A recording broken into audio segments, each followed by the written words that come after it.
Today, you are going to learn how to play one whole step higher on the trumpet in 1 week. Sound unbelievable?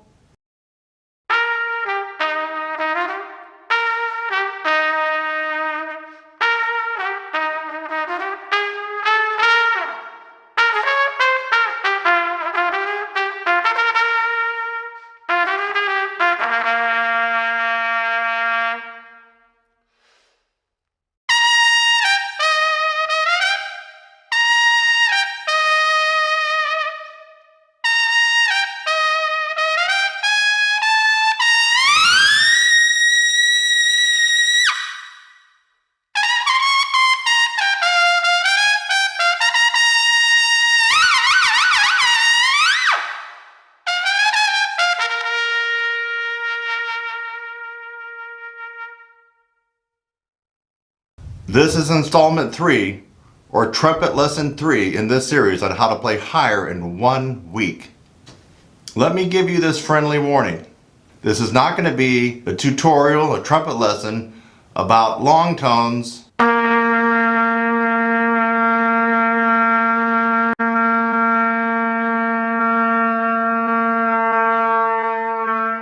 or lip slurs.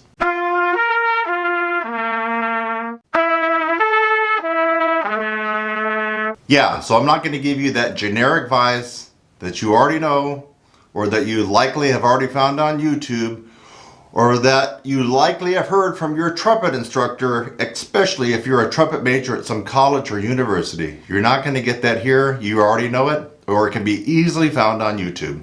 Before I continue, please make sure to subscribe to this channel to get amazing and unusual trumpet lesson tutorials. By the way, also lessons for tuba, trombone, cornet, flugelhorn, French horn, baritone, euphonium. Yes, it's all here at Trumpet Sizzle. So subscribe right now and hit that little bell notification so you'll be alerted anytime I put up a new video. So if you've been following along and watching the other trumpet lessons in this series, you'll notice that each trumpet lesson said you could gain a half step in range in 1 week. But if you listen carefully at the beginning of this video, I told you you could gain an amazing 1 whole step in 1 week. You didn't miss here, and I wasn't fooling around.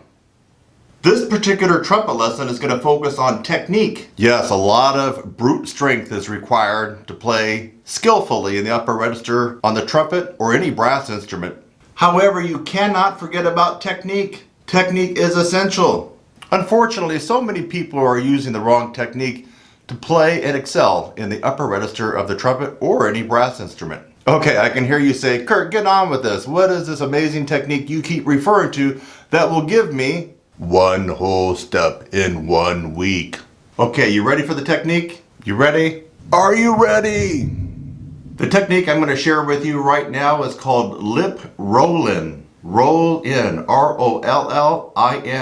Lip roll-in. And it really amazes me how many people don't know about this and how many people don't do it. And for those who know about it, they still don't do it. I can't tell you how many times I've gone on YouTube to see people start their playing and not roll in. And it looks something like this. The lips are just like this. Your horn comes up like this. And that's it. There's no rolling. So if I'm going to play in the upper register, it's going to go something like this.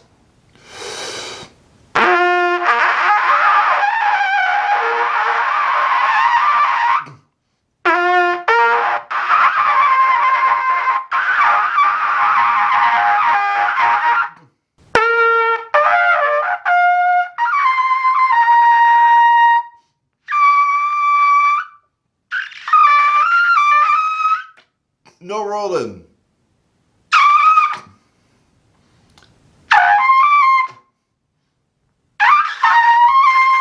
And what you just heard right now sounded like total crap. Why?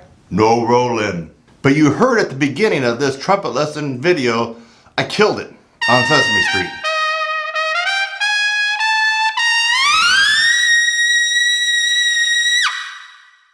Do you look like this when you play in the upper register of the trumpet? Watch the lips carefully.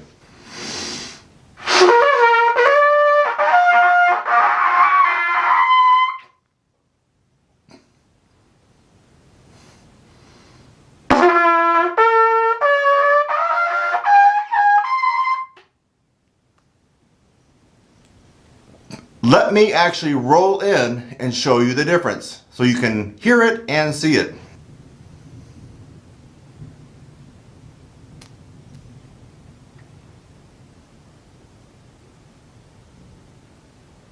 Want to see it again?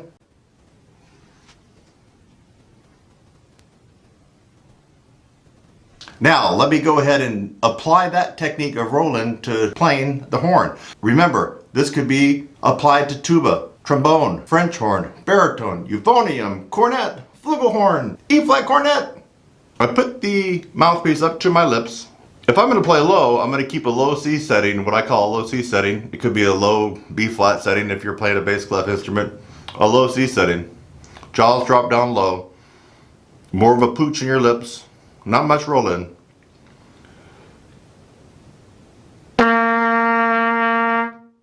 Oh, it kind of probably looks like that in the mouthpiece. Oh, lips apart, teeth apart. With the roll in, a couple of things have to accompany this particular technique. The jaw needs to be up, not down like in the low C. Up, teeth almost touching. Lips up and rolled in.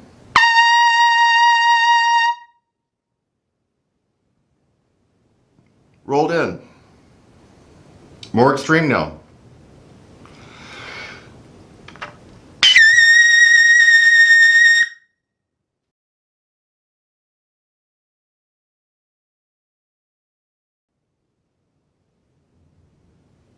Extremely rolled in.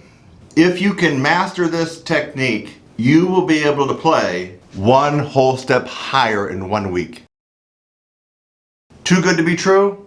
Again, this is not a trumpet lesson about building strength to gain 1/2 step in 1 week. It is a technique, and once you learn this technique, your range will go up 1 whole step. For those of you who are trying to count, that's 2 half steps in 1 week.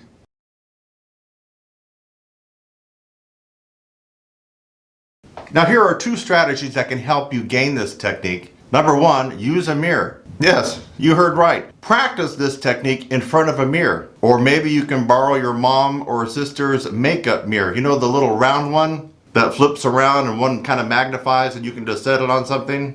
So use a mirror to see what's going on and try to shadow and mimic exactly what you saw me do in this video. You're going to roll in. Strategy number 2, get with a professional trumpet instructor who can show you this technique in person or via Skype.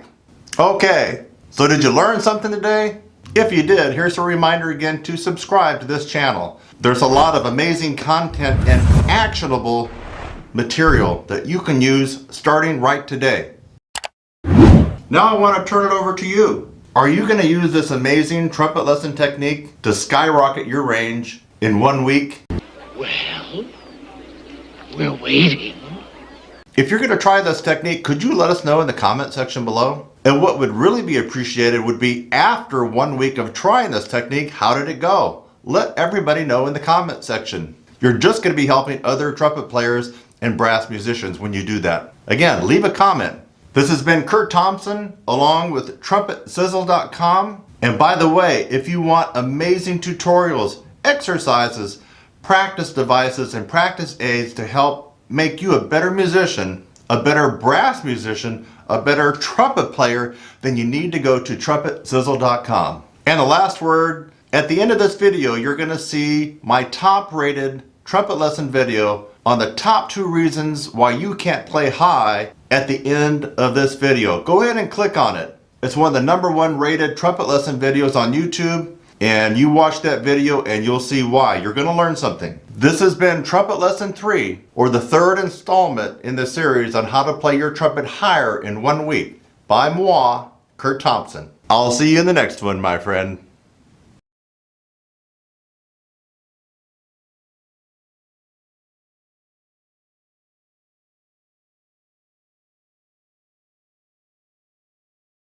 On the trumpet in 1 week.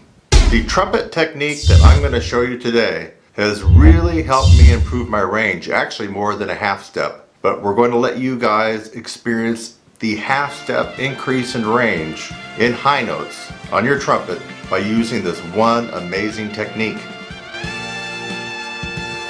And thanks to this one amazing technique that I'm going to show you today, I am able to play extremely well in the upper register of the trumpet.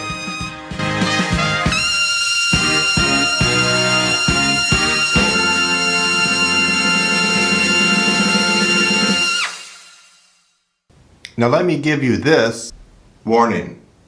We're not going to be going over the same old that you already know about. Lip slurs.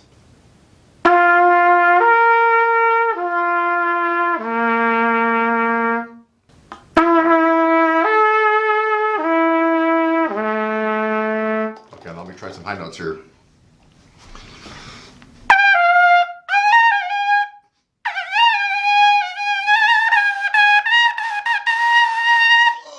Why can't I play high? I'm playing lip slurs. Long tones.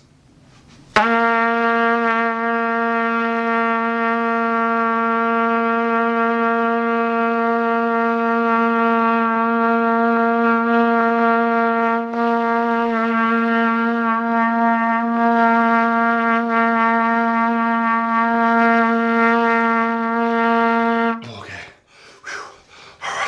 Okay, now I can play high. Just did a bunch of long tones.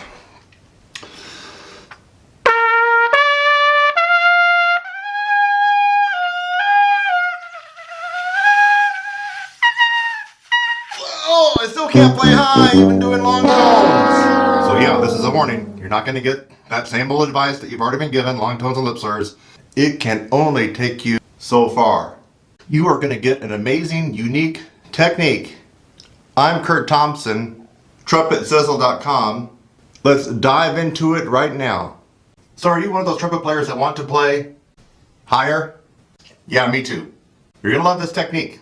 I'm going to give you the good, the bad, and maybe the ugly of this technique. It's so simple. You're going to be doing Roy Stevens' no pressure system palming. Make your hand like this. Not like this. Not like that. Like this. Give me a high five. Your hand stiff and flat. Now I want you to turn it over. This is my left hand. You're going to turn it over. You're going to make it like a shelf. Almost like a shelf. You know, like you could set something on. See? It's a shelf. You can set a mouthpiece on there. See? Just like a shelf. Take your horn. Put it on that shelf. Do not allow your fingers to do this. Even a little bit. Your hands and fingers need to be stiff and straight, almost like popsicle stick. Lay the horn on your hand. Don't grab onto it. Just lay it on like a shelf. If you're not careful, it could actually fall off. That's how you want to do it.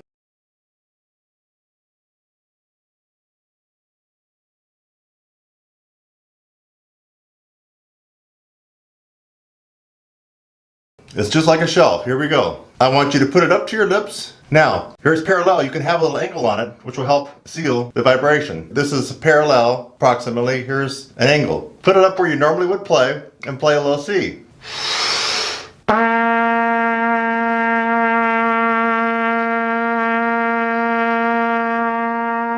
Easy, right? Yeah. Step 2 in how to play higher on your trumpet for this 1 week technique. On your palm again, and I want you to play 2 notes.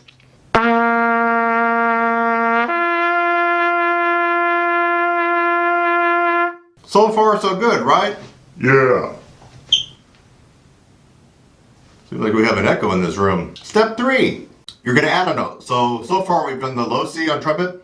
We did the low C to the G on trumpet. Now we're going to add a 3rd note, the C. This has to be slurred, and it has to be about mezzo forte to forte, which means medium loud to loud. Remember, hands like a shelf. Lay the trumpet on the shelf. Parallel, you can add an angle to it.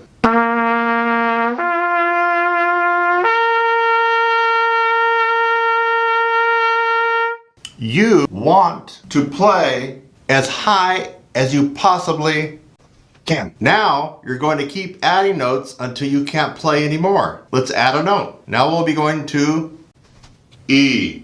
You think you can go up to an E? It's not that hard, is it? Do you think that you can go to an E? It's not that high, right? Yeah. Shelf. Horn.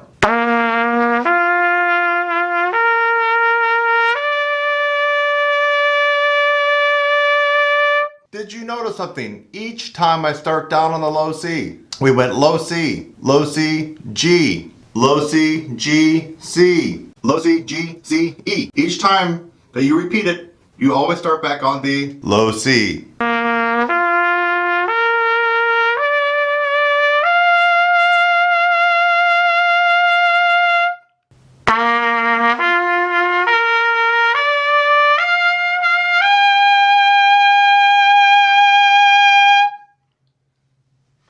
Getting to that high B flat is going to be quite an advanced move for most of you, but some of you may be able to get it.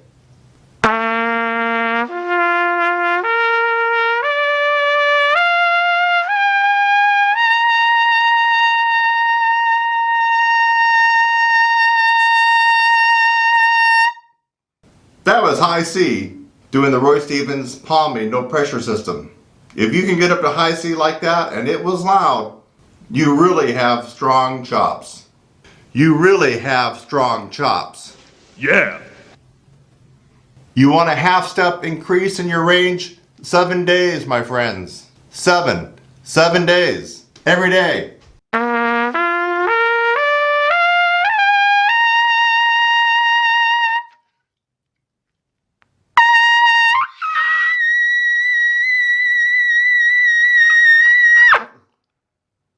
Pretty cool, huh? So now I want to turn it over to you. So did you learn something? Are you actually going to try this technique? Are you actually going to try it for 7 days? If so, let me know in the comment section. Love to hear from you. Especially if you tried it for 7 days and you got that high range happening. The last word, if you want exclusive tutorials, lessons, and strategies that you can only get here, you gotta go to trumpetsizzle.com. I have something that's gonna help you get better. Tutorials, lessons, DVDs, practice aids, practice devices, exercises.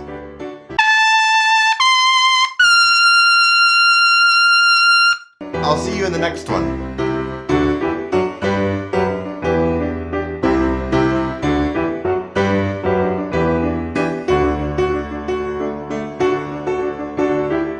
Alright, let's go on to some demonstration with some of the other instruments. What if you don't play trumpet? What if you play French horn? So for French horn, I'm going to hold it like this. Let me kind of back up a little bit. I'm going to hold it like this. And just, you can see how I'm holding it with my hands, just palming it. Alright, let's see what we can do with trombone.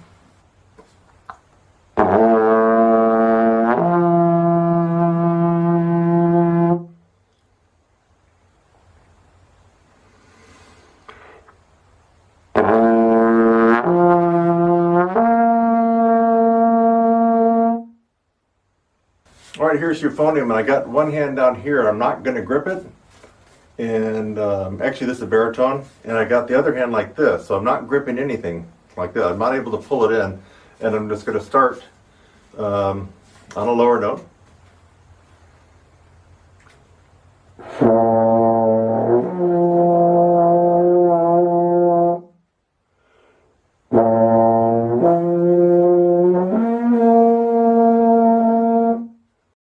Now this guy you're probably going to have to get a little bit more innovative with. This is too heavy. What is it, like 25 pounds almost, just to try to do what I did with the baritone, which was pretty light.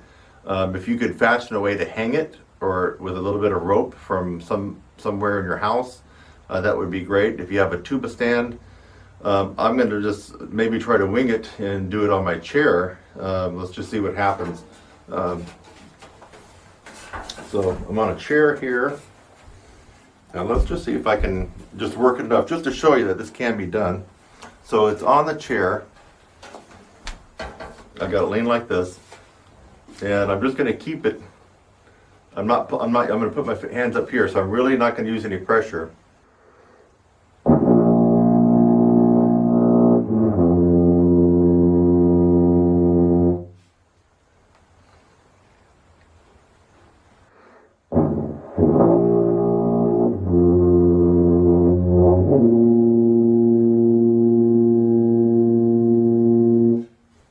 All right, are the wheels turning right now? So this would actually be better if you had a tuba stand and you just bring your mouth up to it and don't even touch it. But you could see that I was using no pressure, just with the tips of my fingers.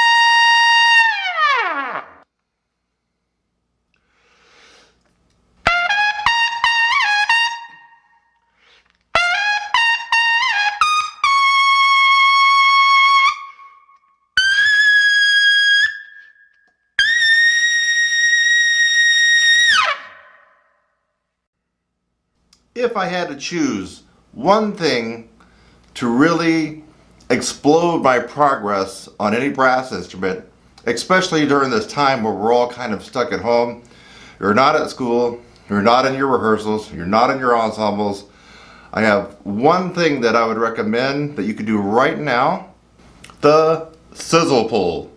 The sizzle pull.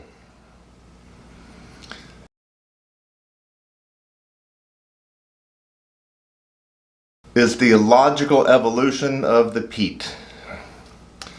For many of you that have, let me get out of the way so you can really see it clearly. There we go, should come into focus a little bit better. For many of you who have the Pete, this is the evolution of the Pete. It does everything that the Pete does and a lot more. It's like the Pete on steroids. It has another, 10, 15, 20 variations that you can use. It's solid metal. It has some cushion beads on it, not to tear up the inside of your mouth. This is the sizzle pull. You can get this along with a tutorial for it. If you didn't want to embark on the best #1 rated amateur improvement program in the world, which is my 16-week brass upper register course, the new revised one, if you're not ready to take on that and tackle that, which actually that's the one that you should really be doing. But if you just wanted to try something that's easy, not going to take a lot of time, but will give you almost instant results over anything else that you could try. I mean, I've looked at everything that is out there, anything that you can buy anywhere. This will do it. The sizzle pull.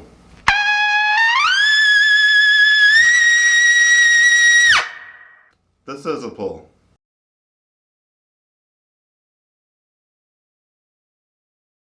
Today, you are going to learn how to play 1/2 step higher on the trumpet in 1 week. This is a trumpet lesson on how to play higher notes on the trumpet. The trumpet technique that I'm going to show you today has really helped me improve my range, actually more than a 1/2 step. But we're going to let you guys experience the 1/2 step increase in range in high notes on your trumpet by using this one amazing technique. And thanks to this one amazing technique that I'm going to show you today, I am able to play extremely well in the upper register of the trumpet.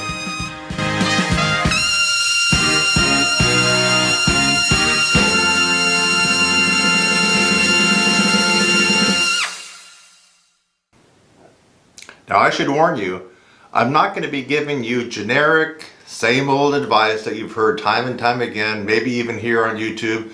Definitely if you're a music major, of practicing long tones, practicing the Schlossberg, blah blah blah blah blah blah blah blah blah. You already know that, so I'm not going to be talking about that here. I'm going to be giving you this amazing technique that will work in 7 days. You probably already know who I am, but for those of you just watching me for the first time, I'm Kurt Thompson of TrumpetSizzle.com. Let's dive right into this amazing technique.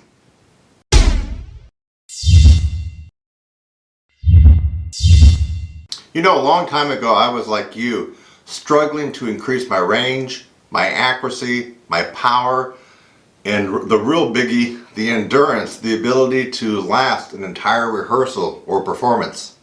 And yes, some of it does work. You know, I tried the long tone thing. In fact, I still play long tones. I still do that, but not as a way to really jack up my range. I mean, I tried that. I had trumpet teachers that told me to lip buzz and mouthpiece buzz 45 minutes a day before I even touched the horn. I tried all that stuff.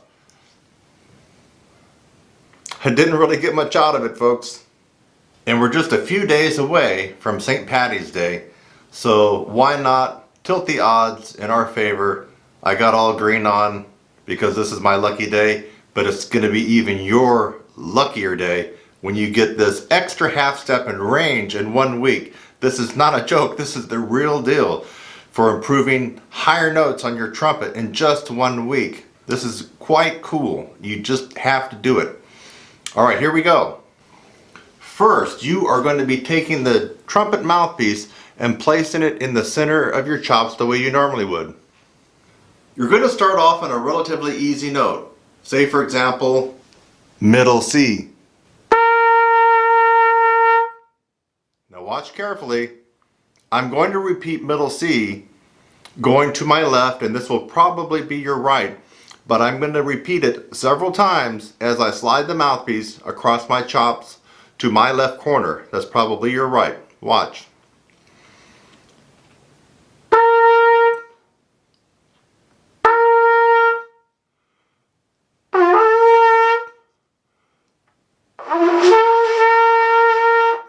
Now bring it back to center and go to the other direction. This way.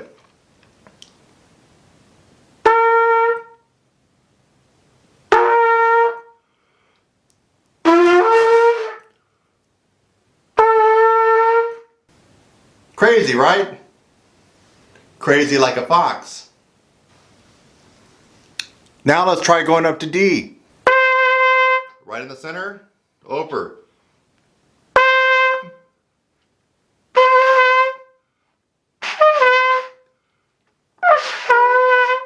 Bring it back to the center and head the other direction.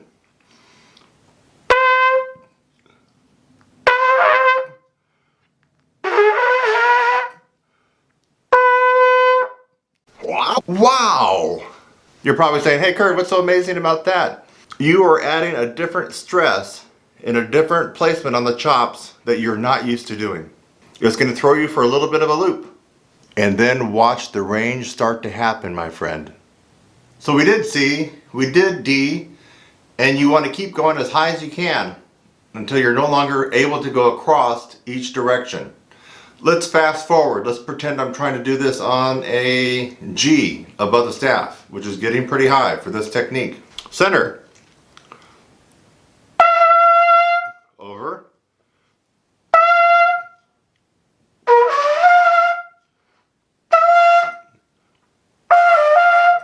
Getting tough. Back center. We're going to go this direction.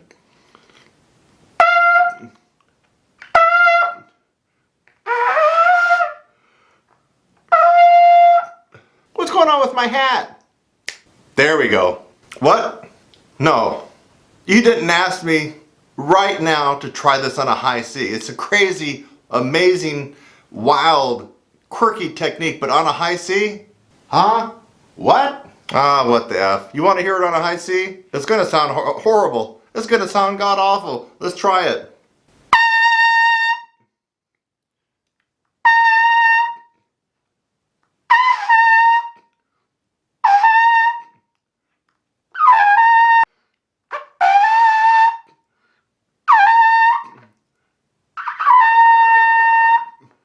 Woo! It was the green hat. The green, the luck of the Irish. The reason I was able to do this on high C.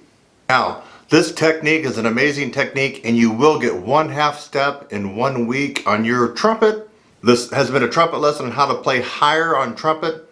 And actually, it will work for trombone, tuba, French horn, euphonium, baritone.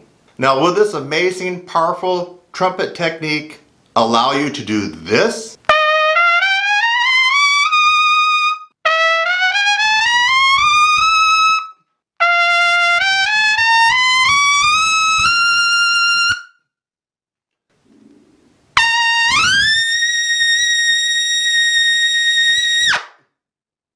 Maybe not, maybe so. But you will get the 1/2 step increase in your range on trumpet or any brass instrument.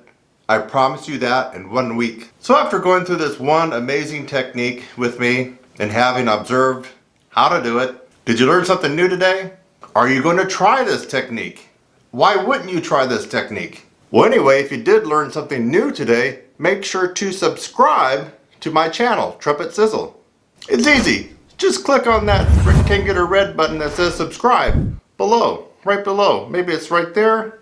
It's right there. Just click on it and you'll be automatically subscribed. I'd also hit that bell notification. That way, every time I upload something you might be interested in, you'll get a notification of it right away. And by the way, if you want exclusive training, courses, tutorials, practice aids, exercises, all for brass players, trumpet, tuba, euphonium, baritone, French horn, cornet, flugelhorn, then head on over to TrumpetSizzle.com. TrumpetSizzle.com.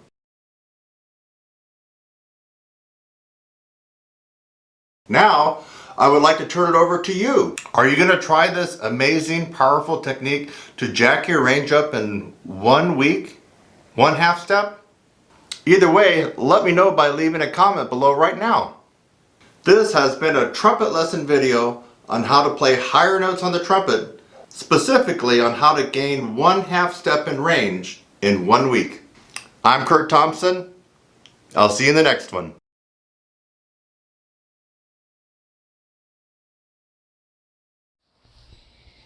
Trumpet lessons for under $10. Sound too good to be true, right? Well, this is Kurt Thompson, TrumpetSizzle.com. And this past week, pretty much the first week of April, I've been trying to put together a bunch of tutorials that are short, quick, and easy for this time when a lot of you are stuck at home. And my motto is, if you're going to be at home, why not try to find the silver lining and practice a little bit more so that when society comes back to normal, you're that much better of a player. Is that too hard to follow? I hope not. Anyway, I put together some very, very quick and easy and short tutorials. Actually, the easy part is for some of them, but some of them are actually difficult. But I outlined that for you. So if you're looking here, this is the new collection that I have on my site. And we're just going to go through there. In fact, I'm going to show you how to find it. Let's just pretend that you're typing in my website instead of clicking on a link. So let's pretend that, let's just say you are at YouTube. Because I'll put this up on YouTube. It'll be on Instagram and my Facebook. Let's just say you're here, you're kind of messing around, right? And you're like, oh, okay. So I want to go to Kurt's site and check out these very cheap trumpet tutorials. So you would type in TrumpetSizzle.com. Boom. Now when you're here, where do you go after that? Well, what I would do is I would click the little bar here, and especially if you're on your phone, you'll see this. It's up on everybody's mobile version. So you click that, and then you go to all of Kurt's stuff. Now you could go down here too. That gets you there too. But I would click all of Kurt's stuff. And then I would click new, because these are all brand new, people. Just go to new. So it says, it's just self-explanatory, right? Price, low, high, old, new. You want new to old. If you click new to old, since I just literally put these up this week, the first and second week of April of 2020, all these are going to come up, and it'll be very easy to browse through these. So click this. Boom. And you get right back to where you were at the beginning of this video. And you can just browse through this. There's about a good almost 20 of them. And now some of them, there's about 4 or 5 that are in the under 20 category because they're longer and more in-depth tutorials. But there's a good, I don't know, close to 20 that are under 10, and most of these are $7. Hello. So if you're sitting at home and you're just playing through some of those little small pieces that you see in pep band, you know, at your high school band, those little tiny, you know, rectangular sheets that are about 4x6 or 5x7, and you're messing around with that, and you're going through a couple of scales, and maybe you got some sheet music from your band, and you've been doing that, and you're kind of not really getting anywhere, you're probably not even maintaining, you might want to think about getting some of these tutorials so you can at least be getting better. Again, if you're stuck at home, and let's face it, right now we're at the middle of April 2020, and schools across the U.S. get out at two different times. You have your schools that get out right at the end of May, and then you have your schools that get out at the middle of June. Which one are you in? It doesn't really matter, because do you think that they're going to let you go back to school here around May 1st? Well, let's just pretend that you do. Are you going to get anything done? No. So my guess is you're not going back to school for the remainder of this year. And for those exceptions where I'm actually not right about that, what are you going to get done? You're not going to get much done. So my advice to you is to go ahead and take the initiative and start getting some of these devices. And obviously, you won't be getting within 6 feet of me to get these. And you can still get better. Spell it out pretty clearly in these tutorials. They're very quick and easy tutorials. So we'll scroll through these very quickly and let you get on your way. Now, some of these are advanced. So let me repeat. Actually, this is not a repeat. Let me say this for the first time. If you're 13 years old and in finishing up 7th grade, if it says advanced, like right here, it says advanced, don't get it. You're not going to be happy. This is going to be too difficult for you. So beginner videos, I would assume you're probably 5th grade up to about maybe 7th grade. Intermediate would be, let's say, 7th grade up to maybe 10th or 11th grade, depending on your level. And then advanced would be most likely someone that's a sophomore or a junior in high school up to and through college and beyond. Your semi-pro players and your really top-notch players, whatever age, could be 80 years old, 60, 40, or you're a music major in school, or you're just a really good player, but you're likely probably 15 or 16 or older. That would be my guess. So you need to pay attention to these when it says beginning, intermediate, or advanced. So that's critical. You don't need to get something that's going to be too hard to figure out and actually could cause you more harm than good. Like this one here is not going to be good for someone that's 13 years old. It's not going to be good. So just I have it all spelled out for you, so it's very easy. You just have to read. Here's a left, right. So this is an advanced lip buzzing tutorial. It tells you how long the tutorial is, and most of these are around $7. It's advanced, so you'd want to be in high school or further beyond that and be a pretty good player to be getting these. Here's one pretty much for, I would say for a lot of people, but it does have advanced on it. This is my Cool T hissing, breathing, compression, breath, and it includes a test. It's a quick little 4-minute tutorial. It will help you develop the compression breath necessary for playing above the staff for all brass instruments. And don't let this fool you. You'll see that it says trumpet lesson tutorials under $10, but most of these are applicable to trombone, tuba, cornet, E-flat cornet, flugel, French horn, euphonium, baritone, trombone, if I didn't already say it. Just about all brass instruments, most of these will be applicable. So I'm just going to go through, so hopefully something will strike your fancy. What else? This is for all musicians, including singers. Are you a male or female singer in your high school choir or just your church? This teaches you the basic correct breath for all wind musicians. Wind meaning you use your air to make the music. That includes vocalists and clarinet players, flute players. Okay, we'll move right along. Now this one is one that's in the under 20 category.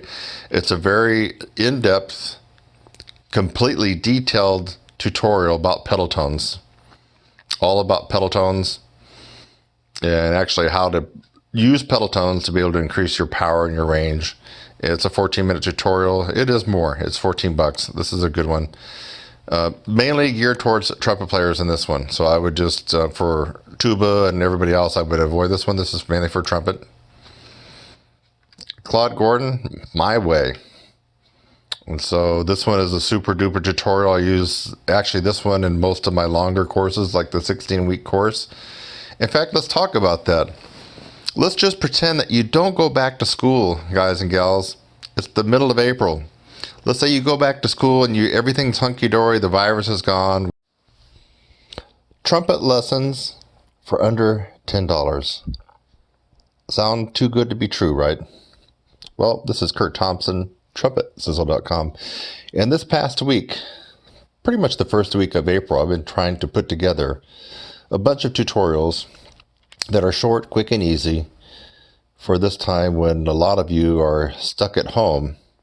And my motto is, if you're going to be at home, why not try to find the silver lining and practice a little bit more so that when society comes back to normal, you're that much better of a player. Is that too hard to follow? I hope not. Anyway, I put together some very, very quick and easy and short tutorials. Actually, the easy part is for some of them, but some of them are actually difficult. But I outlined that for you. So if you're looking here, this is the new collection that I have on my site. And we're just going to go through there. In fact, I'm going to show you how to find it. Let's just pretend that you're typing in my website instead of clicking on a link. So let's pretend that, let's just say you were at YouTube, because I'll put this up on YouTube. It'll be on Instagram and my Facebook. Let's just say you're here, you're kind of messing around, right? And you're like, oh, okay, so I want to go to Kurt's site and check out these very cheap trumpet tutorials. So you would type in TrumpetSizzle.com. Boom. Now when you're here, where do you go after that? Well, what I would do is I would click the little bar here, and especially if you're on your phone, you'll see this. It's up on everybody's mobile version. So you click that, and then you go to all of Kurt's stuff. Now you could go down here too. That gets you there too. But I would click all of Kurt's stuff,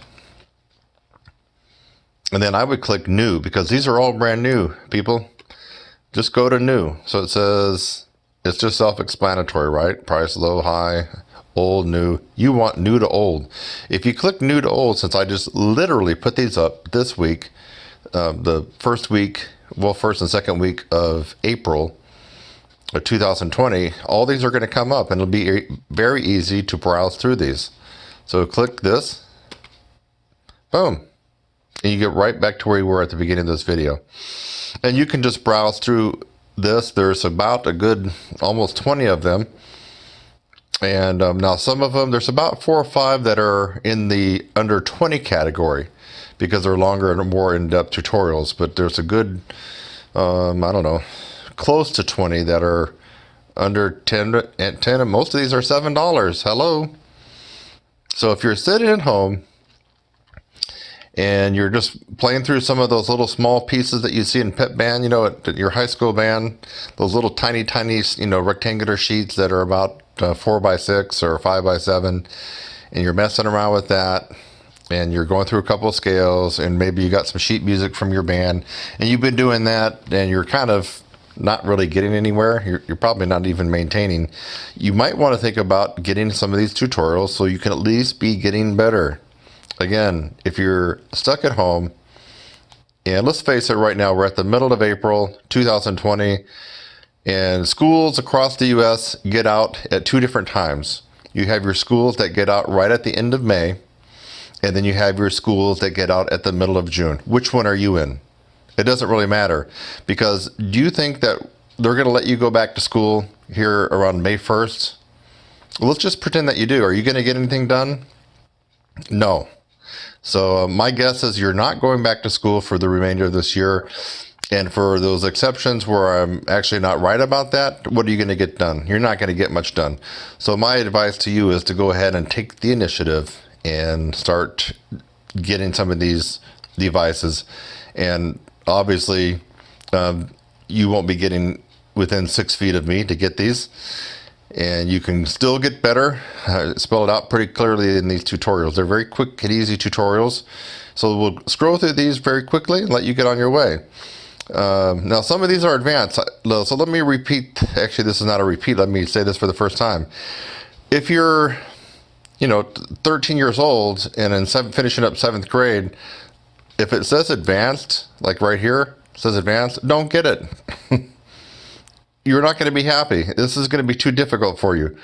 So beginner videos, I would assume you're probably 5th grade up to about maybe 7th grade. Intermediate would be, let's say, 7th grade up to maybe 10th or 11th grade, depending on your level. And then advanced would be most likely someone that's a sophomore or a junior in high school up to and through college and beyond. You know, your semi-pro players and your really top-notch players, whatever age, could be 80 years old, 60, 40, or you're a music major in school, or you're just a really good player, but you're likely probably 15 or 16 or older. That would be my guess. So you need to pay attention to these when it says beginning, intermediate, or advanced. So that's critical. You don't need to get something that's going to be too hard to figure out and actually could cause you more harm than good. Like this one here is not going to be good for someone that's, 13 years old. It's not going to be good. So just, I have it all spelled out for you, so it's very easy. You just have to read. Here's a left, right. So this is an advanced lip buzzing tutorial. It tells you how long the tutorial is, and most of these are around $7. It's advanced, so you'd want to be in high school or further beyond that and be a pretty good player to be getting these. Here's one pretty much for, I would say for a lot of people, but it does have advanced on it. This is my cool T hissing, breathing, compression, breath, and it includes a test. It's a quick little 4-minute tutorial. It will help you develop the compression breath necessary for playing above the staff for all brass instruments. And don't let this fool you. You'll see that it says trumpet lesson tutorials under $10, but most of these are applicable to trombone, tuba, cornet, E-flat cornet, flugel, French horn, euphonium, baritone, trombone, if I didn't already say it. Just about all brass instruments, most of these will be applicable. So I'm just going to go through, so hopefully something will strike your fancy. What else? This is for all musicians, including singers. Are you a male or female singer in your high school choir or just your church? This teaches you the basic correct breath for all wind musicians. Wind meaning you use your air to make the music. That includes vocalists and clarinet players, flute players. Okay, we'll move right along. Now this one is one that's in the under 20 category. It's a very in-depth, completely detailed tutorial about pedal tones, all about pedal tones and actually how to use pedal tones to be able to increase your power and your range. It's a 14-minute tutorial. It is more. It's $14. This is a good one. Mainly geared towards trumpet players in this one. So I would just, for tuba and everybody else, I would avoid this one. This is mainly for trumpet. Claude Gordon, My Way. And so this one is a super duper tutorial. I use actually this one in most of my longer courses, like the 16-week course. In fact, let's talk about that. Let's just pretend that you don't go back to school, guys and gals. It's the middle of April. Let's say you go back to school and everything's hunky-dory, the virus is gone, we're good to go, and you're going to start in the middle of August. It would really be a shame for you not to get involved in my 16-week course, because you can get involved now. You don't have to have any other extracurricular playing and ensembles that will make it hard for you to recuperate. Really, this is another silver lining of this virus. If you're at home or if you're older, let's just say that you're not in school, but let's say you're 50 years of age and you have to work from home or you're just mainly homebound. You really owe it to yourself to get into the #1 rated course for embouchure strengthening, and that's my 16-week course. And it's just a no-brainer. April to middle of May, middle of June, middle of July, hey, middle of August. Do I got perfect timing or what? You could take the 16-week course and you'd be completely done with a new set of chops and 3 or 4 notes higher than where you play now, better tone, everything better by the time you start school, or for people who are older, by the time your ensembles will be getting going probably right after Labor Day. So, but anyway, you can test out some of these tutorials before you invest more money and more time. And so this is another good way to do that. Here's a beginner warm-up. So if you're a pimply-faced 12-year-old kid or 13, or or maybe you're an adult beginner. This would be perfect for you. So 10-minute video. Here's an advanced technique, the lower tone technique. I didn't put advanced on there, but it is advanced. So I probably got to go back and put advanced on that. Finger strengthening skills for trumpet. These also work for tuba, valve trombone, euphonium, baritone, and French horn. It's not going to work for trombone. So if you want better coordinated, stronger, and faster fingers, you might want to get this video. Vibrato. Want to sound more like a pro, more advanced. Maybe it'll be more attractive to the audience members instead of have a flat, boring, sound as a lot of people do. Even some professionals, I don't know why they do that, but they will play a solo and not really add the vibrato, and it just sounds flat and boring. So you can learn vibrato on that one. Here's an advanced lip flexibility tutorial. And if you've never played trumpet, if you happen to stumble on this video somewhere, and maybe you play piano or some other instrument, and you've always thought it'd be kind of cool to check out trumpet, and someone gave you an old beat or cornet or trumpet, for $7, you can get this video. It will at least get you started on how to handle the horn, how to make your first sounds, what to do with the mouthpiece, how to do your lips. And that's a lot cheaper than if you had to get with somebody, right? Now, you can't really get with somebody now because of what's going on with this COVID-19. But, if you were to get with an instructor to go over this with you, you're going to probably spend $40 or $50, right? Let's see, unless you get some good college kid that can do it for... But they're still going to charge you $30. So this is a no-brainer. If you are stumbled on this video and you'd like to see what it would be like to play trumpet, how difficult it would be or easy, you can get this video for $7. Click 2, and it'll take you to maybe a couple more here of these.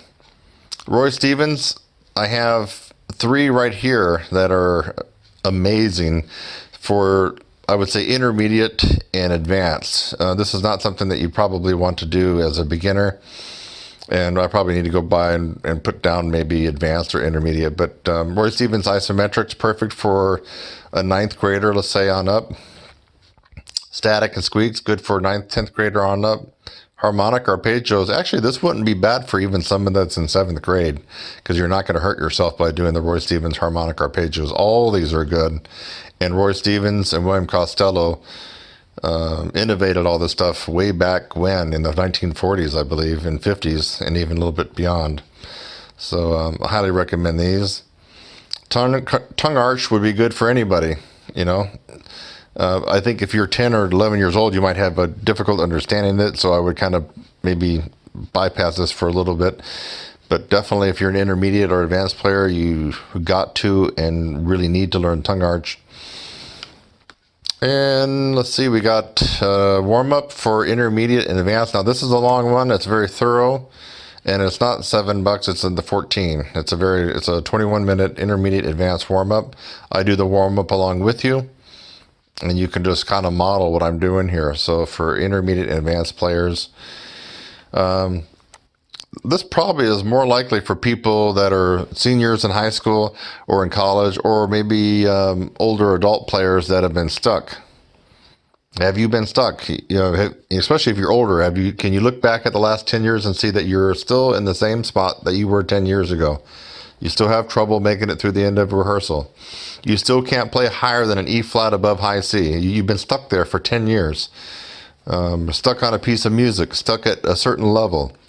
This will help you get through it. It's a 9-minute video, and I have some certain strategies that will help you get unstuck and break through any sticking points that you have.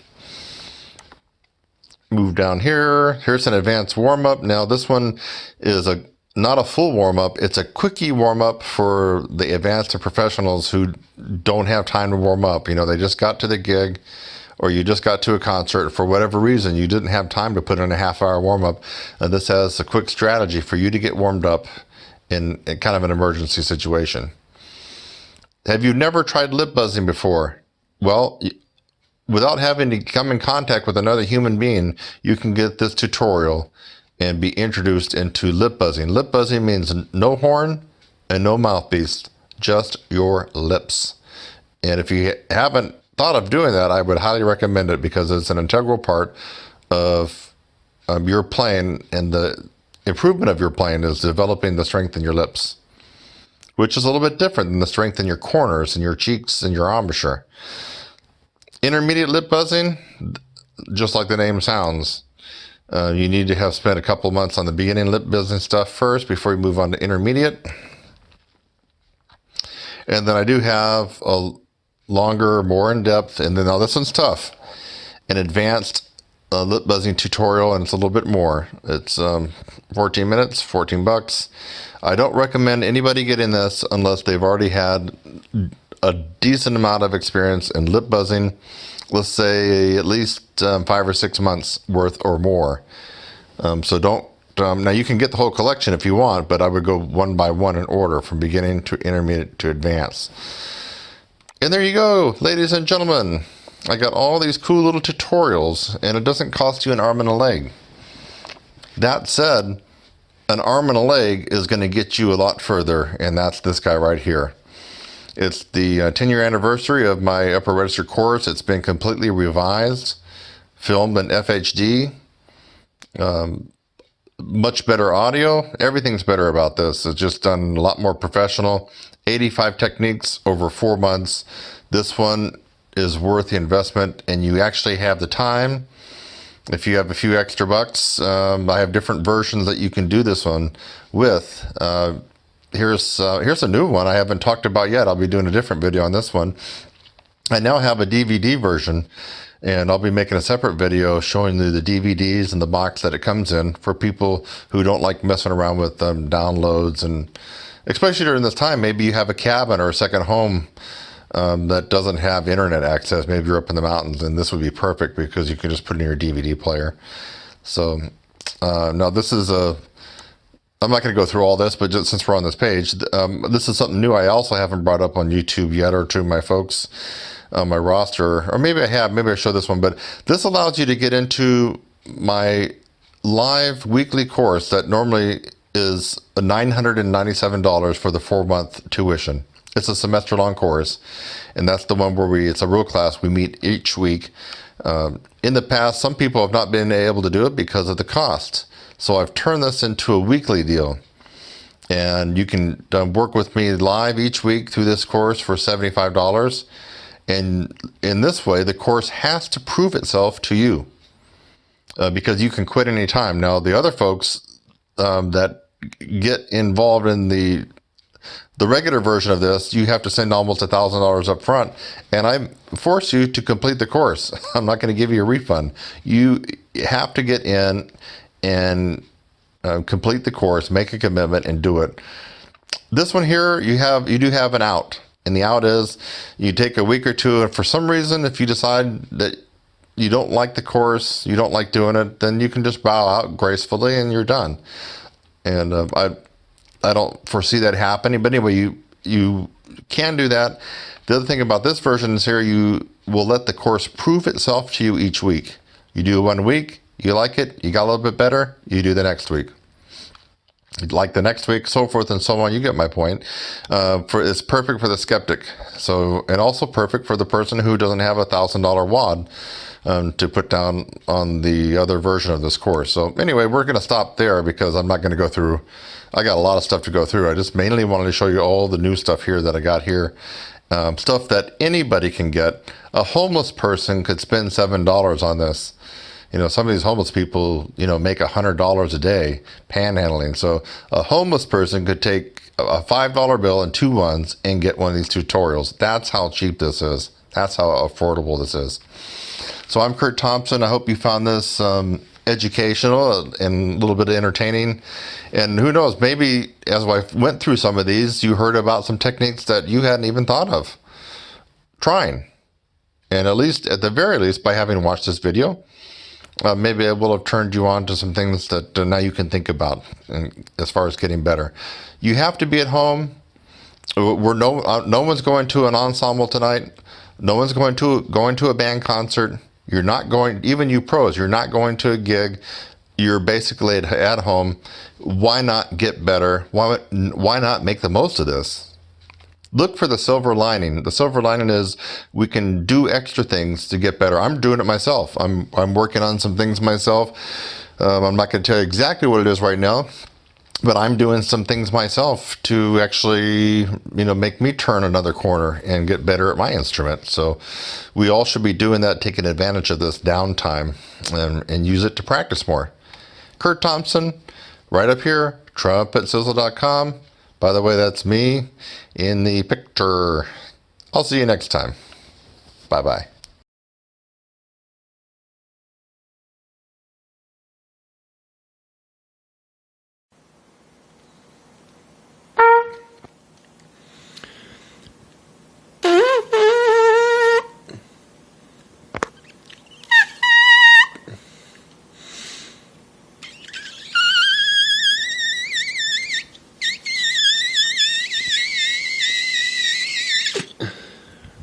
Okay, middle C, high C, and double C buzz. And that's the ultimate test in pure embouchure and lip strength. Notice I was doing the real lip buzz. So I wasn't doing the little puff out your thing that 8th graders do. No, I was doing the real lip buzz with an embouchure set, my lips rolled in, like I'm blowing into the horn. So make sure you're comparing apples to apples. What I did was the real lip buzz, free lip buzzing, like you got your embouchure set. So if you do this, that's not what we're talking about. We're talking about real free lip buzzing, which requires an enormous amount of embouchure strength.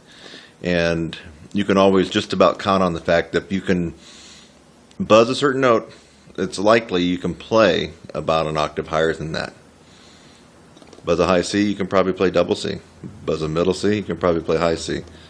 Buzz a double C, like I just did, you can probably play a triple C, which is true.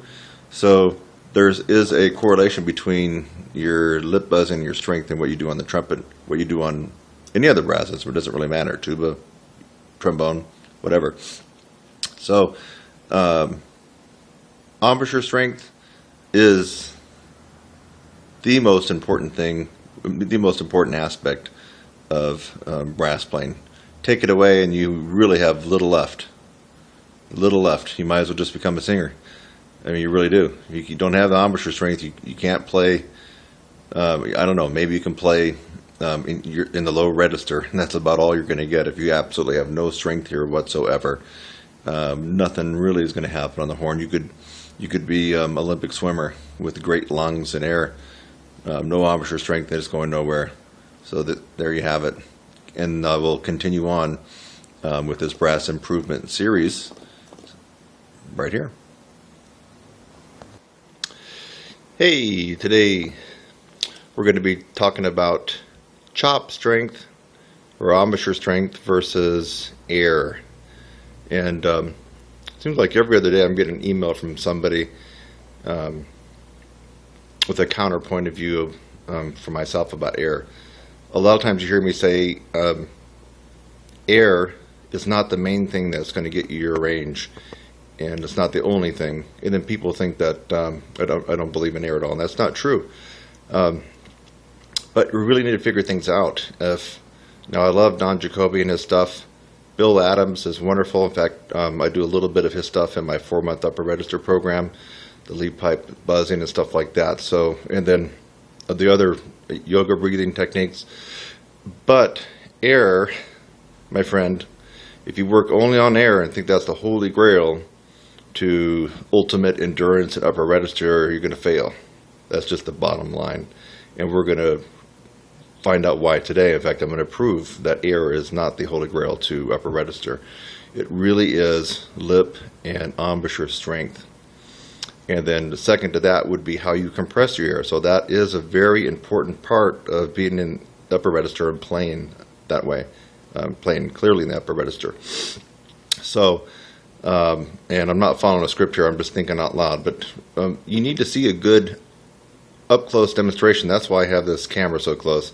I want you to notice how much air I'm really taking in to be able to get in the upper register. And if you have half a brain, you're going to figure things out that you got to have the chop strength. You got to have the lip strength. Lip strength is a little different than your embouchure. Than the muscles that surround here. Don't believe me? Watch some autopsies. It's pretty gruesome, but you're going to see that the musculature of the face right through here, our embouchure, actually is different tissue than what you have right here. And so this is a little something different here that we want to work on to get stronger. You have to have lip strength to withstand the pressure of the air coming out. So yes, you do need to be able to have great airflow and to be able to really compress the air. That's the most important part. So even if you only had one lung, if you had the mechanism set up to really compress that air and everything was synced and coordinated, I'm sure that you could probably still play decently in the upper register and expand your range. I'm confident of that. And let's find out why that is. So I'm going to put the mouthpiece up. First of all, I'm going to see if you can get the feeling of when I take a full breath. So here's a full breath. Okay, so you'll know when I'm taking a full breath. I'm sitting down, so you'll see that I have to do that. Now, if I take a partial breath, I'm not going to take a full breath. And by the way, this video's in lieu of me writing out a big email for my brass techniques improvement series. I'm just basically it's going to be this video, so you're not going to see a long email. This is the next installment in the brass players improvement email series I do on Facebook.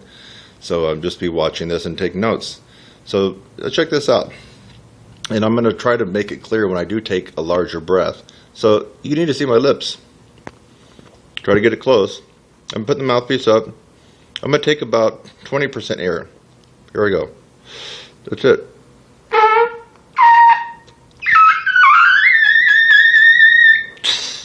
That's only 20%, folks. Now, I didn't exactly have the accuracy that I wanted because I didn't have the airstream pushing it forward. But that's pure embouchure strength. Let's do it again. I'm going to take about the same amount of air, about 20%. Here we go. It's only 20. I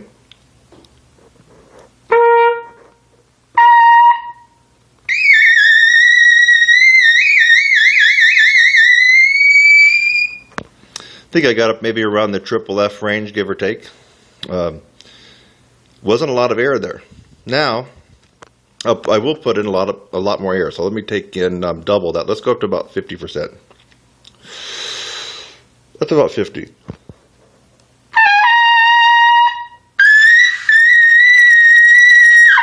So I'm getting more sound out, and the air that I'm blowing through my chops is more air, more quantity, and it's actually probably a little bit faster, of course. Now, because I'm blowing more air, that's activating all the muscle contraction here. It's got to still stay sealed on the mouthpiece, otherwise the lips would fly out and you're not going to be able to go up any higher. So anyway, that should be really clear. Let's just take another look at that. Not much air. So here we go. That's a big breath, and let me let it all out.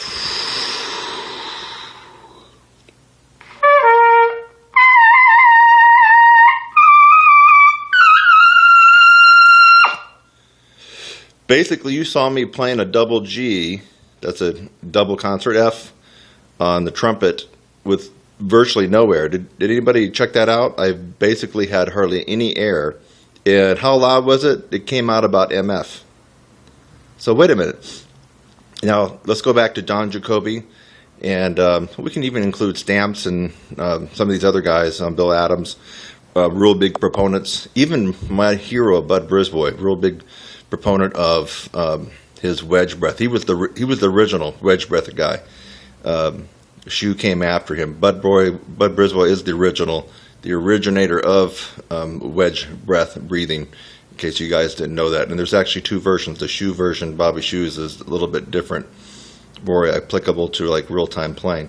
But Bud Brisbois basically said his way of breathing, this wedge breath, was the reason he could play so high. And tell you the truth, I don't believe that's true. The guy had incredible chops, and I'm pretty confident that even if he had only one lung or wasn't breathing quite as good as he did in the wedge breath that he originated, he could still play very, very well in the upper register.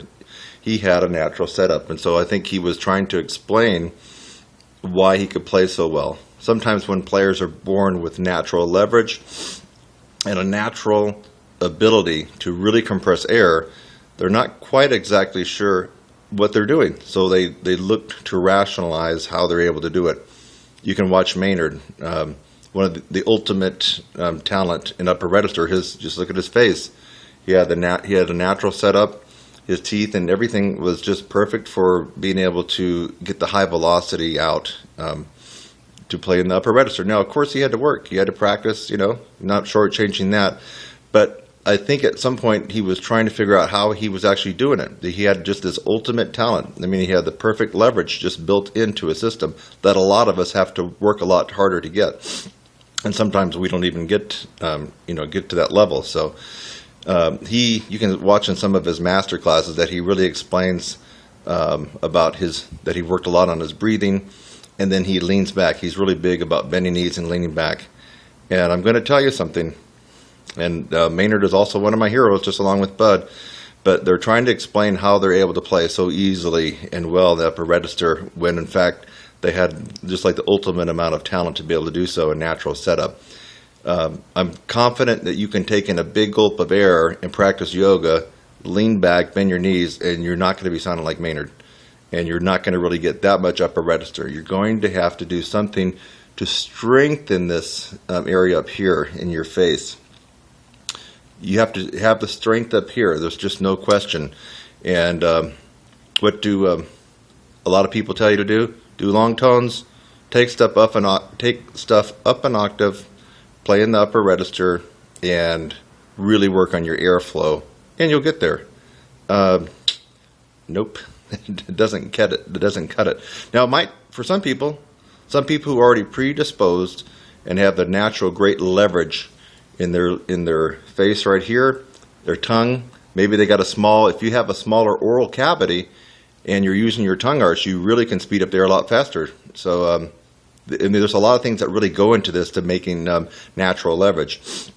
So yes, the people that have gained a lot of range and can excel very well in the upper and extreme upper register of any brass instrument, if they did the long tones, if they really worked on their breathing, if they played stuff up an octave, they might actually just get to where they wanted to be and where everybody wants to be, but mainly because they had already a predisposition for natural leverage and a great compression ability just through their genetics. So the rest of us, you're going to have to really be strategic about getting this strength. And unfortunately, for most of us, not one method and not one technique is going to get you there. In other words, you can't just do Bill Adams' method and get there. It's going to work for some people, but will it work for you or me? I don't know. Claude Gordon, love it. And I actually got something out of it, but is it going to work for you?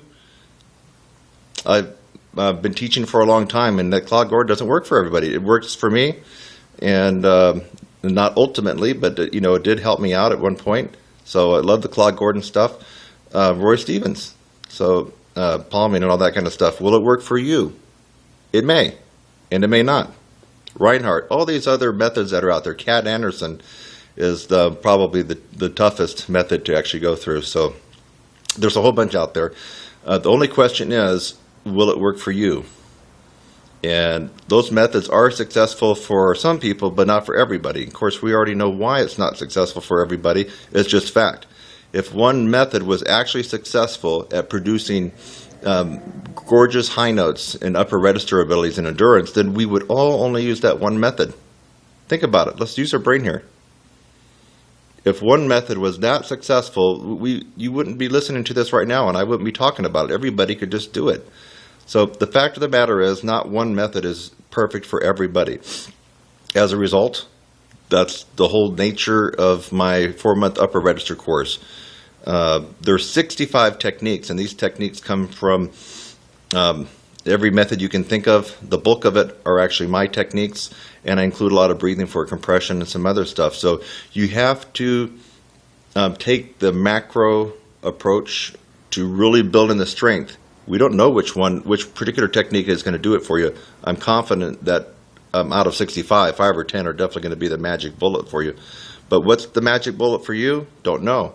And whatever it is, it won't be the same for me or the same for the next guy or gal. So you really have to use your intelligence here if you want to improve your upper register.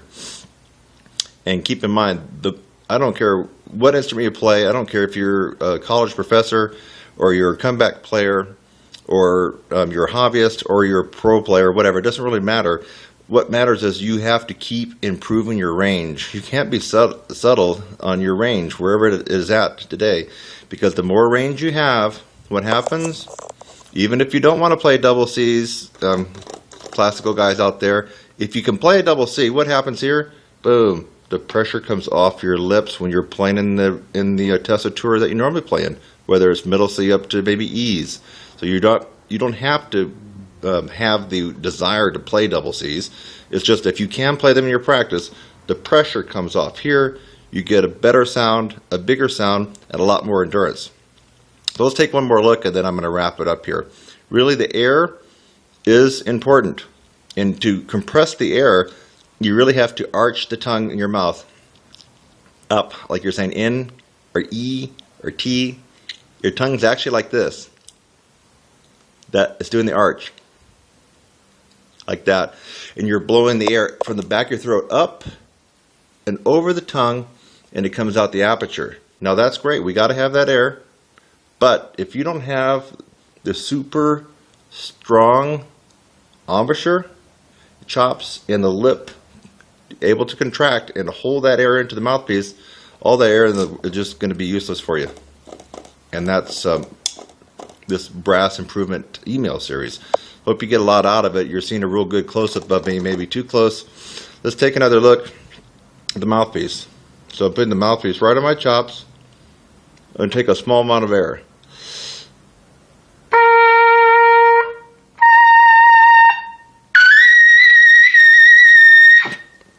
Okay?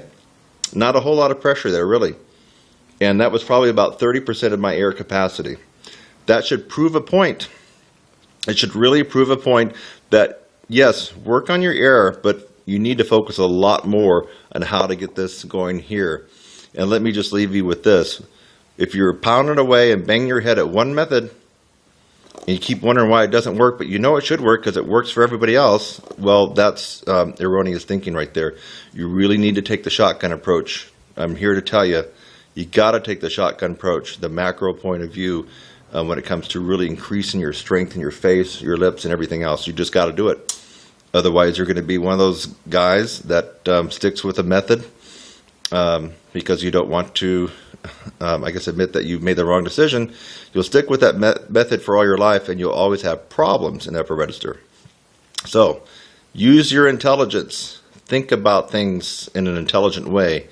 And I'm Kurt Thompson. Hope this made a little sense to you.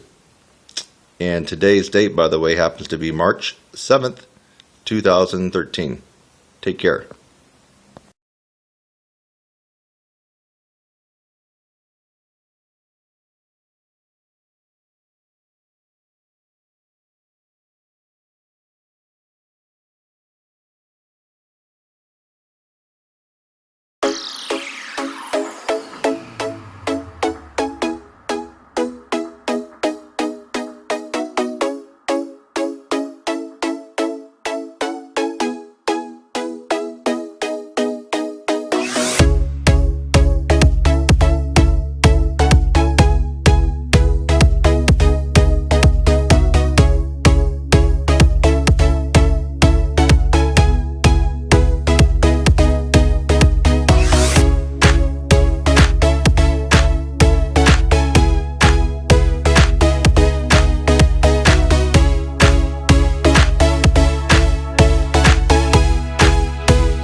to talk about trumpet high notes, trumpet lessons, and trumpet mouthpieces. Now, a lot of people think that if you can play high, it's because you're playing on a shallow mouthpiece.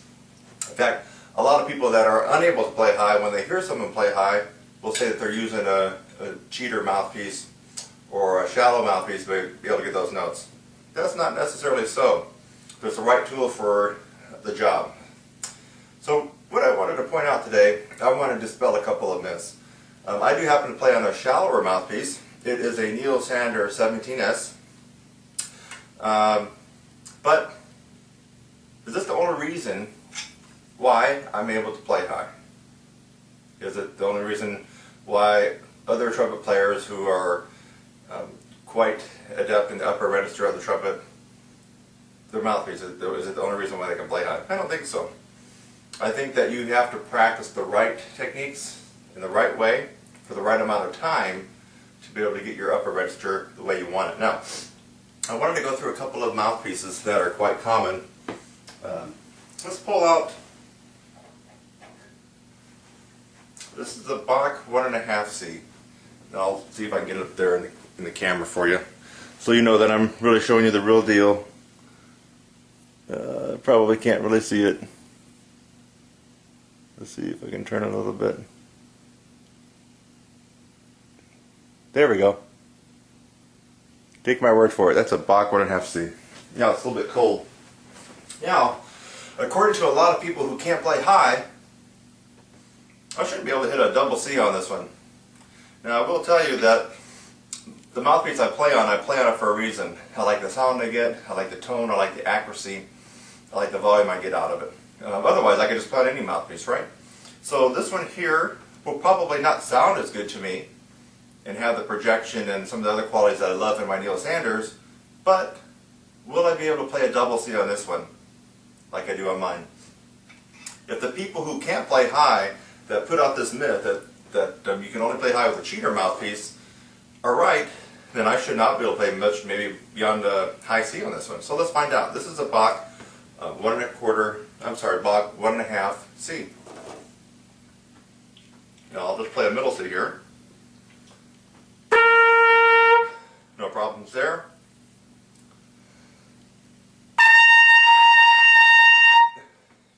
Does seem a little bit harder than mine.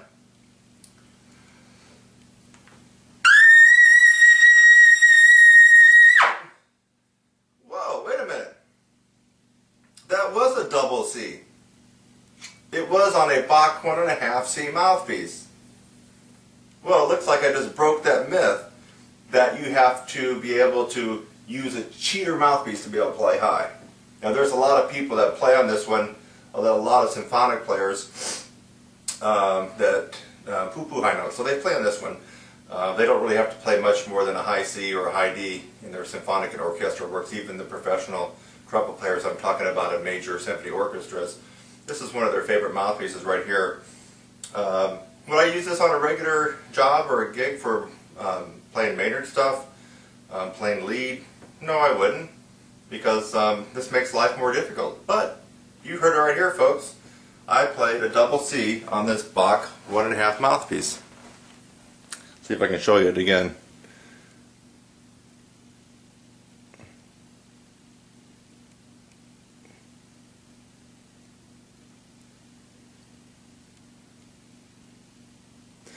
Well, before I put this one away, I got a couple other ones to show you. Let me put it right back in. This is the Bach 1.5 C mouthpiece. I'll put it right back in my horn. Let's just see if that was a fluke. Maybe it's a one-time fluke and I won't be able to get it again.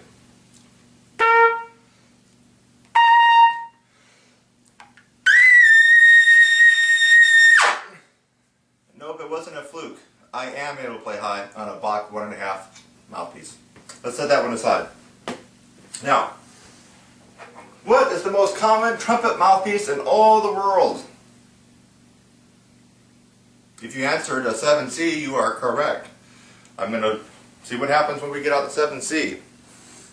Now watch this video carefully because this is all uncut. There's the 7C. Can everybody see it? I'm going to leave it in the video. I'm coming back around. Coming back around, there's no cutting or editing. Here's the box 7C. This is what you get typically when you buy a new horn. Typically what beginners play on it. Very few professionals play on a 7C. There might be 1 out of 1,000 that would play on a 7C. Well, let me try it. Now, supposedly, I shouldn't be able to play on high on this one either, right? It's a 7C mouthpiece, not a cheater mouthpiece, not a lead mouthpiece. Let's see what happens. Now, if you watch the video, I've been going on continuously there, so there's been no monkey business. It's still on my horn. It's cold.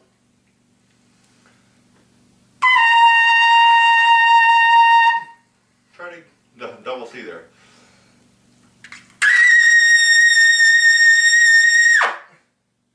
Well, lo and behold, I'm able to get a double C on this 7C mouthpiece. Shouldn't be able to do that, should I? According to the people who can't play high and who use typically the larger mouthpieces, I shouldn't be able to play high on that, should I? Okay, so I played on a Bach 1.5C, played a double C. I played on a Bach 7C, played a double C. Let's get out just a couple more. This one here. This is a Bach 10.5C. Now this is the mouthpiece that a lot of classical players who really can't play high will actually use in their piccolo. See if I can show it to you. Sorry, it's not coming in clear. There you go. You can see it's there. That's the Bach 10.5C. I'll leave it in the frame so you can see me put it right on my horn.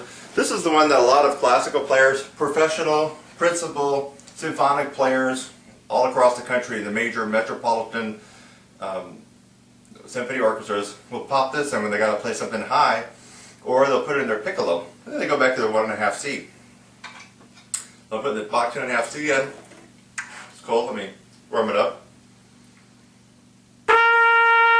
Middle C. High C.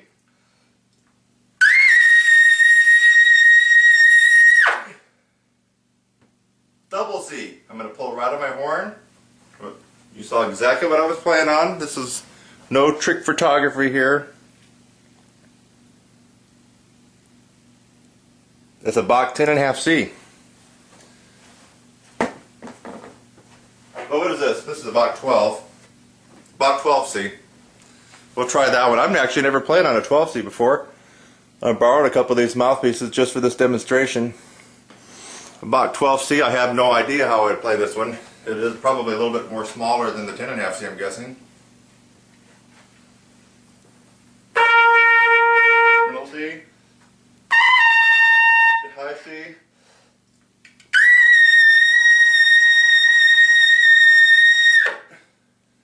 Double C. On a Bach 12C. Okay, last one I thought it would be kind of funny. French horn mouthpiece. Now I have no clue what I'm going to get on this thing. You can see it's a huge, huge, deep cup. French horn mouthpiece. What is it here? It's 11. It's a Vincent Bach 11. French horn mouthpiece. So I still have it here. Let me put it in my horn. Of course, it won't fit properly, but it's in there. Let's just see what I give this. It's not going to sound pretty. It's going to be out of tune. Probably swim around. But it's a French horn mouthpiece. I really shouldn't be able to play too high on it. Most French horn players can't play too high, so let's see what will happen. Definitely a different tone. A lot warmer. High C now. Real muffled. It's probably going to be very difficult to get the double C out.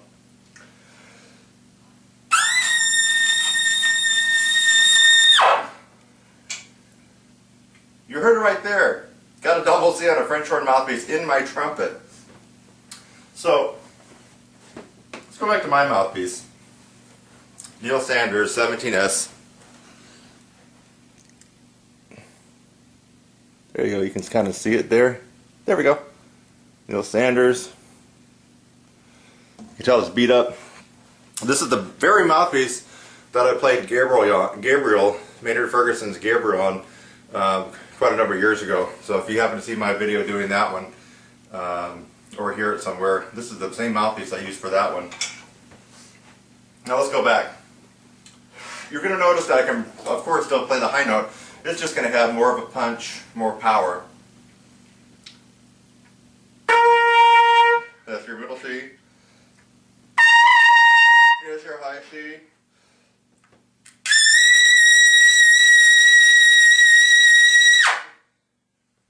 Love it the way it comes out. You notice that in all these mouthpieces I was able to hit the double C. All of us have different dental structure, different facial features up here, and therefore what works for somebody, for example, this works for me, might not work for you. And that's why I would definitely recommend, and I recommend all my students to spend some time going through different mouthpieces and making sure that mouthpiece is appropriate for what you do. This mouthpiece may not be the perfect mouthpiece for a symphonic player, but it shouldn't be the reason a symphonic player would say that they can't play high because they need a cheater mouthpiece. I've just broken that myth right here. You heard me play a double C on a Bach 1.5 mouthpiece. You've heard me play, that's a 1.5 C mouthpiece. You heard me play a double C on a Bach 7 C mouthpiece. That's the standard mouthpiece that every little kid gets when they take their horn right out of the case for the first time. So what can we learn from this? You, first of all, need to be taking lessons from someone like myself, or you got to take lessons from somebody who already can do what you want to do. That's number one. Number two, put the notion of mouthpieces allowing you to play high out of your head and actually do the real trumpet work. What does that mean? You actually got to practice. And you got to practice the right stuff in the right amounts. That's what we learned today. You don't need a cheater mouthpiece to play high. You should be able to play high on any mouthpiece you pick up. I just proved it here. You know, I want you to go to TrumpetSizzle.com. That's www.TrumpetSizzle.com. I have an array of trumpet video lessons. My main job is teaching trumpet from beginners all the way up to advanced and professionals. Yes, I do have a couple of professionals from time to time that come in that want to learn how to improve their range. Always remember, it takes about 5,000 hours of concentrated practice from beginning, whether you started in 5th grade or if you're starting as an adult, doesn't matter, log those hours in. It takes about 5,000 hours just to reach the very bottom of the professional caliber trumpet player. So if you're wondering where you're at or why you're not where you want to be, think about how many hours you've logged in since you began playing. And if it's not 5,000, chances are you need to put in some more practice time. And, I'll repeat it again, you got to get with the right teacher. In fact, let me just bring that up before we close it. You know, if you go to Google and you type in trumpet lessons, you're going to see quite a variety of people on there, including myself. I come on page 2 right now. I'm trying to get on page 1. But you want to get with a trumpet instructor who not only can tell you how to play high, show you how to play high, but actually has been out there in front of an audience with different bands playing upper register trumpet music. Anyway, what I've noticed is that a lot of these trumpet players that you're going to find that pop up on Google on page 1 right away, if you try to search their name and find out what they've done, what they played, some of them you can't even find a live video of them playing. But their marketing is really good. So I would just caution you that as you're looking for somebody to help you out with your trumpet lessons and improving high range and everything else, you want to get with somebody who can actually play the trumpet, play the way you want to play, and has actually proved it with bands and other live audiences. Go to TrumpetSizzle.com. See you there.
reasons you cannot play high.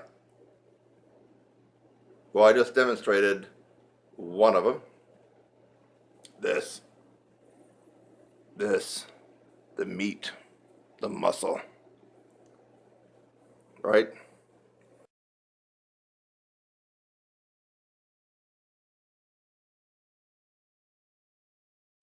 But you already knew that, right? Yeah. You know you got to have chops. You got to build this. Everything. All these muscles, everything. It's all got to be built up strong. So you know that one, but maybe you didn't. Maybe you thought it was talent. Okay? A lot of people think it's just talent. Can't play high. I was just born to play third chair. Just the way it is. Don't get mad about it. Don't beat yourself up over it. You just weren't born with the talent to be able to play high. Actually, some people feel that way. But that is 100% wrong. 100% incorrect. That's your belief system, but it's not reality. Your belief system, but not reality. So the top reason that you can't play high is you haven't gone through the process of training this and the whole mechanism from diaphragm to here to out to the horn. You haven't gone through that process. Now you can look at video, YouTube after YouTube. In fact, I just crossed over the 600 mark on my YouTube channel. Videos available to the public. You can watch them all. You're not going to get that miraculous improvement in range and endurance just by watching videos, even though I'm giving you some good advice and others are giving you good advice. You have to go through the process. The process is systematically applying so many different angles at your chops, your breathing, your tongue, strategically over a period of time, infused with momentum. That's what the process is. And you're not likely to have gone through that process if you're watching this video, or maybe you're just watching it just for giggles. But you have to go through the process. It seems like a lot of teachers that can actually play decently high are not taking their students through the process. And as a result, the students don't end up playing as well as the teacher, and they don't even make that much improvement. It's about the process, not about one or two techniques or a routine that you're going to do. It's about the process. So, if you watch my stuff, you will get better, and you are certainly going to play a little bit higher, a little bit better, a bigger sound, a bigger tone, more accuracy, better endurance, yes. But you're not going to get that miracle, amazing, oh my God, I was playing high C's and D's a few months ago, and now I'm zinging out double high G's. Now I can actually do some Broadway shows if I wanted. No, you're not going to get that by watching just individual random videos on how to play trumpet better from anybody. You have to go through the process. I happen to know what that process is, by the way. And according to most of the people that have been working with me, it seems like they know it now too, and they can demonstrate it. So let's go on to number 2, or the second reason, the second top reason that you can't play high. That. Tongue and tongue arch. Now, you can still play high without the tongue arch. I'm going to play high right now, leaving my tongue dropped in a low C positioning. And now it's not going to sound good at all.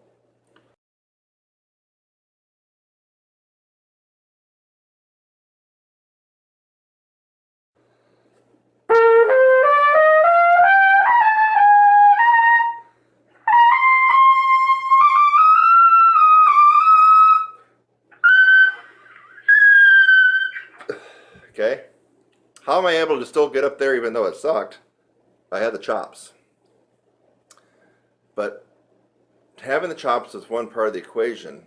If you don't have the tongue arch, my friend, you can have the range. F, G, weak, kind of brittle sounding, stiff sounding, not that powerful. But I can get those notes. That proves to you right there that if you're still not doing some things right, that you can still gain some altitude just by developing your chops, but that's not going to be the panacea and what you're thinking about as an end result of how you want to play. So the tongue arch, the less space you have in your mouth when the air is coming out, you're going to zing out higher notes because the air is going to be speeding past the lips, vibrating them faster, vibrating the air that goes into here, coming out here, it's going to all be faster. Okay. So how do we do that? It's the tongue arch. And it's kind of one of the most elusive techniques on the trumpet. It really is. I get people that can actually play pretty decently up to high C, D, even E, and they're not using tongue arch, but they're so used to not using tongue arch that they can actually play sometimes at the professional level or as a professional in a symphony. It's quite amazing how they can do that. They're making things in life very, very hard by doing that, but yet they've accommodated not knowing about the tongue arch or not being able to do it. So what if you had a screwed up embouchure, or what if you thought you didn't play correctly? Well, here's my natural setting. What if I played poorly? Let's move the mouthpiece over a little bit. There we go, see it?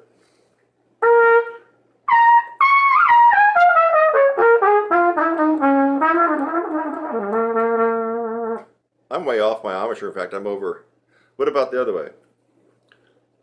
Well, now I'm back to center. Move it over. Now I'm really playing not where I want to play.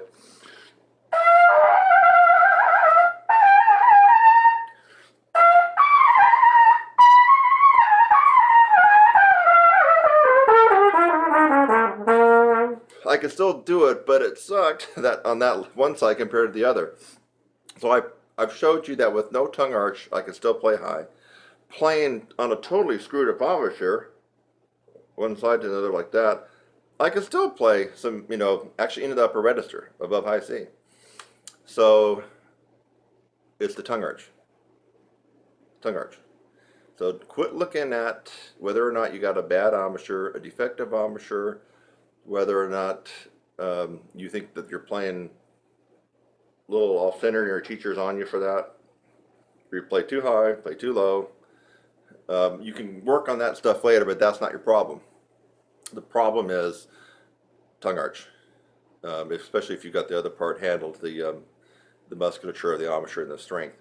But a lot of people don't got that handled either. But it's the tongue arch. With the tongue arch, you can do quite amazing things. So if you can play high B flats, B's, and C's with the perfectly executed and advanced tongue arch, that those high C's automatically turn into E's and F's with no change in the musculature and the strengthening of the embouchure here. Tongue arch works wonders. That's the second reason that you can't play and if it's the second reason, or it's the second place why almost all brass players can't get altitude and can't have good endurance. It seems to be mystical and ambiguous, foggy, murky, unclear what the tongue arch really is. But basically, if you can take the tip of your tongue, that's the tip.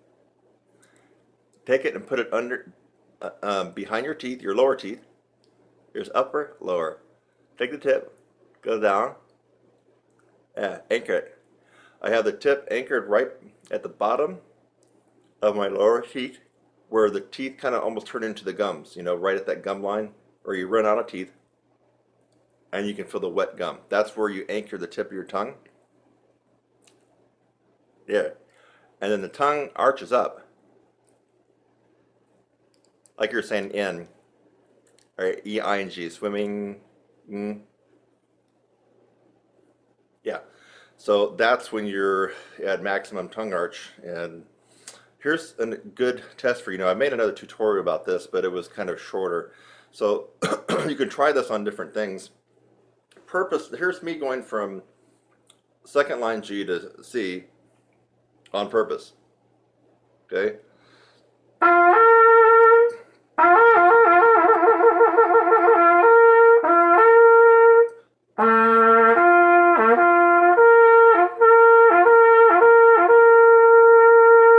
Okay, you're seeing movement here. I'm also adding a little extra tension when I'm going up to give it push. The way to really get the feeling of tongue arch, so it's not theory, it's actually something real that you're doing, is to purposely try not to get the top note, yet raise your tongue in an arch position.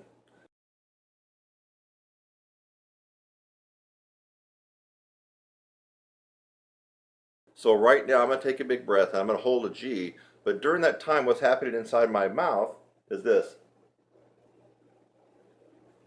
My tongue is arching up. You already know that tip is placed behind my teeth.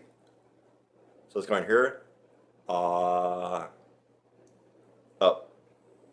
And I'm purposely going to try not to get the C. Watch what happens.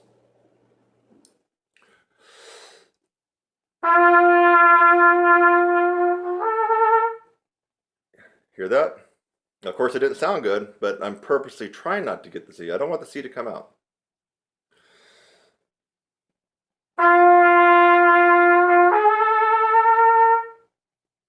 Watch again.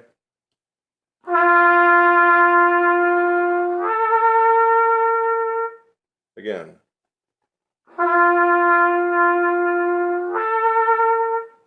You notice no movement going on here at all, right? And I'm really trying not to let the C to come out. That's your assignment. If you can get that to happen, you've executed the tongue arch quite perfectly. Now, it doesn't stop there.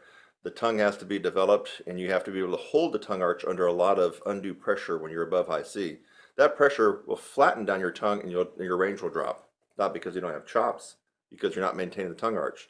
So the tongue arch, you got to get it, but then you have to develop it to withstand the pressure that will be inside your oral cavity when you're really playing in the upper register and beyond. Your tongue arch drops just a micromillimeter and you've lost 2 notes on your range, just like that. That's how easy it is. So let's try it on a different note. Low C.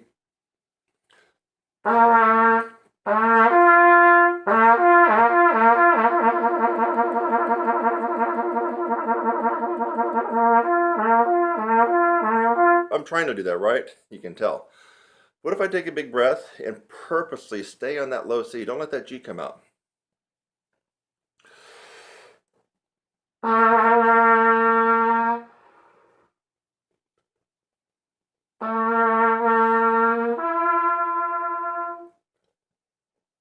Take a bigger breath this time. The first one came out air because I didn't have any air left.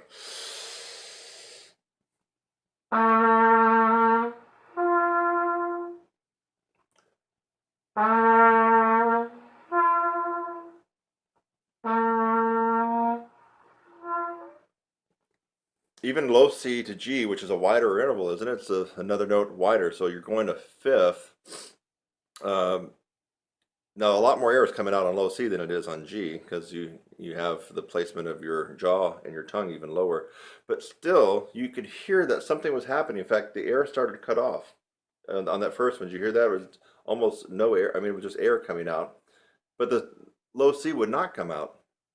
So don't think that was a mistake. The low C would not come out anymore. Let me just see if I can go for the air again because that was pretty important. I'm raising the tongue up to the point where the low C will not vibrate anymore.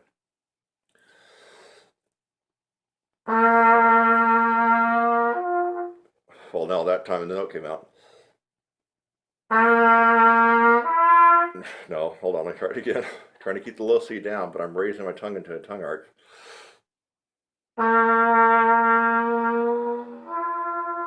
No, it's not going to do it this time. I guess it was kind of a fluke, but still, that was important to realize I'm trying to play the low C, which even beginners can get. So you know something was going on inside here. I mean, if I can't play the low C, something really is bad, and something bad's going to happen. Maybe the end of the world tonight.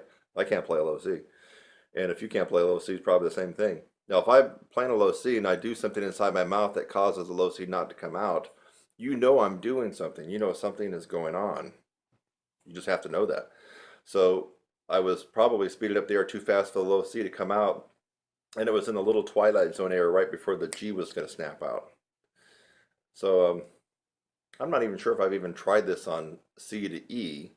Now, I'm thinking that as you get more narrow in intervals, it's probably going to come out easier. So I'm not sure if this will be the best demonstration or not. Let's find out. So middle C to E. Oh, normally.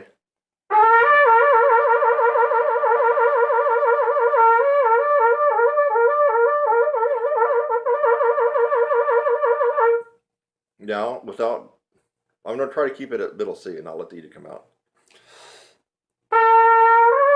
Oh no, okay, it gets easier as you go higher, actually.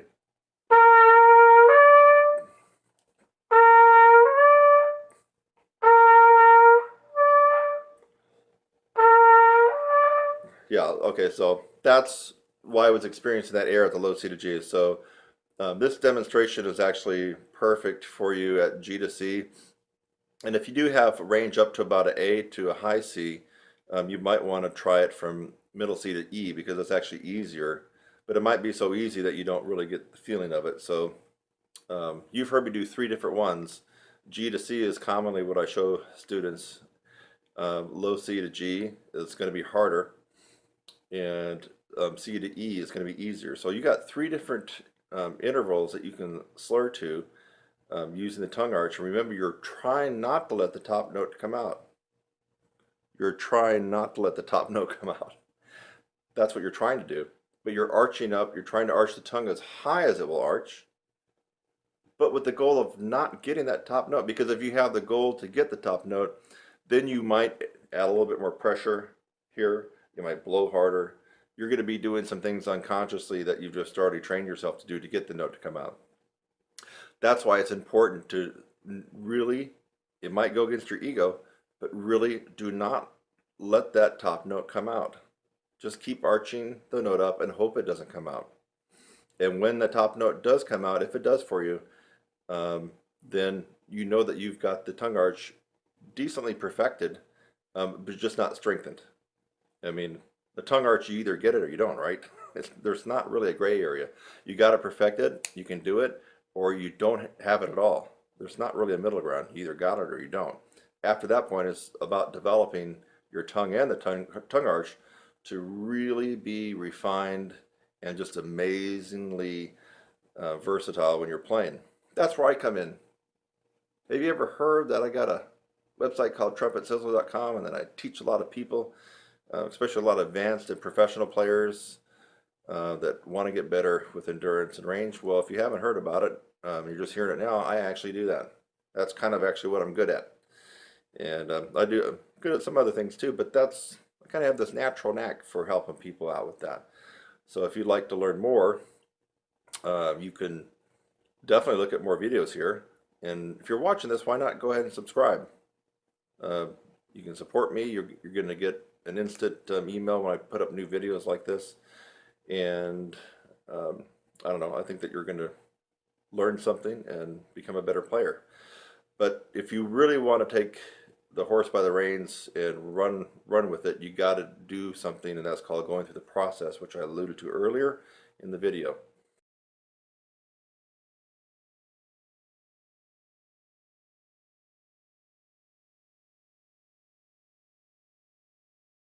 So, but this tutorial on tongue arch should help you. And now if you're not getting the note to come out at all, even though you're trying not to, but it still doesn't come out, that's where, again, you need a coach. You need someone to work with you on that, because that is the second reason you're not able to play high, play with power up the upper register, or even have great endurance.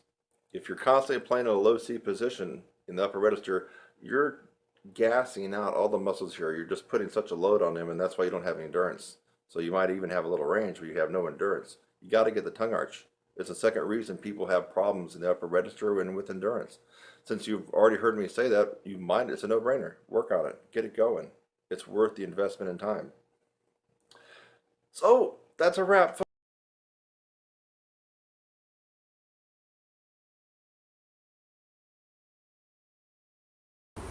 Hey guys and gals, I've been using a cool little tip, shortcut. Again, this is not a substitute for the process or for enrolling in lessons, and specifically we're enrolling in some of my pedagogical specific courses like upper register, technique, lead trumpet playing, breathing. But I have found that this is a very potent and quick results producing technique. And I call it the frozen lip bend. I've scoured Google, YouTube, even that crappy little site called Vimeo. No, there's nobody else that has come up with this, so the date of this video will be the copyright for this particular technique. It's the frozen lip bend. We could almost call it deep frozen lip bends. And so you've seen people demonstrate lip bends almost in a half-step fashion, and it looks impressive. They're doing things like right.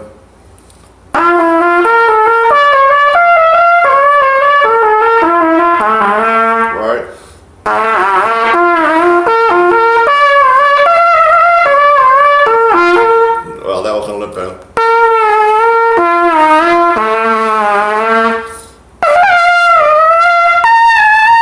Okay. I was doing that in 9th grade, folks. I mean, come on. So when you see someone, a pro that's screwing around, lip bending like that, that's kindergarten stuff. You want to go up to the heavyweight league with the big boys, then you do deep lip bends on any brass instrument. Not this little half-step bullshit jargon that's not going to get you anything. So here we go. I like to play the F sharp in the G progression down. So play the F sharp. Now no valve. Soft and increase dynamics.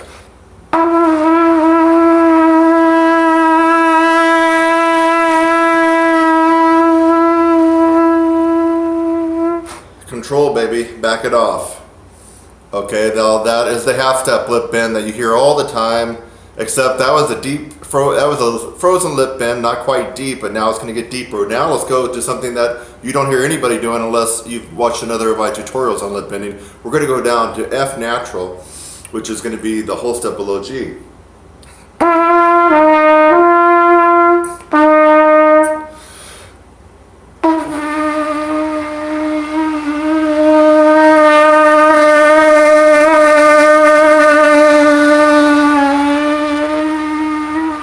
Control that baby all the way back to triple pianissimo, baby. All right, this is the big boy league, and you might not even be able to do what I just did, but that doesn't mean that you couldn't do it with a little bit of practice, with trying this.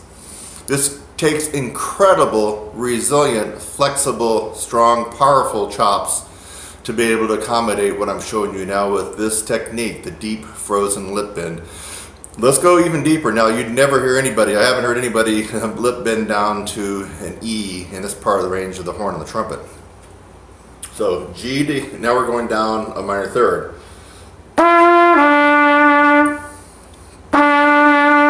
Lift the belt up.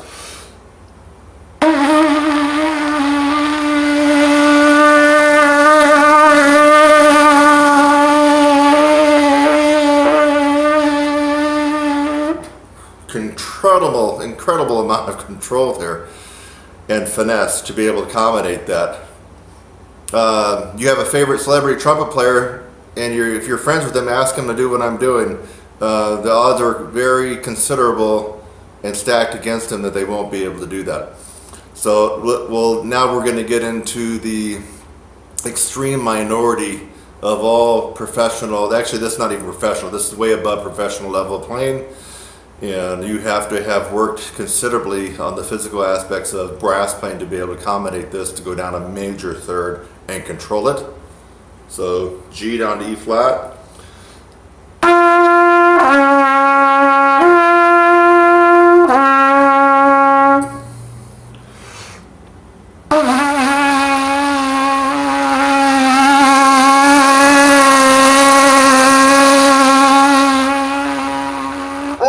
Down to quadruple piano, ladies and gentlemen. Again, quite an exhibition in resiliency, malleability, flexibility, powerful.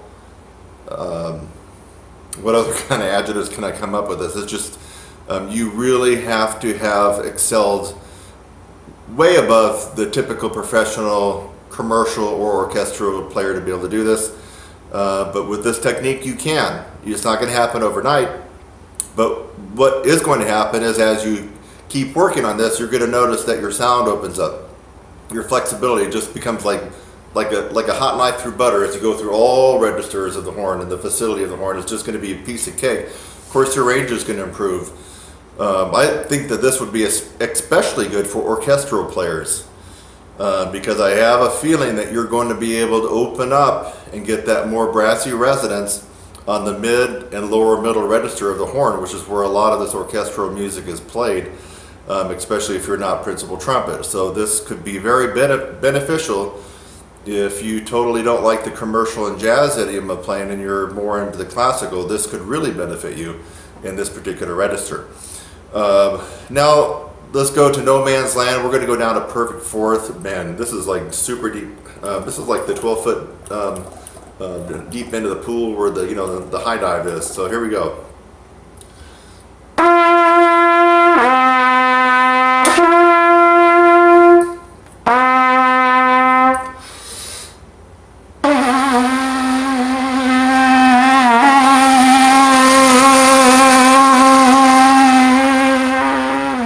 Very difficult. In fact, you even heard me falter a little bit. I'm not perfect.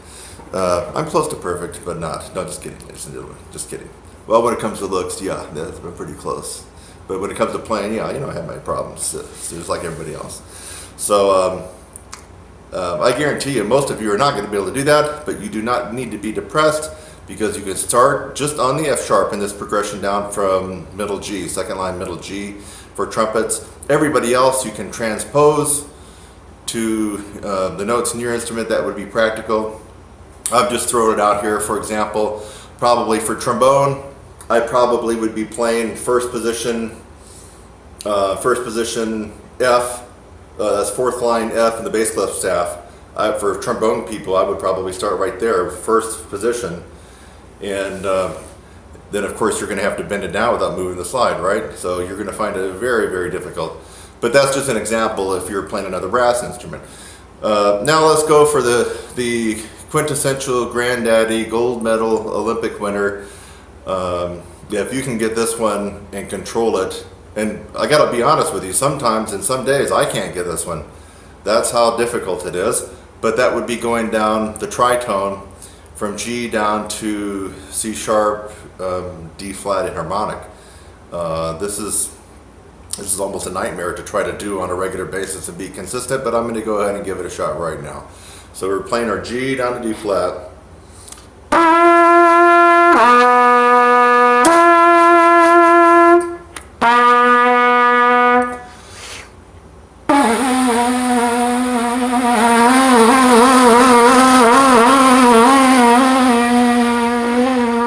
Oh, almost didn't get it. Folks, that was rough and tough and tumble. If you can do that and control it,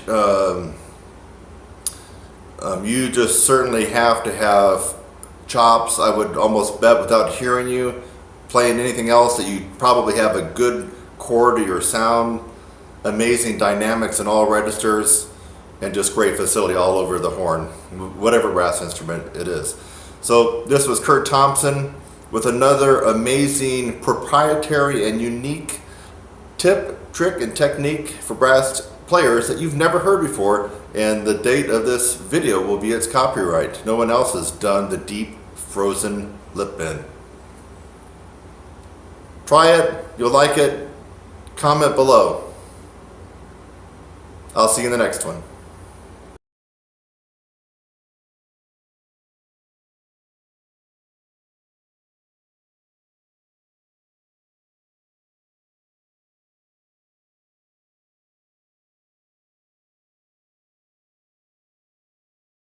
I've been kind of messing around doing the palming Dr. Charles Cullen lip slurs and lip trills, and I've been finding it quite tough. I mean, you can't use any mouthpiece pressure. So I'll just give you an example. You do the horn here, it's palmed. So you make your hand. Now, French horn players will probably have to do this. Trombone players, maybe also. Baritone players, I'm not exactly sure how you would do that unless you could put your, like, you know how a tuba will put their tuba in a big tuba stand. And if you put the tuba in the stand and you just went up to it with the mouthpiece like that, that would be almost the equivalent. So if you could put your euphonium or baritone in some kind of a stand, then you could probably get the technique we're after here. So you make your hand like a shelf, and I was just kind of messing around doing some lip trill, just seeing where I was at.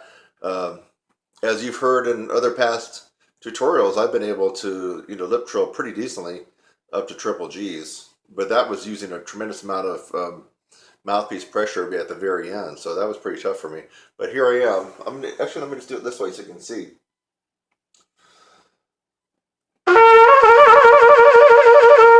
That's C to E, easy. Obviously that's E to G, G to B flat, B flat to C,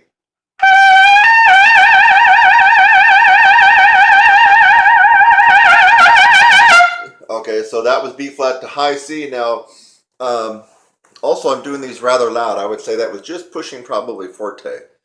You're not going to get too much out of your lip trills in the Charles Colin book if you're playing them pianissimo or piano. I recommend all my students that were at least at the MF mark. MF to F is good. Probably fortissimo is not good. You're going to be blowing so loud, you're going to be defeating the purpose of the technique. So keep these around MF to F. So that was a B flat to high C. So palming. Now look how I got it. I don't know if you can see. I'm only using the weight of the horn, and I'm not doing this. I'm not grabbing and pulling. There we go. Let's try to go a little higher.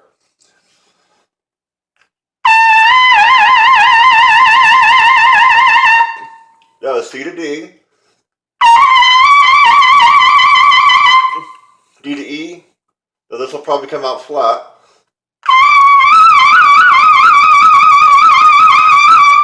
And then, geez, I don't even know if I can make this last one.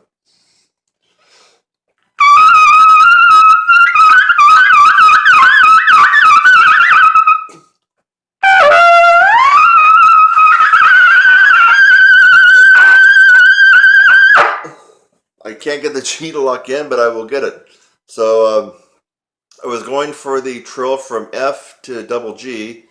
I think it kind of came out. It got a little bit weak. Let's see if I can get it again.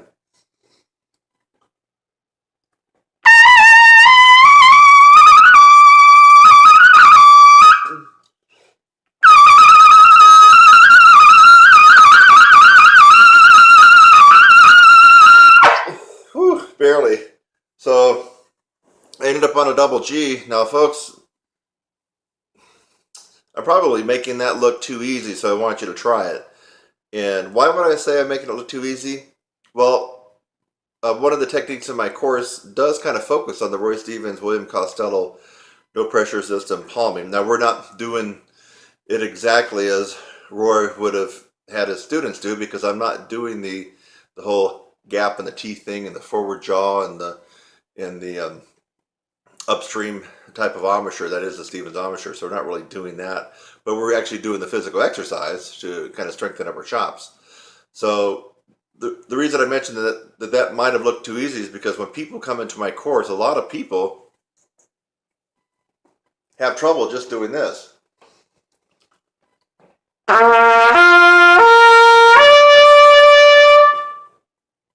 Just going to the E. Now that's just a slur going up. I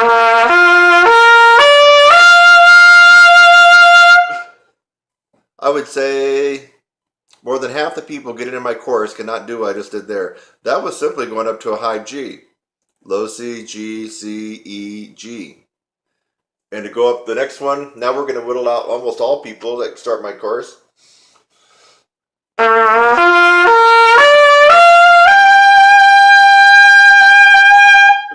That's the B flat. I might, if I had 10 people start my course over the last quarter, maybe 2 would be able to do what I just did there.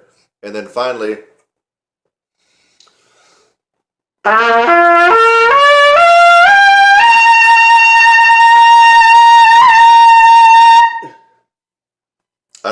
had 10 people start my course over the live course now, the one that they're seeing me every week live, either via Skype or on the phone. Maybe one would be able to do what I just did right there. And that's just a maybe. So take this technique to heart in this drill, and it's a good challenge. I mean, we're all brass players, and it seems like brass players, and especially trumpet players, like a good challenge in the competition and to challenge ourselves. And wow, can you think of a better challenge than this? Yeah, because I mean, come on.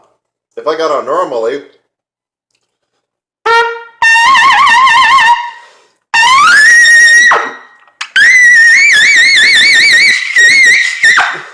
I mean, what the hell? I just did that lip trill from double C to double D, and if I warmed up a little bit more, I know I can go another 3 or 4 steps higher because I'm playing normally and got the right pressure that I want. So this shows you. You saw that I kind of thinned out going up to that double G, lip trilling it. So if I can go an octave higher playing normally, there's something to this technique, and I highly recommend that you start playing around and challenging yourself. Think outside the box. Use your brain. You have to constantly keep moving upwards and expanding everything and advancing your horn. It doesn't stop. It hasn't stopped with me. I'm still looking at areas. Right now I'm looking at the jazz area. Although I feel like for a guy that's, done it for, I'm not even really seriously doing it, but I am looking at it. I am doing some different things with the jazz and jazz improvisation. And I feel like the little effort and input that I've done has actually got me, a couple of spots upwards. So now, do I really have to do all the jazz? No, because I have classical skills and commercial skills that tend to put me ahead of the pack and make me stand out. But I'm not satisfied with that because I want to keep expanding, keep improving. And so I'm looking at the jazz as kind of a last frontier for me. And I've been noticing when I've just been kind of fooling around playing with some of the legends of jazz, the living legends, it's at the point now where I feel like I'm kind of hanging in there with them. I mean, just on some of the recordings, and I'm like, wait a minute, I'm able to hang in there with these guys. And jazz is definitely not my forte now. Who knows? Maybe down the road it will be. So the whole idea is you keep trying different things and experimenting and adding different things to your regimen to keep improving. What is the opposite of that? The opposite of that would be to, for 30 years, pull out your Claude Gordon book and be doing this. On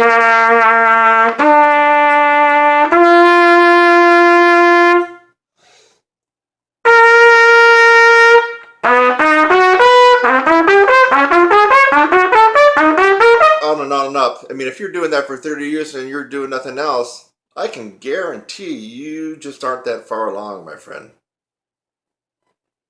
Be smart. I'm Kurt Thompson at TrumpetSizzle.com, and here on YouTube, you're a brass instructor.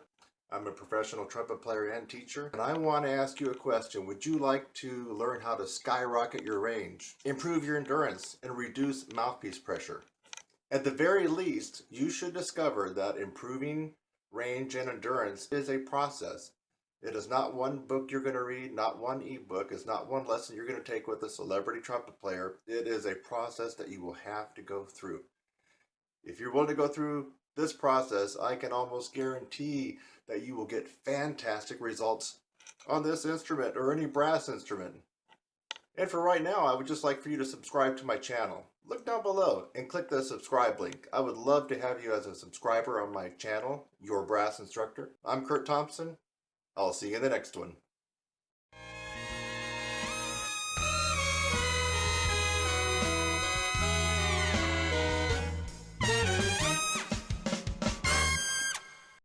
Hey, this tutorial deals with Roland, something that is confusing a lot of people out there. So let's just be clear on what this is. In fact, here's an exercise that you can practice. Doesn't really matter if you play tuba or French horn or trumpet or trombone. You want to be able to make your lips disappear. Okay.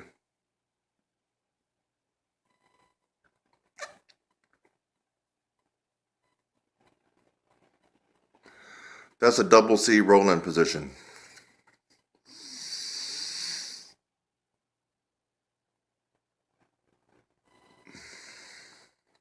I did a tutorial going over this, but I'm just doing it again. Practice. This is a technique. Just practice rolling your lips in.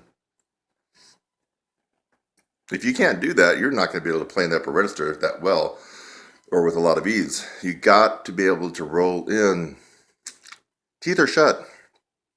Don't be confused and think that you're doing this.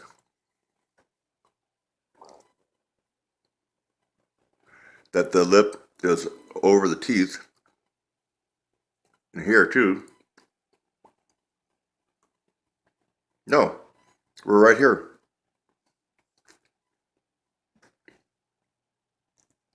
See, teeth were shut. They're open for me to roll in. Open, roll in. Now they're over the teeth. I shut the teeth. So, a technique for you that would be of value is to make sure you get the roll in. And if you can't do it this way, you're not going to be able to do it on the horn in real time. So this is kind of a bike with training wheels right now. You're not using the horn, you're just practicing the roll in. Double C, that's a double C roll in right there. High C probably be, well for me anyway, would be probably high C. Double C. Hope you enjoyed this close-up of my lips. I'm Kurt Thompson at TrumpetSizzle.com, and here on YouTube, you're a brass instructor. I'm a professional trumpet player and teacher, and I want to ask you a question. Would you like to learn how to skyrocket your range, improve your endurance, and reduce mouthpiece pressure? At the very least, you should discover that improving range and endurance is a process. It is not one book you're going to read, not one ebook. It's not one lesson you're going to take with a celebrity trumpet player. It is a process that you will have to go through. If you're willing to go through this process, I can almost guarantee that you will get fantastic results on this instrument or any brass instrument. And for right now, I would just like for you to subscribe to my channel. Look down below and click the subscribe link. I would love to have you as a subscriber on my channel, Your Brass Instructor. I'm Kurt Thompson. I'll see you in the next one.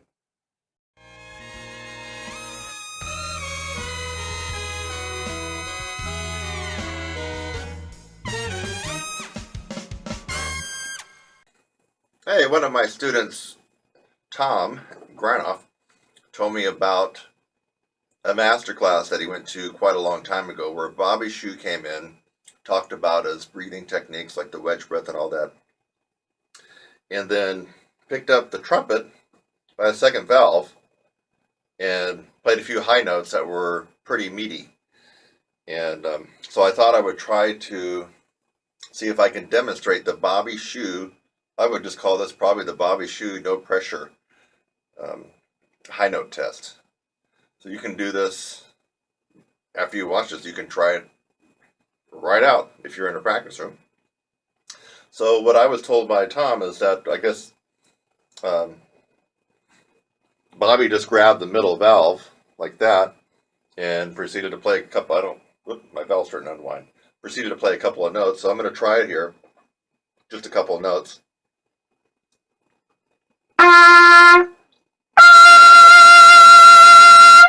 G.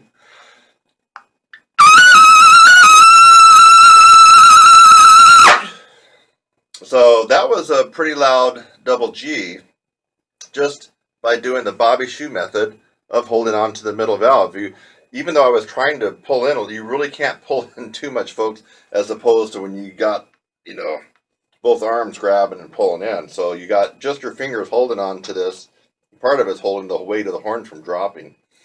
So anyway, that's the Bobby Shue no pressure high note test. You saw it here probably for the first time because I just found out about it from Tom Granoff. Thanks, Tom. Thanks again for watching this video. I hope that you got something out of it. Sometimes I make a video just to make you laugh. A lot of times I make a video to educate you on something and maybe even help solve a problem. So I hope something like that occurred for you in this video. And while you're at it, again, subscribe, click on my website link, and go on to the next video. It's lovely out here. Have a great day.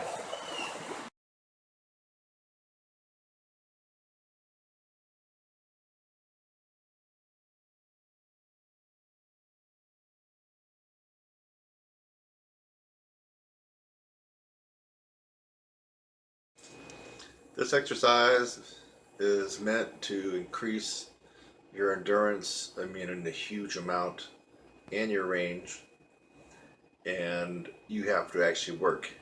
And that's one thing a lot of you are not willing to do. So what you're going to see is me doing the Cat Anderson whisper quiet middle C for 5 minutes. Trust me. You do that for 30 days in a row and you're going to notice something big time happens to your endurance, and you'll probably get a half step pop in your range. That's not a bad trade-off for doing your 5 minutes of practice a day.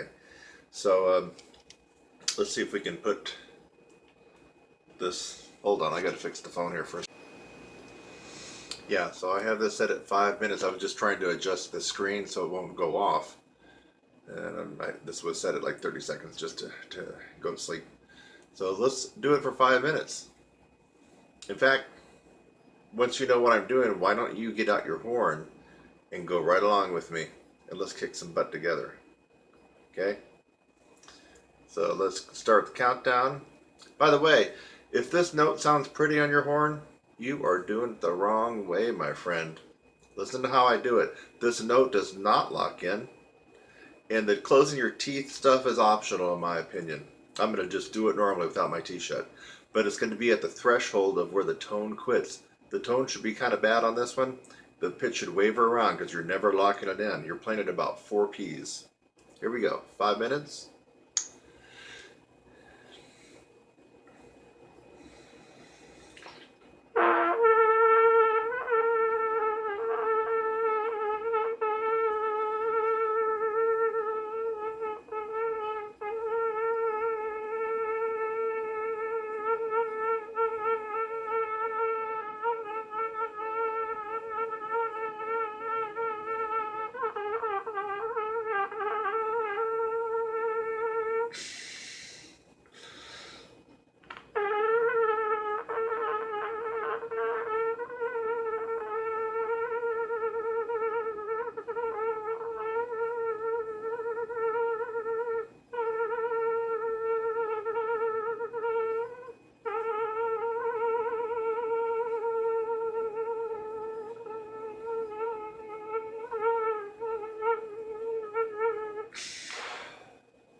You want to get some serious range endurance, then you need to man up. Or if you're a gal, you need to woman up. I mean, you need to work your butt. You try that exercise I just did and watch how it exhausts you. Basically, you're not breathing for 5 minutes. That is the Cat Anderson Whisper Quiet 5-minute C. It's an advanced technique in my course. And I'm here to tell you, you do that once a day, like I did, 5 minutes for a month. You might double your endurance and you might throw a half step on top of your range just for 5 minutes a day. But you're going to work. Did it look easy? You do it. And you do it for 30 times in a row for a month. But when you have that extra range and that double of endurance, then you got to come back and thank this guy right there on this video, okay? You make a comment. If you haven't subscribed, you should subscribe right now. And you come back in the middle of January with more power, a little bit better range, and a lot more endurance, and you make a comment right there for everybody to see that it does work. Kurt Thompson, TrumpetSizzle.com, and I was just doing the Cat Anderson 5-minute Whisper Quiet C.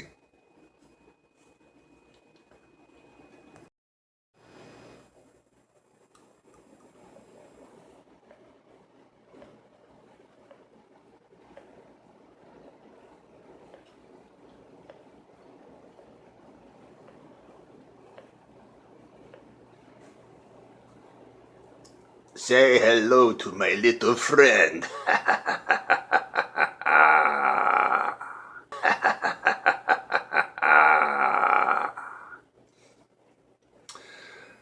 Yes, folks, I found this little contraption online, and I'm going to be doing an experiment, so I'm going to make a couple of subsequent videos on this to let you know what happens. I'm actually doing this just to increase my power and volume. I don't know if you figured this out. I don't really need to increase my range, and I definitely don't need to increase my endurance. But power, I'm all for being the most dominant, powerful brass player anytime, any place, anywhere, baby. And let's just see what this does.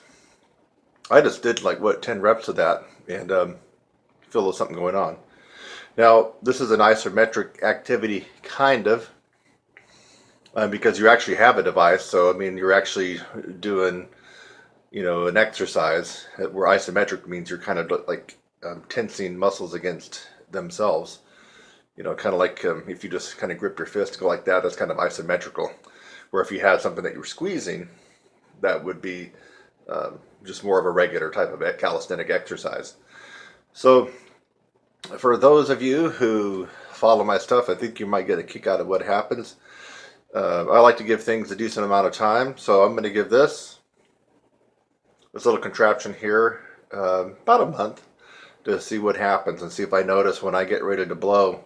In fact, I might get out my old trusty decibel meter. Remember that one from a couple years ago? And the threshold of pain, if you remember watching that one and the new one I just put out, the threshold of pain for your ears is 130 decibels. Now, if you watched that one from a couple years ago, which I just recently kind of edited, I got my double A up to 126.5. Folks, now that's trained whistleblowing loud. And then I included a couple examples where, I buried the band with that note. What I would like to see is if this guy can get me up to that 130 mark on my double A. Yes, that would be cool. That means anybody that I don't like would experience the threshold of pain at 130 decibels on my double A. Yes, it will become a legitimate weapon of vengeance. And you too can be able to exact revenge on people that rub you the wrong freaking way. So, for those of you who play trumpet, watch my progress on this little contraption. And by the way, I'm thinking that even if you don't play trumpet, guys, this could be a wonderful Christmas gift for your girlfriend or wife. You know what I'm talking about, baby? Yes, so even if she doesn't play trumpet or is not a musician, you still may want to order this for her. Get my drift? Let's exit with a little bit more exercise here. Ready?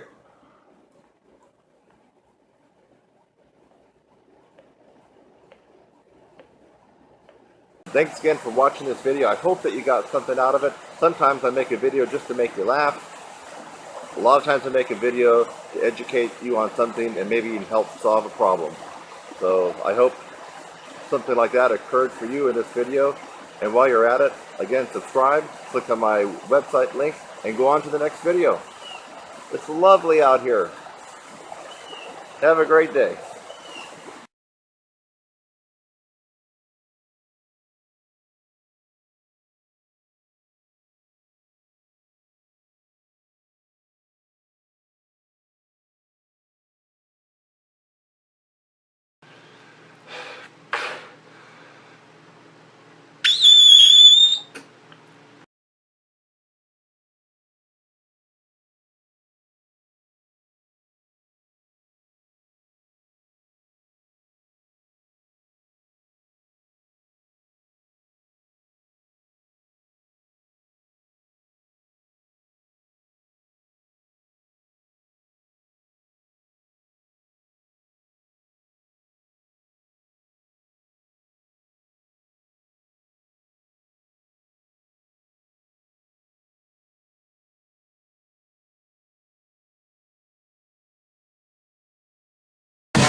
How about, let's see if I can get my double A up into the 120 range as well.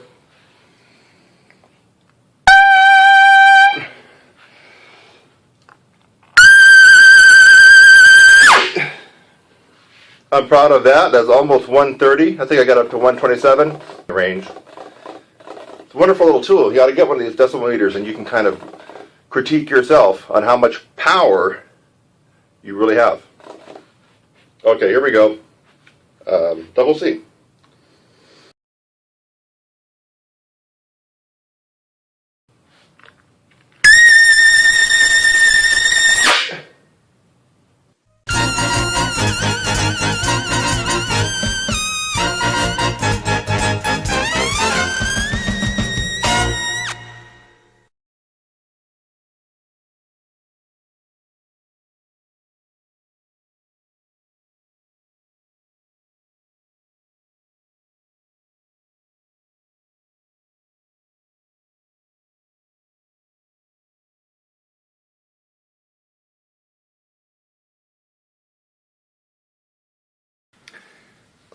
Lip buzzing is a poison, so you really have to be careful.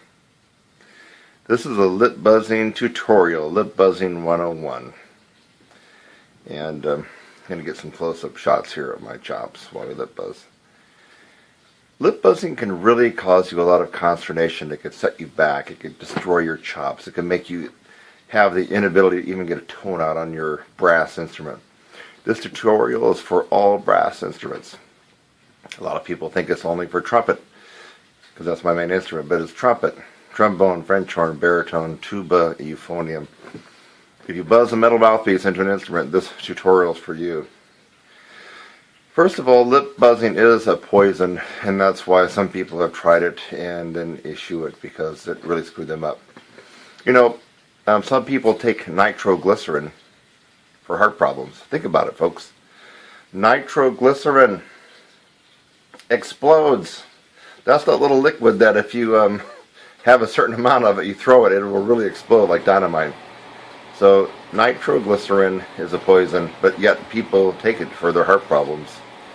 Zoloft and Lexapro and a bunch of other drugs are good for people that have depression and bipolar disorders. You take too much of it, you're really going to be screwed badly. Anything you can think of that can help you in small doses could also kill you. Let me think of one other thing. Well, let's just pick Vicodin. You know, Vicodin, the painkiller.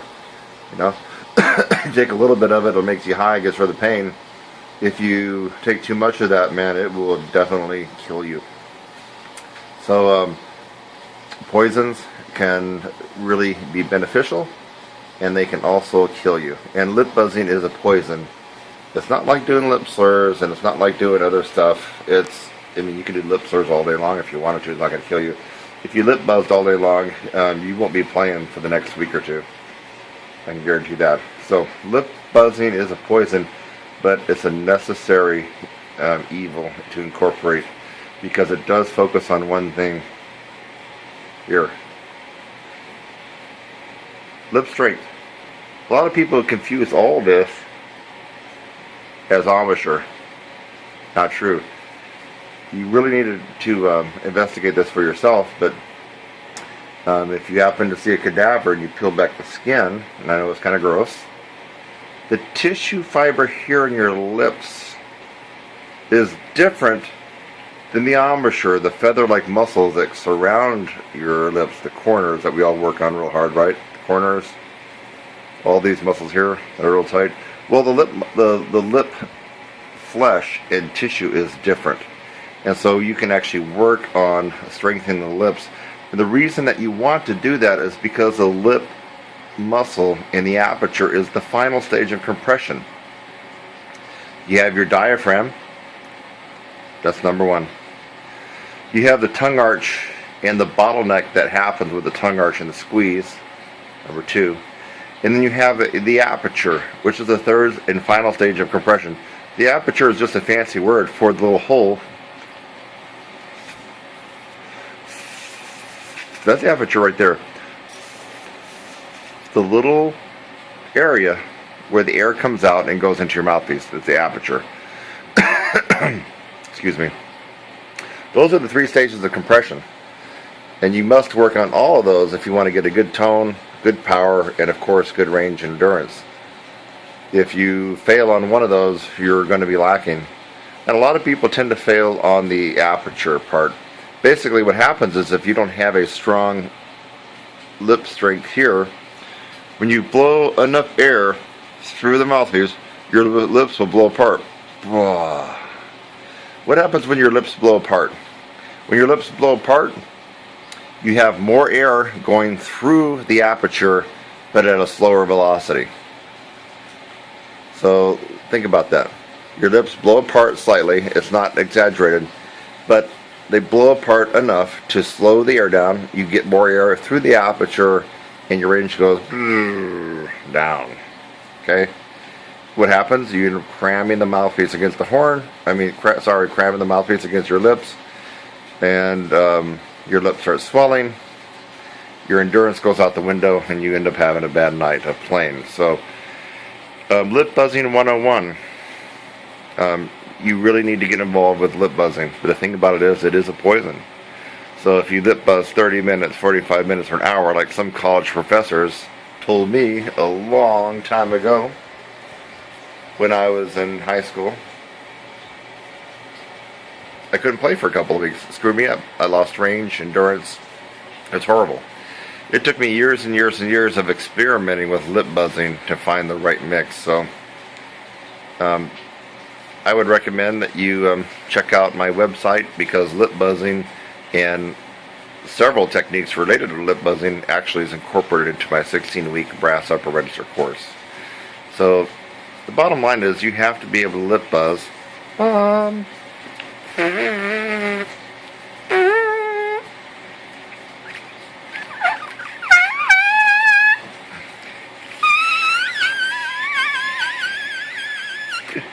Almost a double C there. That wasn't warmed up. You have to have the strength in your lips to buzz without the horn to really magnify your range and endurance and really increase the compression that happens in your aperture. So this is Lip Buzzing 101 tutorial, just basically telling you why and the hows, and hopefully that you'll pursue it further. But last word, and I've said it several times, and I know it's repetitive, it is a poison. So you go beyond a certain time limit with your lip buzzing or buzz too loud, and you will make things really, really bad for yourself. Maybe the inability to play for a few days or a couple of weeks, so be careful. If you want to know more about lip buzzing and how to incorporate it in your practice and the different various techniques that you can employ in your practice to help that last stage of compression, then go ahead and click on the link you see below. You have to click on the description and open it up, and you'll see my link there. Go there and you can email me, or simply email me at kurt@trumpetsizzle.com. KURT@trumpetsizzle.com. So I hope this video tutorial made a little sense to you. If you don't employ lip buzzing at all, I'm convinced you will never gain and master the range on any brass instrument.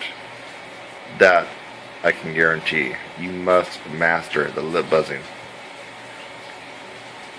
I will see you later, my friend. Bye-bye. Why do you really need to have more range than what you see on the page in your rehearsal and your ensembles? Well, I'm going to show you why. I'm going to show you why that the notes and the highest notes that you have in your ensembles is not where your range needs to be. Your range really needs to be a lot higher than what you have to play in your music.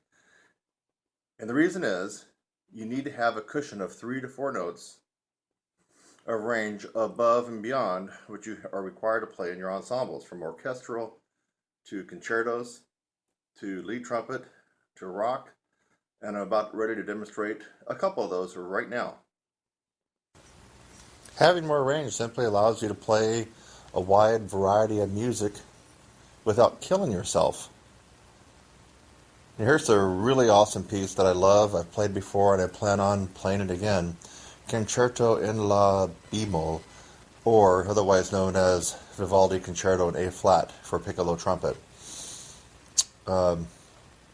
Now, I don't happen to have a piccolo handy, so I'm going to use my big horn, which means I'm going to be using my piccolo fingerings on the big horn, because this is a transposition that I'm doing, and of course some of the notes may be a little bit out of tune on the big horn.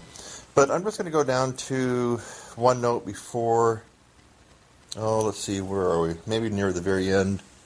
Like one note before number 3. That's the second line from the bottom of this first movement, Allegro.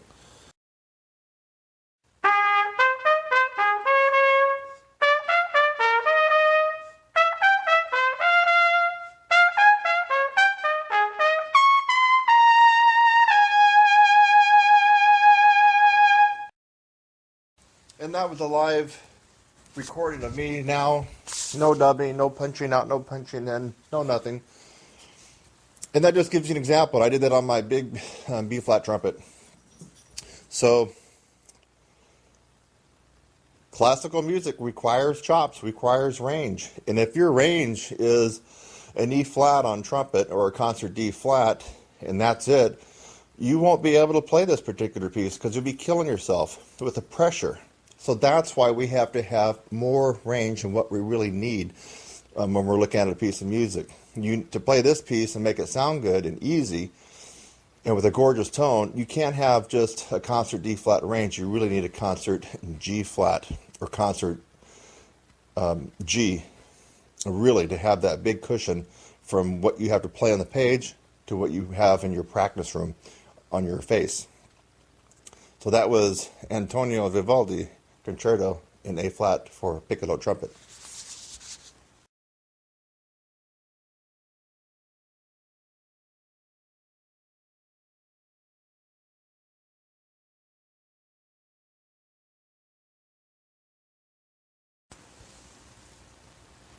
Here we're looking at near the very end of the first movement of the Humble Concerto. And actually, if you play the Humble Concerto on an E-flat trumpet, it's a million times easier, but you will see a lot of people play it on their bighorn. In fact, I'm going to do a little bit right now. Some of the stuff that I'm going to be playing goes up to a high C on the B-flat trumpet or concert B-flat. If your range is only a high C or high D, you're going to have a lot of trouble with this piece. And any piece that has high C range, you have no cushion. You're going to be playing on the skin of your teeth. You're going to be using too much mouthpiece pressure. You're probably out of tune. You'll probably miss a lot of notes. You won't have any endurance. It's not going to be fun. That's another reason why you have to have a lot more range than what's called for in a particular piece. I'm starting at, it looks like measure 273. It's the second line down, right near the end of this first movement.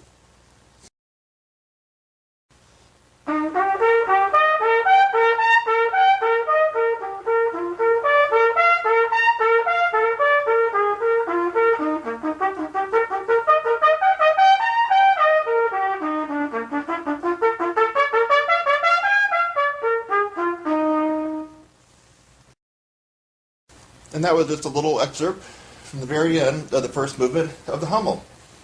Went up to high C on my B-flat trumpet.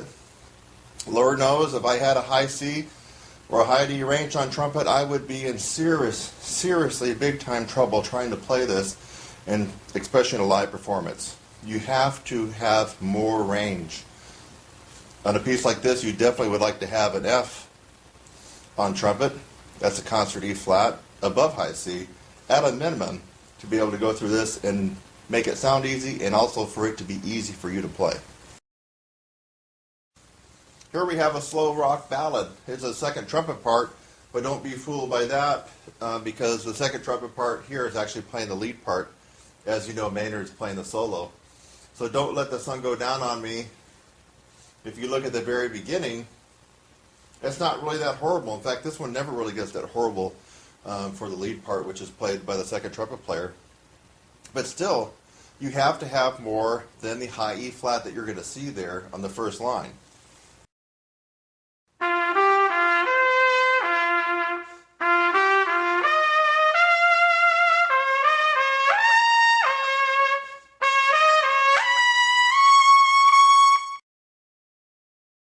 That was the first line and a note. For the second trumpet part on Don't Let the Sun Go Down on Me, and it went up to an E flat.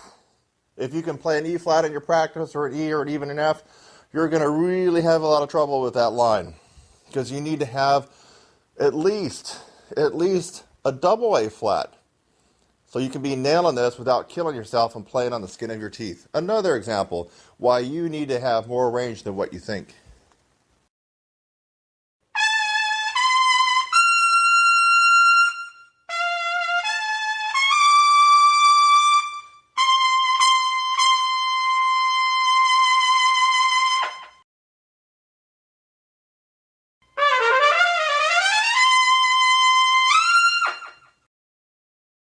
That's a little lick in Birdland right after measure S.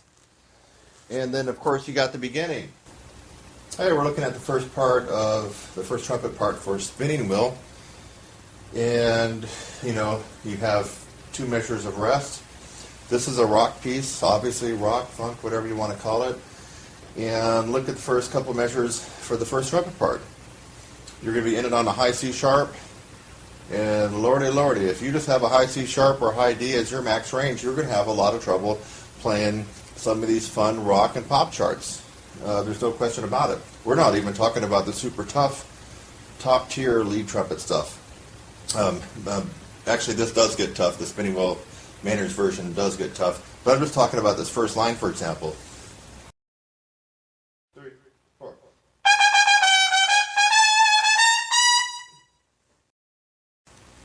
To put some meat on the bone and have some sizzle, you have to have a lot more than a high C sharp or high D on your B flat trumpet to be able to play stuff like this. You really do.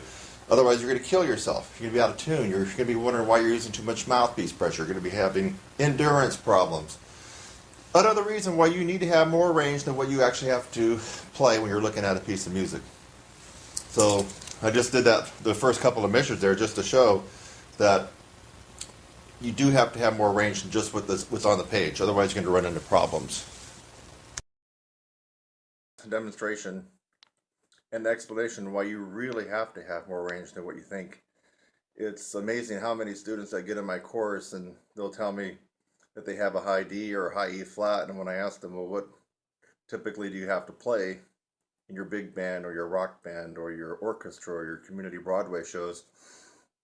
And when they tell me high C's and D's, I just kind of cringe because that's tough, folks. To have a high D max range and you're playing up to high D in your ensembles, I mean, that's a recipe for disaster and pain and torture and bad endurance problems, everything. You got to get your range up. I hope that some of the examples I provided, even to you classical players, I provided an example of the Hummel and also the Vivaldi concerto. I mean, it really makes sense. You have to get your range way, way well above what you are required to play in your daily performance and rehearsals. I'm running some very good Black Friday specials that are going to conclude this evening. I'm going to try to get this up. If I don't get it up in time, I'll put a note below. Look below, and I've had a couple people request that I extend it until tomorrow on Monday. So depending on when I get this video up, if it doesn't come up until mid-evening, that doesn't give a lot of people time to react to this particular video. In which case, look down the notes, and I might extend it until tomorrow. But really, my programs, I'm cutting some of them almost in half just for this weekend, just to get you involved so you can see what all the buzz is about, why people are getting good results. So TrumpetSizzle.com, I'm Kurt Thompson, and look down in the description below this video. You're going to see some links where you can click on and start learning how to play first trumpet, lead trumpet in a rock band, swing band, jazz band, or if you just want to up your game for concertos and pick work. You got to take advantage of these programs now.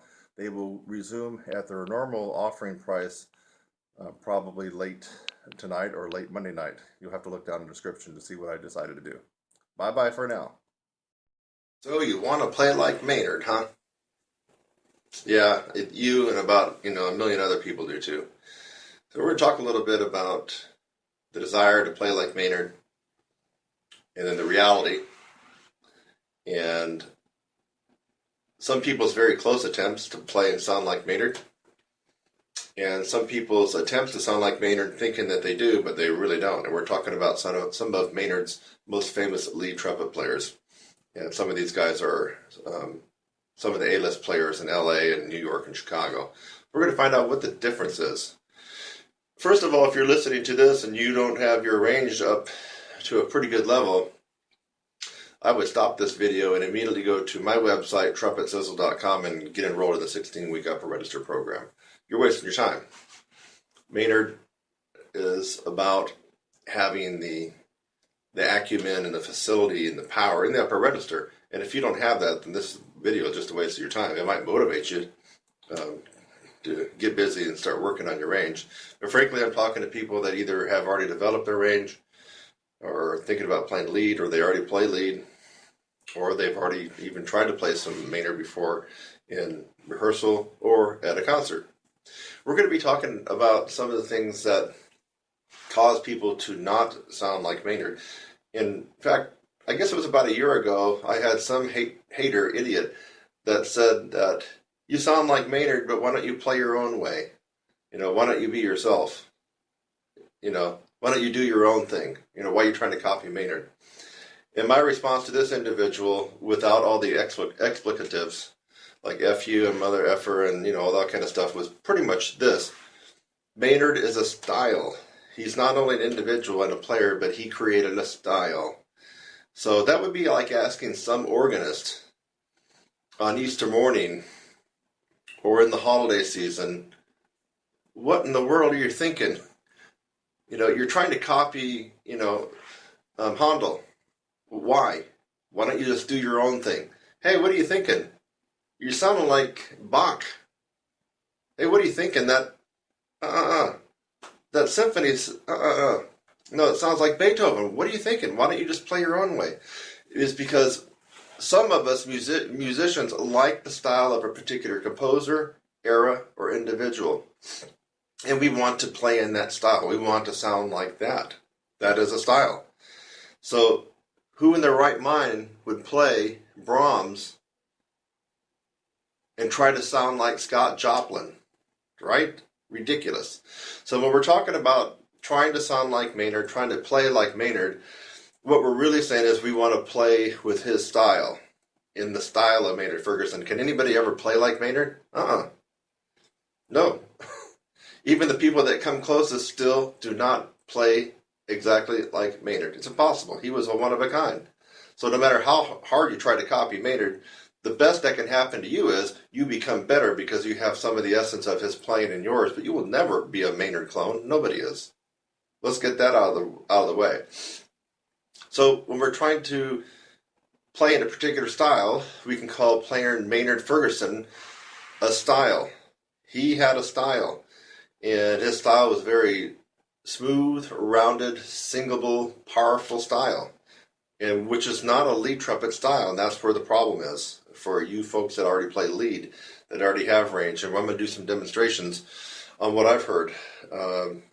People, and I'm talking about some high-powered, high-caliber people that came from Maynard's band, and one of them gets all the gigs in LA, it seems like, gets just about every gig, and he's been featured on several Maynard. He's never done a Maynard tribute. A Maynard tribute means you got to get out there and face the audience, in my opinion, at least 8 Maynard songs by yourself. That's a Maynard tribute by one individual. So this particular person I'm talking about has never done a Maynard Ferguson tribute like I have, like Eric Miyashiro has, like a guy up in New York, Ron Reski, has. But this guy is the top dog in LA. I think we all know who we're talking about, but I'm not going to mention names. He's never done a Maynard Ferguson tribute. 8 songs on a concert at least. And no stand. If you're going to play in the style of Maynard, you do not use a stand and bury your freaking head in the stand. Hello? Are you kindergartners out there? Maynard was not only about his style, but he was about his connection with the audience. I think on some new charts you might have seen him go over there and glance at his stand, possibly, but on the songs that he knew well, he got right out there in front and wanted to connect with the audience. And being buried in a stand, like you're the studio sight-reading fool that you are, you know who I'm talking about, Mr. LA guy, that's not Maynard. If you have to have your eyes locked on every note on a solo that you've been playing for 20 years by Maynard, that's not Maynard. Okay, you just totally missed it. So, Maynard is in playing a particular style. It doesn't mean that you're going to turn into a Maynard clone. You let me know when you find someone that's turned into a Maynard Ferguson clone that plays exactly like Maynard. I want to find out who that would be because so far that's never happened, ever.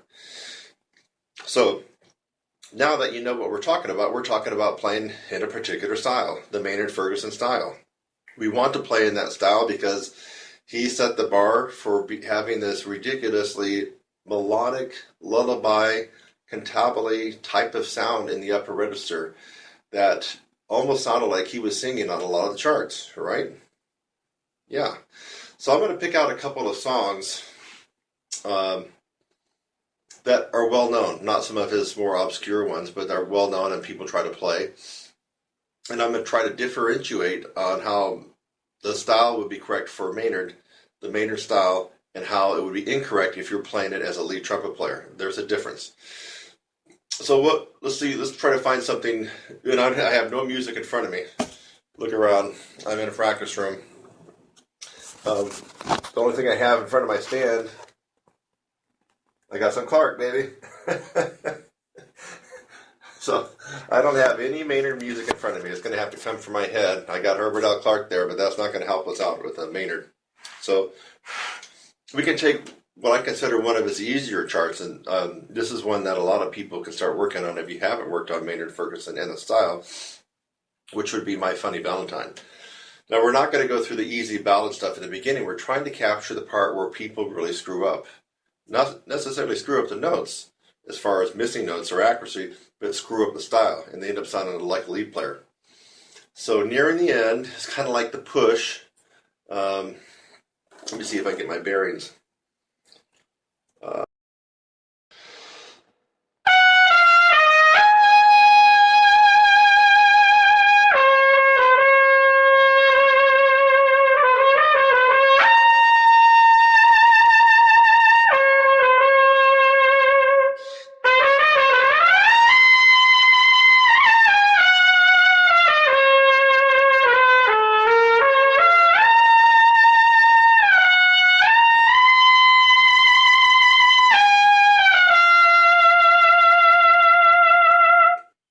Okay, that's a very sweet singable part in My Funny Valentine near the end that Maynard just sounds wonderful on. And I've actually gotten pretty close of capturing the Maynard style myself on that particular section. And that's when people actually work with me and learn the Maynard, we work on that one of the first ones. It doesn't go too terribly high. Now, I've heard countless lead players and some from Maynard's band play it like this. Sorry.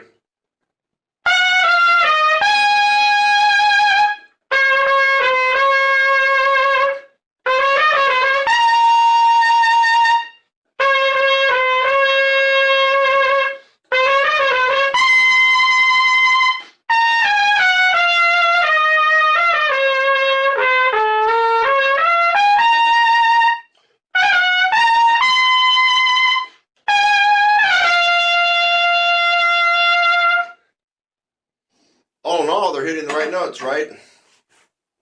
Yes, they are. What's the difference?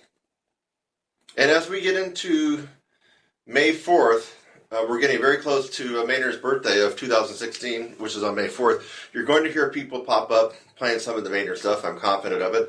In fact, I heard there's a big shindig in LA with some of Maynard's alumni. Now, I want you to use this tutorial and listen to what they do.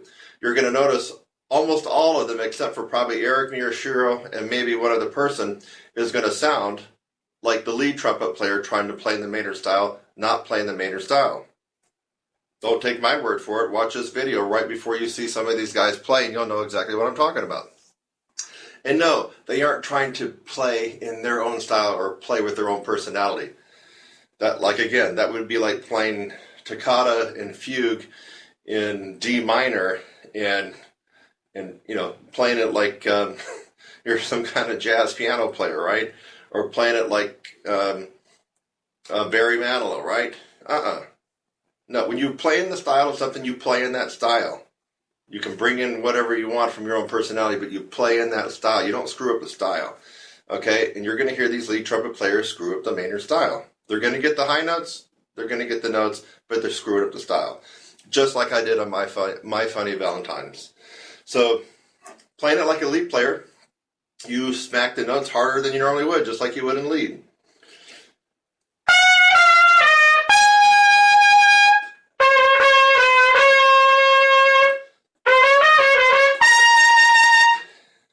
That's a lead player mentality.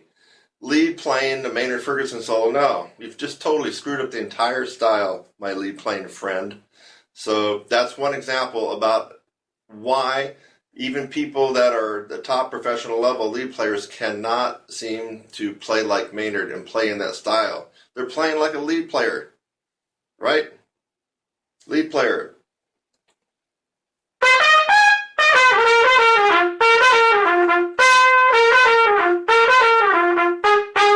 Lots of harsh articulations and pops and percussive attacks that go right along with the rhythm section. No, we're not playing that way when we're playing Maynard. Lead trumpet player. Turn on a light bulb. Think. Let's go on to a harder example now. What would be harder? Okay, a lot of people try to attempt this particular song, and most crash and burn on it, but the ones that actually get through it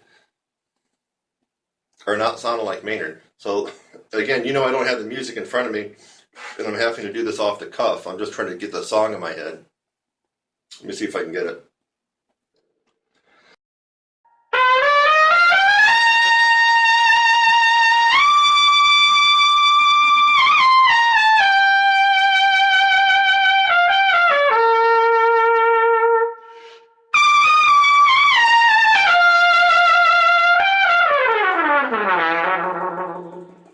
Okay.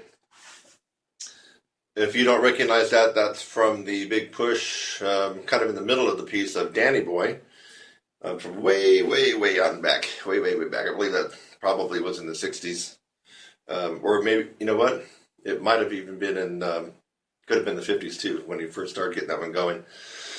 Well, you hear a lot of people trying that one. You can go on YouTube right now and see a lot of people doing that one. Will it sound like I just did? Mm-mm. Mm-mm.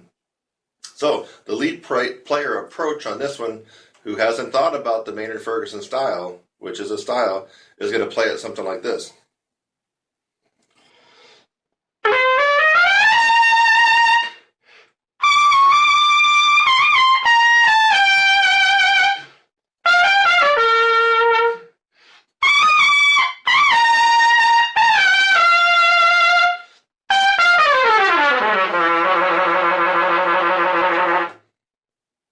I got pretty much all the right notes, didn't I?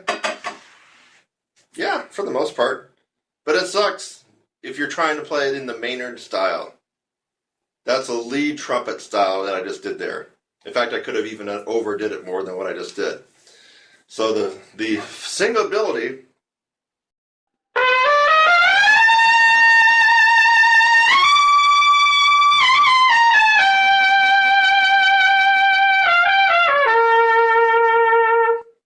in the Maynard style makes the solo. Not your high notes or how loud you can play or how rough you can attack stuff, lead trumpet players out there. That's another example, Danny Boy. Listen to everybody playing Danny Boy, except for Eric Miyashiro, and it's going to sound kind of like I did on the lead trumpet part of my demonstration here. Okay, let's move on to some other ones now. MacArthur Park. MacArthur Park is the one that everybody tries. This is one that features that top LA trumpet player who's got his, he looks like this when he's playing. He's in the stand, he's playing like this. He's played this a million times, but he's still got his nose and his horn buried in the stand. Yeah, totally not playing the style of Maynard. And then his playing is not in the style of Maynard. People go ooh and ah because he's hitting high notes. I don't go ooh and ah on his playing at all. Ever. Zero. Nada. So, what is he doing that's not in the appropriate style of playing Maynard? Well, let's see, what part of MacArthur Park are we going to pick? Let's see here. I guess maybe near the front of it.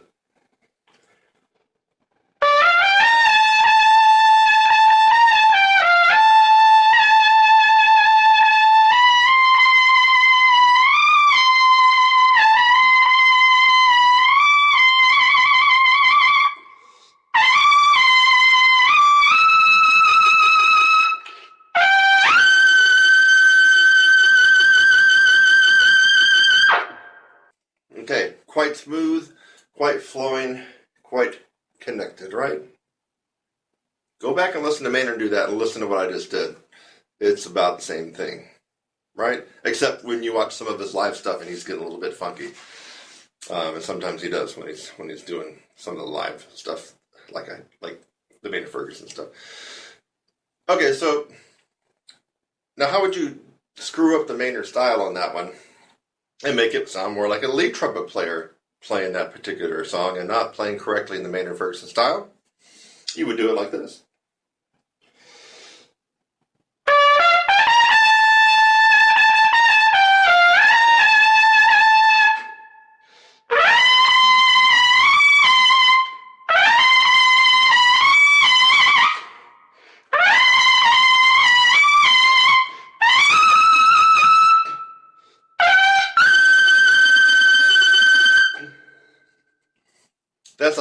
trumpet player mentality coming at what could have been a gorgeous, beautiful, singable, melodic solo, and you're pounding it and you're pounding it and you're pounding it like a lead trumpet player. Almost like the whole agenda is just to get the high notes popping out loud. You totally screwed it up, Mr. LA studio guy from Maynard Ferguson, old-timey band. You screwed it up. How come you can't play it like Maynard, like I just did? Because you're missing the important part of the style. Okay? It's not about playing lead trumpet with the Maynard solo. It's about playing the Maynard Ferguson solo style, which this person obviously, until now, still hasn't got. Let's go on to another one. Yet another one. So this one's one that's also very famous. You might even hear it on May 4th when they do the tribute. Let me see if I can remember how it goes.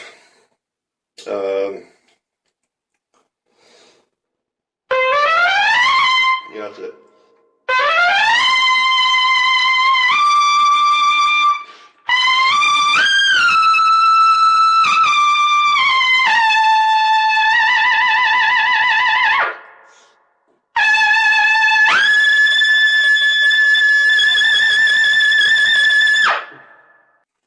Okay. Now, in all fairness, the Gonna Fly Now theme and the Rocky theme does have a little bit more punch, percussive, articulated tacks than, say, some of the other ballad solos that we were talking about earlier. So the lead players that are playing this, that were in Maynard's band, can somewhat get away with having that lead player mentality because that's just kind of the style, part of the style of this one. But still, there should be a flowing, effortlessness and connectedness with the solo. So how can I make this solo less like Maynard and more like a lead, more like an LA top tier, world class A group lead player?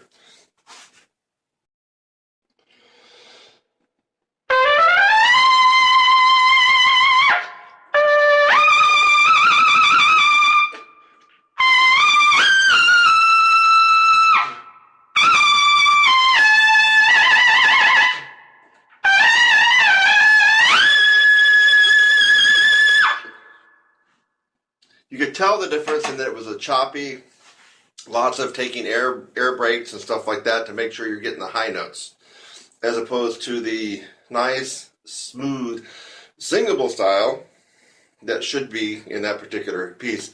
But like I said before, it is a rock disco piece, so there is going to be more punch to it than the typical Maynard Ferguson style. So that's why the lead players, if you hear this on May 4th, they're going to get away with being a little bit more punchy with it and still making it sound close to the style. But by throwing in all these air breaks and some of the things that they're doing, it totally takes away from the style, in my opinion. Okay, so let's see if there's any more Maynard Ferguson things to talk about. But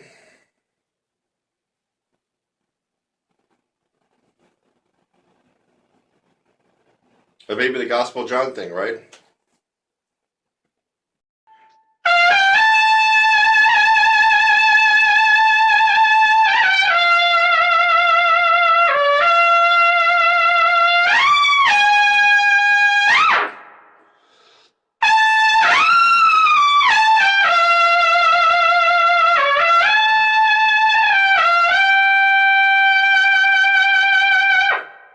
Okay, that was pretty close to the Maynard and Ferguson style.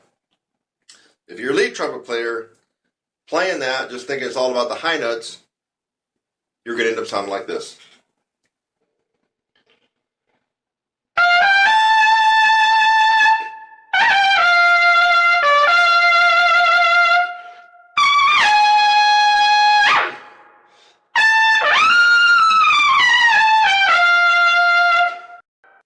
Okay? That would be a typical lead player coming at the Gospel John Maynard and Ferguson solo and playing it as though a lead trumpet player would. Is he getting the notes? Pretty much. Is it loud? Yes, that was loud. Is it really in the style of Maynard? No. Maynard would never play. He would never play Gospel John like that. is how a lead trumpet player would approach that solo, and not Maynard Ferguson. So anyway, I hope I've turned on the light bulb for you lead trumpet players that have thought about playing Maynard, or you already have, and then you go back and look, and you're thinking there's something missing in my performance. Why? I just don't sound like Maynard. I just don't got that style. What's going on? So just forgive yourself, because you'll never be Maynard, but you can sound and get the style like Maynard, because that's what we're after. Again, if we're going to play Fur-Elise, right, by Beethoven, we're not going to play it at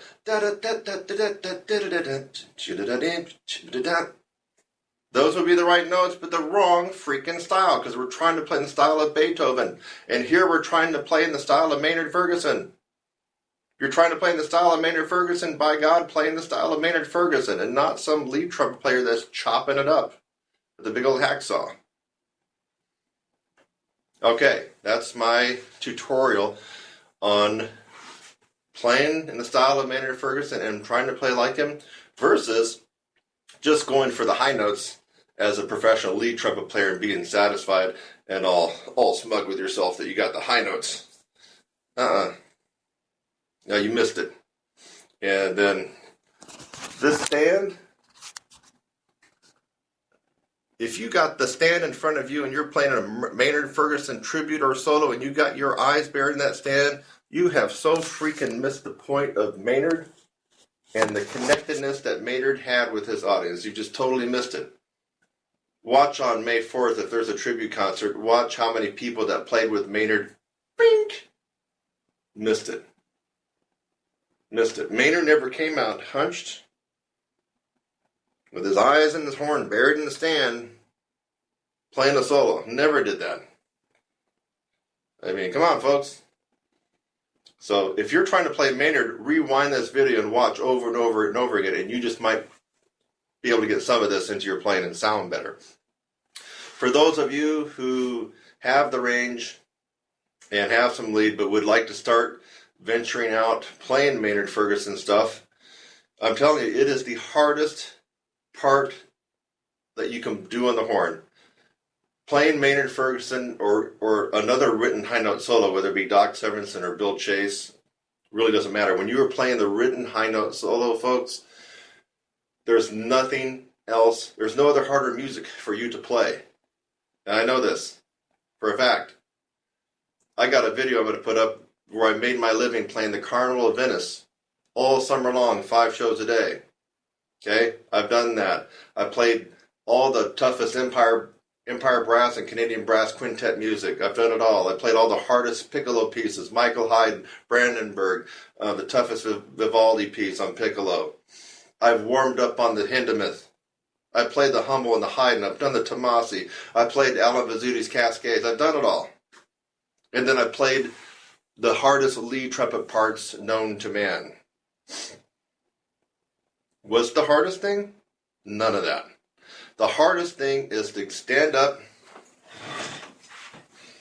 pick up your horn, walk out in front of the band. It's you in the mic or you in the audience, and to play that known written high note solo that everybody knows. So second book jazz players, there's no finger wiggling your way out of this one, my friends. There's no taking the horn off and listening to the rhythm section do a little something while you're resting your chops.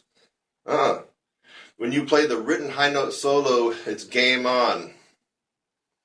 It's you play to the end. You make it or you don't. It is the hardest. I've done it all. It is the hardest. Don't believe me? Let's put you to the test. I'll pick 2 Maynard Ferguson solos for you, and we'll go to a rehearsal big band, and we'll make you step out front and play it. Got to play it from memory, too. What's the point of burying your nose in the stand? That's not Maynard. Then we'll see what you think. It's tough love, baby, and you need it. Ever feel stiff? Not in that good way, guys. Come on now, get your mind out of the gutter. Do your lips ever feel stiff, is what I meant to say. You know that you felt better before, the day before, a couple days before that. But you're playing today and you're missing a couple of notes, and even lip slurs, just normal thing. It happens to everybody. I think it happens to every player on the planet, whether they will admit it or not. Even the best players in the world. You know what happened to Maynard, because you can watch some of his live performances where he actually was having some trouble. So yes, your lips do get stiff from time to time. You lose your flexibility from time to time. And have you ever noticed that on some mornings and some afternoons you're playing and you got this kind of fuzz and you're airing your sound? And let's just pretend that you're not even a guy that, or a gal, that cares about playing above high C, and so you're not playing in that extreme register. But you got this fuzz in your sound, so it's obviously not from playing too high and playing too loud. And it bothers you. It bothers me. Well, I teach my students a plethora of many remedies for this particular situation. And one of them is weird. One of them's crazy. And one of them you just won't believe.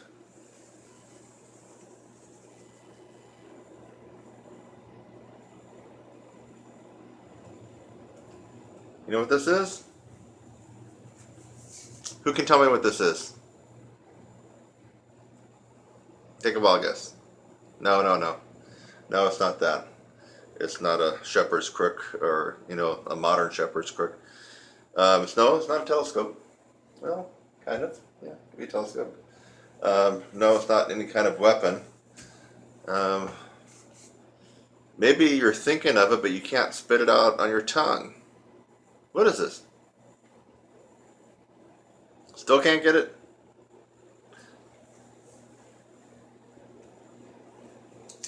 This is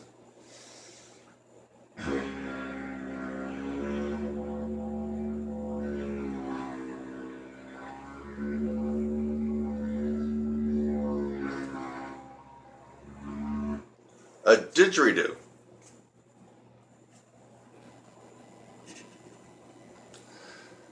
Didgeridoo. Indigenous to Australia, but you can order the plastic PVC pipe version in many parts of the world. And obviously, if you want the real thing with the real wood that comes from Australia, carved by the indigenous aboriginals from Australia, of course you're going to pay about $1,000 for it. We don't need to do that. We're not trying to learn how to play this guy. This is a didgeridoo. We're not going to learn to circular breathe, and we're not going to learn to play this instrument correctly. We are going to use it as a tool to dissipate tension, brittleness, and stiffness in your lips, your chops, and to help get rid of that fuzz and extra air that's in your tone that you know is not normally there, but on some special occasions it is. And usually it tends to be when you've played too much, or had a gig that went overboard, or there's other reasons. Maybe you didn't have time to divide your practice out, and you had to practice 2 hours at one pop and then get on a plane or something. So there's a lot of reasons why your lips might get stiff, and why you might get that air in your tone, and why you might find yourself having difficulty doing things that otherwise would be easy for you. That's happened to me in the Clark book. In case you didn't know, I kind of know, my way around the Clark book a little bit. And but sometimes, especially after I've done a lot of lead work or a lot of jazz, you do 2 hours of improvisation with the Jamie Aebersold stuff, and let me tell you, this is going to about fall off, and it can stiffen you up. And so I have got to the Clark book in the morning, kind of warming up, and I'm going, what the hell's going on here? I mean, I can't move across the horn easy like I normally can. I'm all stiff. Well, my go-to tool, this is just crazy. You're looking at me and you're going, he's got to be crazy. Well, I am a little bit crazy, but I also am crazy like a fox. This guy, get one. If you got $25 or $30 US dollars in your pocket, or you can beg, borrow, or steal it, get one of these guys. You can order offline, from what I've been told from some of my students. Now, I got this at a exotic musical shop in San Francisco in Chinatown, where they have zithers and African congas and congos and you name it, maracas and shakers and stuff, and they had some of these. So I got mine for about 50 bucks in San Francisco, but you can order yours online for $25, $30. So I'm not pulling your leg on this one. I'm not. I'm being serious. Very serious. Little dab on this one a day will do you. So did I say that right? A little dab per day will do you. That's right. So I like to do it 1 minute, 4 times a day. Now some days I don't do it. I don't have the time. But definitely if I feel something sneaking up on me, like my lips are starting to stiffen up, I'm playing all of a sudden, where's that air coming from? I will get this guy out and make sure I do it 1 minute, 4 times a day. Do not use your normal embouchure. So this can work for all brass instruments. If you're a tuba player, baritone, trombone, French horn, cornet, trumpet, doesn't matter. But you can't come at the didgeridoo like this. No. That's going to make things worse, folks. You're coming at this soft, relaxed. Look at that. Lips, relax. Like your lip flapping. Watch.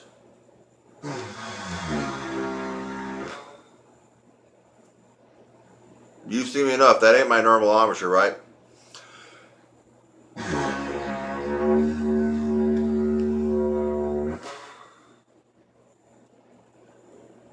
No. So, pay heed. Do not use your normal embouchure, and don't get goofy and cocky and try to think that you're going to invent some kind of new way to build high notes or range by blowing hard on this and using your normal embouchure. You will destroy your chops. I'm not kidding you.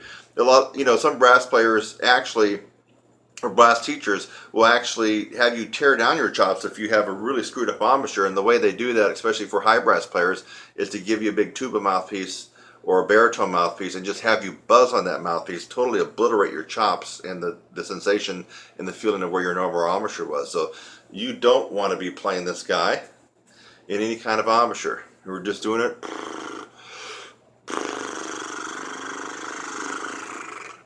We're getting all the circulation going in there, all the vibrations. We're loosening it. It's almost like a massage for your face. It's loosening everything up. And you do this for a couple of days, easy. Don't blow it loud. 1 minute times 4. Spread it out evenly. And you will be amazed. Now, it might take you a day, and it might take you 3 days. But you don't have to go longer than 3 days to have your problem of stiffness and air in your tone remedied. And guess what? You got this all from me for free, right? Amazing. But I gotta plug my course, right? You know I do. I gotta plug my course. So you should have thought, wait a minute, how is he coming up with all this stuff? And guess what? There's a ton of stuff like this that's a little bit quirky and wacky that I got in my 16-week course. Stuff you've never even thought about. Stuff that even the masters, Gordon, Caruso, Stevens, Reinhardt, Adam, Clark, and on, they didn't think about either. It's in my course. I got some really wacky stuff that works. This is one of them. But now some people do know about the didgeridoo for dissipating tension and stiffness, but there's a lot of stuff in my course that they don't know about because I'm the one that actually discovered it, invented it, or created a hybrid of 2 techniques and made a unique technique. So of course I'm going to plug my course. I'm giving this to you for free to build some goodwill and value. I hope that you can see the value in this right here. It's just amazing. Go out and spend your $30 on a didgeridoo. And the next time that you find yourself not feeling quite normal, or playing, you got that fuzz in your sound, or maybe you had to play a big band gig until 1 a.m. at a wedding reception, and things are bad the next day, the next couple days, get this guy, get it out. Yes, you can thank me right now. Here, I'll shake your hand. There you go. You'll be wanting to thank me when you get this out and it solves your problem in a couple days. Cool? All right, about a pound. There we go. Kurt Thompson. You should have my site memorized by now, but it's trumpetsizzle.com. Trumpet sizzle, all one word. Trumpetsizzle.com. Go there. You're going to be surprised at all the stuff that I got there waiting for you. tongue-controlled embouchure, TCE, spit buzz, Jerome Callet. And I know I'm leaving out, I think, a couple of German people. Sorry about that, German folks. I think there's a very influential German trumpet player. His name is just escaping me right now. He might not have actually taught it, but I think he was employing the TCE, and he sounded pretty spectacular. I can't think of his name right offhand. I believe the guy I'm thinking of died at an early age of early 40s due to alcoholism. But he was a pretty good player, and I believe he's associated with the TCE, tongue-controlled embouchure. So, if the TCE is the holy grail to playing brass and trumpet, why isn't everybody doing that? Forget Clawgord, forget Stamps, Maggio, Reinhardt, Stevens, Adam, Caruso, on and on and on. They're just balanced embouchure, pops, and everything else that you've ever heard of. Forget it all. Why not do tongue-controlled embouchure? The reason is because the tongue-controlled embouchure really doesn't take you through the process, in my opinion, and you need to go through that process. It's kind of a radical, different approach to playing a brass instrument that could work for somebody who's tried other possibilities. That's how I'm going to say it.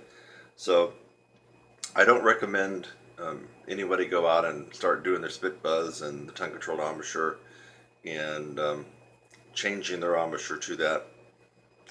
But I do recommend the tongue-controlled embouchure and checking it out if you've tried everything else. I mean, this hasn't happened yet, but if you go through my course and it still didn't kick your butt and make you where you wanted to be at physical-wise, then try the tongue-controlled embouchure. But I haven't actually had to point anybody in that direction, because the people that go through my course go through the process and they come out very strong and usually getting what they're after. But I would recommend the TCE if you've tried other things and have failed or fallen flat on. It seems to work for some people. I can't remember the guy's name now. You're really going to hate me on butchering these names. I think Mac, he's even a friend of mine on Facebook. Mac Gallahan. Sorry if I'm not getting that exactly right. I believe he uses that, and with tremendous success. But again, I don't see it being the holy grail to brass and trumpet playing. I really don't. I've tried it myself. I tried switching my embouchure over to it.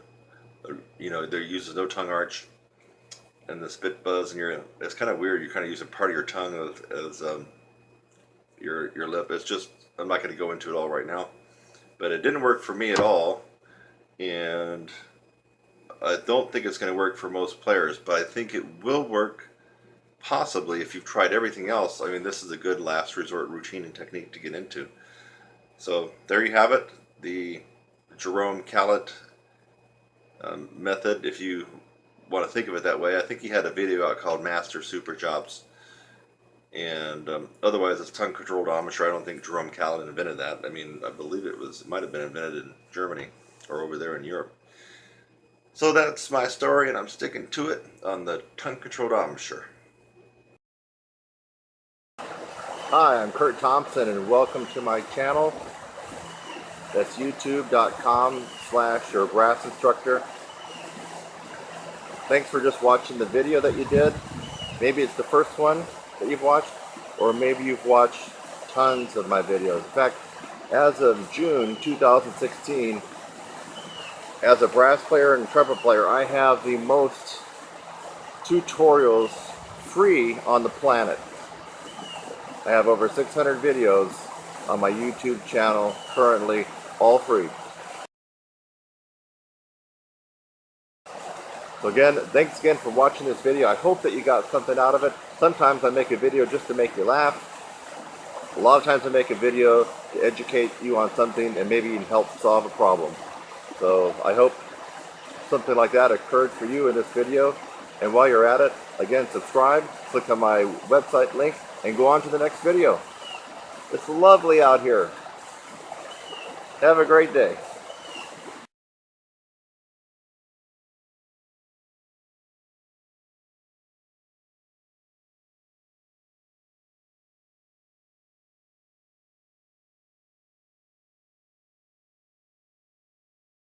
Back to nature with Bill Adam, lead pipe buzzing, advanced trumpet lesson here. Kurt Thompson, and going to expose you to a very, very useful, powerful, and efficient practice technique. And this is actually going to be more doable and more absorbable if you've already been doing the Bill Adams routines and the Bill Adam routine. I always like to pronounce his name with an S. For those of you who don't know, Bill Adam was the best trumpet teacher at Indiana in Bloomington, bar none. There's no one that's even close to him before or after. And it's just too bad that he's not still teaching. And he's, of course, he's getting older. In fact, I haven't even checked to see if he's still around, but I hope that he is. Anyway, even if he is, I mean, he's just the best teacher at Indiana, and he came up with a lot of cool stuff. And I played with a lot of IU guys back in the day, and these guys were all good players with huge, big sounds. And I believe that they got that partly from Bill Adam lead pipe buzzing. And we're not going to go into his whole routine because you could actually spend an hour and a half or 2 hours doing all the Bill Adam lead pipe buzzing. But I tweaked and twisted and manipulated my own advanced version of Bill Adam lead pipe buzzing. It's just a little snippet. And so what we're going to do is we're going to be starting on perfect force from second line G to middle C and working our way down. And as you'll soon discover, this is going to be very, very difficult to do unless you have extreme flexibility and power built up in your chops. So G to C.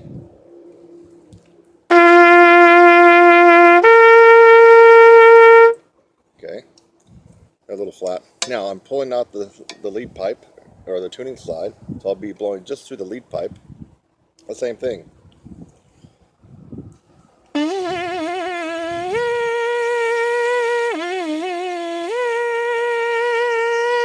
So you can see that I'm actually blowing out through here and not through the whole horn. And you probably could tell by the tone quality. Okay, let's work our way down. Now, most of you probably can get that one. That was G to C. How about F sharp to B?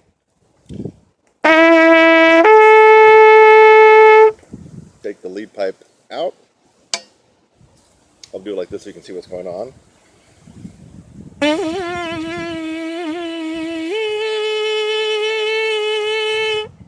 Okay, you probably are noticing it's getting extremely hard, and it's going to get about impossible in the next one or two for you. So it's going to feel that way.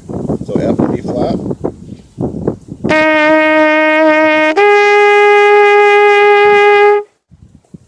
Pull this guy out. F to B flat.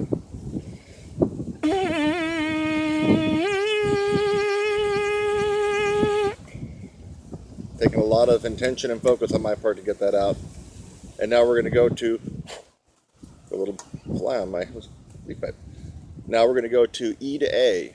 So 1 and 2, bottom of the staff, E to A.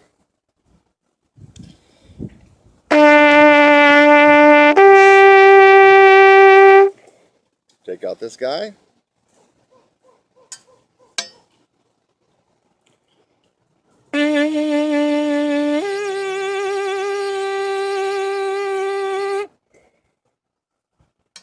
For many of you, that would have been almost impossible. I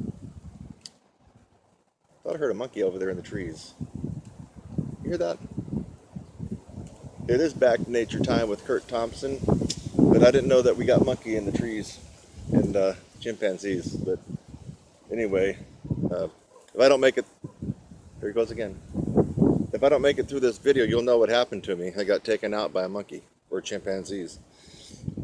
Okay, now it's going to get really hard. In fact, this gets hard for me. E flat to A flat.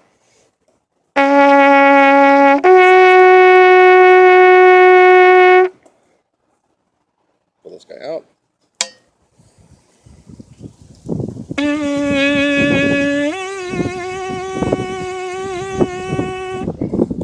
enter that note. And the last one that we will do will be D to G. A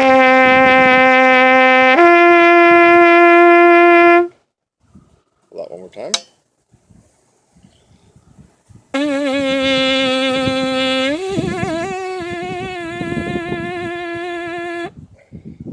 And there you have it. You can consider this extremely advanced. And I put this particular technique that I just did to even the best players on the planet. And if you just sprung it on them and made them do it right without even having a chance to look at it, probably 9 or 10 out of them, I don't care who it is, would have difficulty going through this advanced Bill Adam lead pipe buzzing technique. So the physical part of the horn, yes, the high notes, but listen, so many people that can play high have a real shrill, thin sound. And so it's not about just being able to play high. If you have a real shrieky, shrill, thin, falsetto kind of sound, who cares? There were people that were playing back when Maynard Ferguson was kicking butt when he was a lot younger in the 40s and 50s that could also play high. Well, how come we didn't hear about them and they didn't get that famous? It's because they had that shrieky, thin, falsetto kind of sound that nobody wants to listen to. Maynard's sound was thick and brassy all the way up. That's why. So this is a technique here that will improve your sound. So with whatever range that you have, you're going to have a thicker, fuller, maybe even warmer type of sound in the upper register, and then all registers really. Now, if what I just did today on the horn seemed almost impossible to you, there's usually just one reason why that would be. It's simply a lack of embouchure strength. Not really talent here. The lack of embouchure strength. So you don't need to feel like you don't have the talent. You actually got what it takes, but you have to have someone show you the right way to do it in the most efficient way to do it. So if I perked up your interest and you'd like to learn more about the stuff that I do, which for the last 9 years in my online programs, is it 9 years? Sorry, 7 years, has been truly effective for just about anybody that has gone through my courses. It's not a walk in the park. You will pay your dues, you will invest time, and you will invest money. And it will take some hard work and effort, but the results are pretty amazing. And they're long-lasting for your life. So it's something that if you've been thinking about it, you just need to pull the trigger and do it now. Take care of this, get it handled. I'll see you in the next one. Hey, you won't believe this. One weird trick to solve your dizziness problems. I don't know too many tuba players that get dizzy from blowing high notes. It might, I don't know, could be there. Trombone maybe more, but basically it's your lead trumpet players that are playing above high C. They get dizzy. I'm not going to go into the entire medical delineation of why you're getting dizzy or maybe not, but basically it works like this. You have a certain amount of blood in your body, right? Gravity makes a lot of your blood go down to your lower torso. Now, when you blow hard,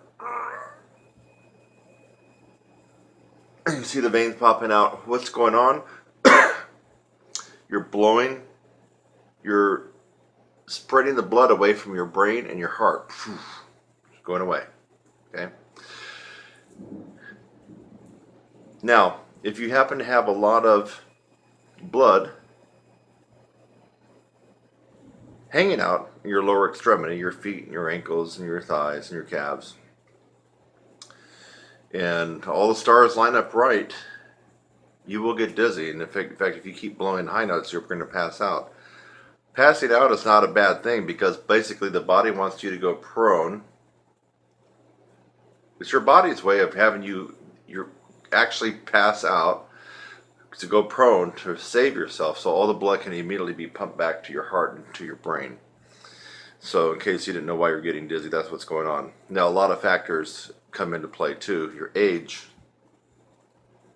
your weight, your height,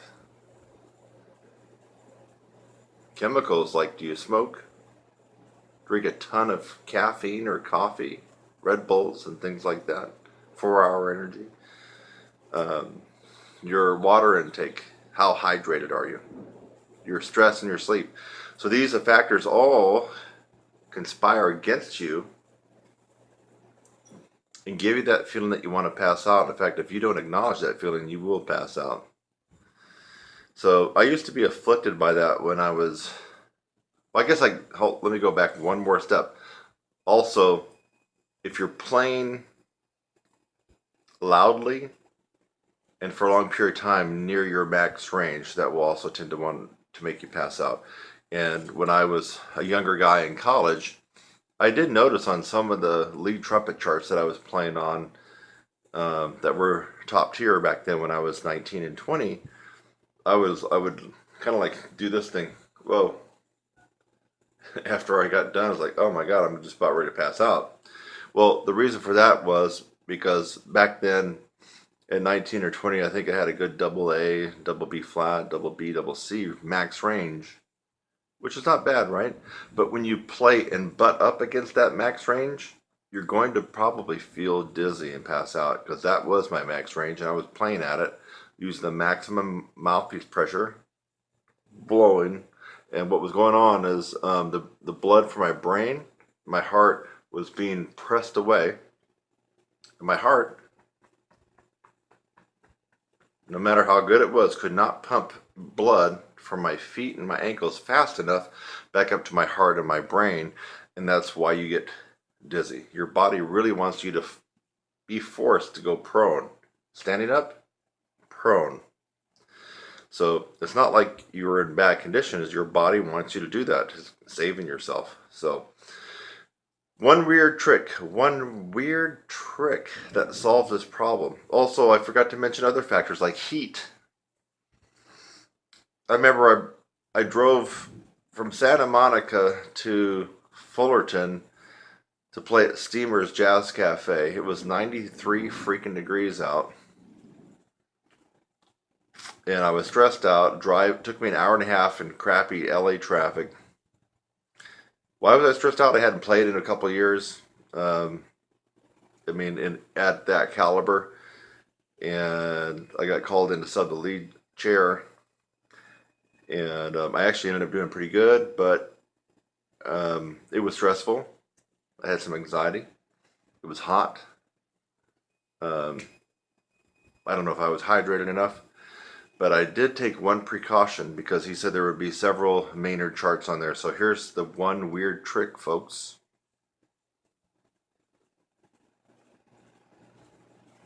Compression socks, baby. They look like women's nylon hose, right? But these guys are medical grade 30, I believe it's 30 milligrams of compression. When they go on really, really tight. There's two of them. On that particular day, just because I knew that I hadn't played, I played in a couple bands before, but it was easy for me. Old-timey white tie, wood choppers, ball kind of stuff. I don't really count that as, for me, playing. It was okay playing. But this particular band had a lot of pros in it, and they were going to be playing some really tough charts. And I wanted to go there mainly to be recorded and be able to put those up on my YouTube channel and other sites, and I've done that. And you can see me playing some different stuff on YouTube with that particular group. I think the guy's name was Don Kubik. He's also a friend of mine on Facebook from like 4 or 5 years ago. But he runs a big band in the LA area and made up of mainly working professional LA players. Now, I got called in and played the lead book, baby. Sight read it and nail it down. That's when, the pedal hits the metal, right? And because of the temperature, because of my stress, anxiety, because of what I knew was coming for me. I wanted to make sure that I could go through the whole book and hopefully my chops would hold up. But if not, I didn't want to pass out. And that's why I was actually wearing these. So that particular day, what I ended up doing is right before I got in the car and got in that hour and a half of traffic from Santa Monica to Steamer's Jazz Cafe in Fullerton, which is Orange County, I got on my bed and I put my legs up on the wall like this. So if you can imagine me, I'm laying down and my heels are hitting the wall like that. And I'm letting all the blood drain back down to my torso. And after about 15 minutes, because due to gravity, that's when I put these guys on. And that's when I, dress with my black pants and my attire for playing. So what this does, it grips and is so tight that it does not allow a lot of blood flow back to your lower extremities. And it enables your heart to keep pumping blood at a closer rate and a closer distance from where your heart is and where your brain is. And as a result of that, that is the one weird trick, my brass playing friends. Get yourself some compression socks. Now they make all kinds. They make it looks like socks, like ankle socks, socks that go to your calves. These are actually thigh high. So they go up to your mid thigh, and they actually make compression pants that go up to your waist. And I first got turned on to this by ultra marathon and triathlete competitors. Believe it or not, if you see them wearing all black tights when they're running, now that costs a lot more than this, but those are compression tights, and so what that does is it gives them a lot better endurance. Their heart is not working so hard to pump blood from their feet back up here, because those compression tights from their ankles all the way up to their waist is forcing the blood to stay more in their mid-torso. And so I got turned on to this idea that if that works that way, what would it do for people who have a tendency to pass out? So there's no site out there telling you that this is working for trumpet players and trombone players that are playing extreme high lead stuff and getting dizzy. You heard it here. Let me toot my horn on that one. You heard it here right now. I'm the one that discovered that. It's a quirky idea. It's a quirky, weird tip and trick and technique, but it works. And you know what I'm talking about. If you get dizzy, it's a horrible, impotent feeling, isn't it? Impotent. You got the chops to blaze away on that note, but dang it, you can't, because you're going to do this. And that's a very impotent feeling. To know that you got this and you got this, but you can't do it that much because you're going to go, you're going to fall out. Now, with this one weird trick, and it is weird, baby.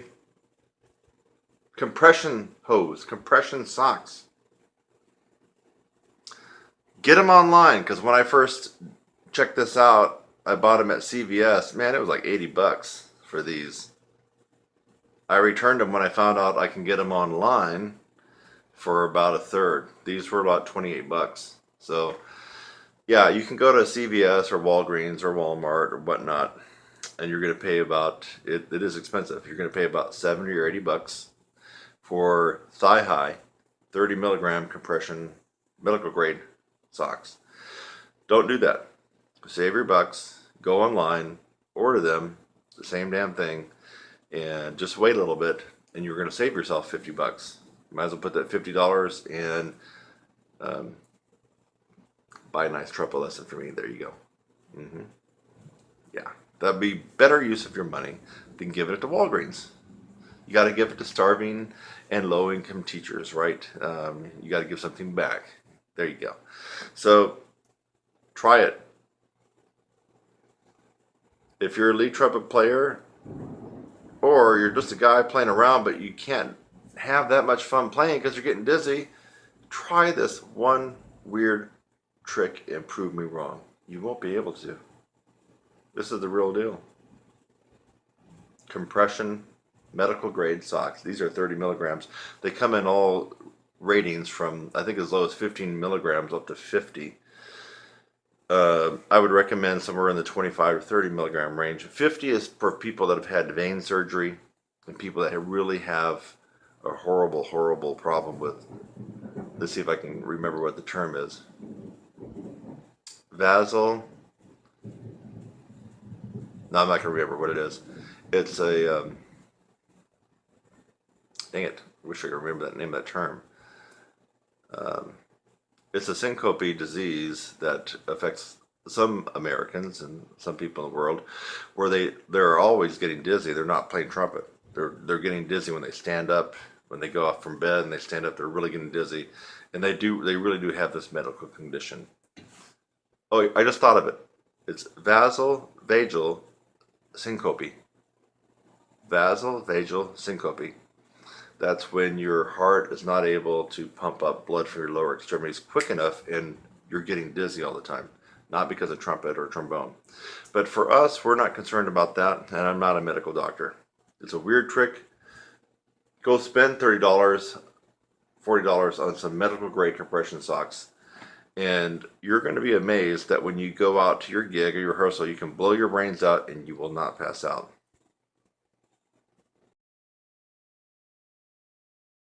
Hi, I'm Kurt Thompson, and welcome to my channel.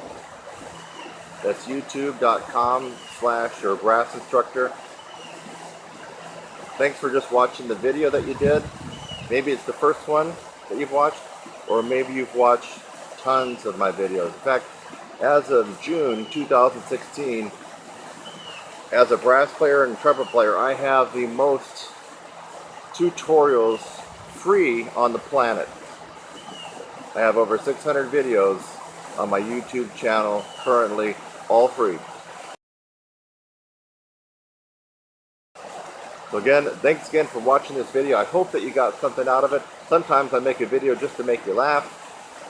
A lot of times I make a video to educate you on something and maybe even help solve a problem. So I hope something like that occurred for you in this video. And while you're at it, again, subscribe, click on my website link, and go on to the next video. It's lovely out here. Have a great day.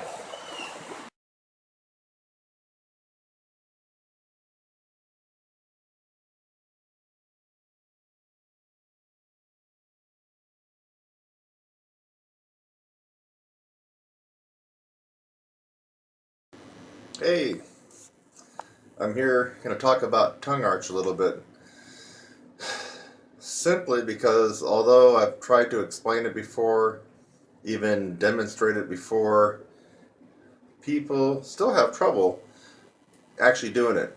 Now, a lot of people think that they're doing tongue arch. This is for all brass players, really. Tongue arch, as you probably should know, is the second stage of compression. Diaphragm first, tongue arch and the bottleneck at the throat second, and your aperture and your ability to keep your aperture narrow is the third stage of compression. But it's that second stage of compression which is really important in the problematic area for most brass players. A lot of you think you're doing it, but you're not. I can instantly recognize, I don't even need to hear you in the same room. And that's why I'm so effective teaching on phone and by Skype. I can hear when someone is not doing tongue arch because they have this strained, forced sound that does not come with a tongue arch. It comes when you're not doing the tongue arch. You got the tongue arch, it's free and it's effortless. You can just tell there's a different kind of quality to the sound. I'm going to try to get down and dirty in my mouth. I think you can see it. It's not going to be pleasant. But some of you got to realize what's going on. When I talk about roll in and roll out, a lot of people don't get that. I'm not sure why that is. So first off, you need to understand the concept of roll out and roll in. Roll out, roll in. Okay? When you are going higher, eventually, when you really get an expertise at the upper register, you can do both of this in real time. And you can do it in the form of a glissando. Here's like low A, I'm not warmed up, folks, so pardon me here. Look at, that's kind of a roll out, isn't it?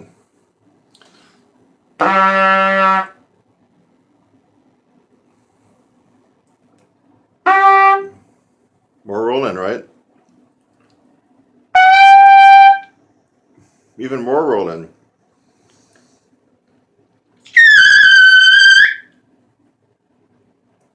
Awesome roll in, okay? So I went from here. Sorry, it's flat. Not much roll in. In real time. A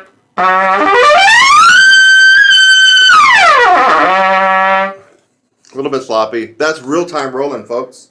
To be able to do what I just did, you have to be able to roll your lips in and roll them out in real time. Now, for those of you who haven't graduated to that level, and actually it's very, very difficult. I have to say that I don't meet too many people that can do that. It's just difficult. So your second best way to do it would be to already have the roll in place. Okay? So when you're wanting to play higher, or if you have to start a higher passage, you need to already be rolled in. You can't start above the staff with a roll out. It's just going to have that strain sound. Even with my tongue arch. Let's roll out.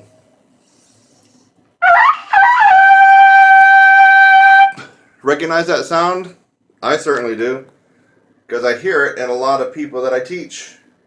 And most of the time when they get done with me, they don't make that sound anymore. Because they've learned proper tongue arch and roll in.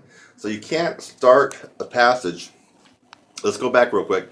Ultimately, you want to be able to do what I just did. Roll in and roll out in real time. Okay? That's ultimately. But during the interim, while you're still getting this down, you at least got to roll in when you're starting a higher passage. So you can't start above the staff with a roll out.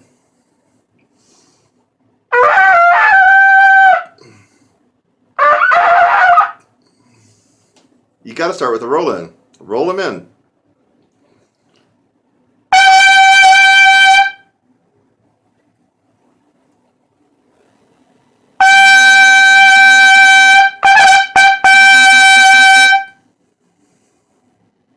Rolling. That's rolling, folks. Seems like a lot of people don't get that. I hardly ever get on the forums anymore for obvious reasons, but when I've gotten on there, it seems like every other topic is about roll in and roll out. So people are still having tons and tons of problems with roll in and roll out. So get the roll in down. Now when you get the roll in down, you roll in your lips as much as possible, and you're trying to put as much lip tissue into the mouthpiece as possible to play higher. So I'm rolling in. Let's say I want to go, let's just like ridiculously higher. I got to really roll in. I am a dry lip player, by the way, but sorry. I'm just trying to get my roll in without scraping up my lips too much. Roll in. Now I'm going to put some pressure and put as much lips in the mouthpiece as I can.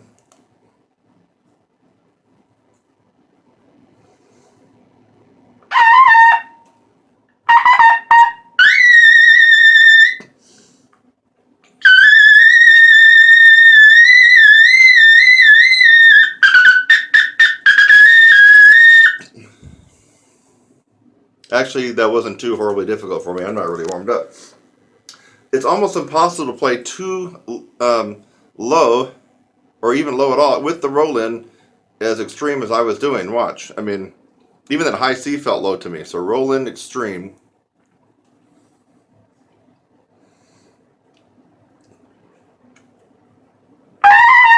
I mean, I'm having trouble getting the high C out practically because I've rolled in so much and I got so much lip tissue that it really narrows down the aperture.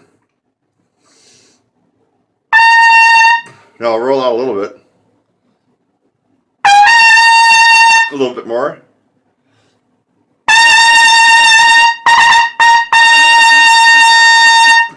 So for me, I actually had to roll out considerably to accommodate the high C, probably because I'm used to playing so much past that. And for you, you're going to have to feel where you are on the instrument. You have to get the roll in, folks. It has to be there. Learn it, do it, use it. Now, if you got the roll in without the tongue arch, remember in the beginning I was doing the roll out on the high A, but with the tongue arch. What happens if you have the roll in with no tongue arch? Other people sound like this. So you got the roll in part down, but they don't have any tongue arch. So it sounds like this. Roll in.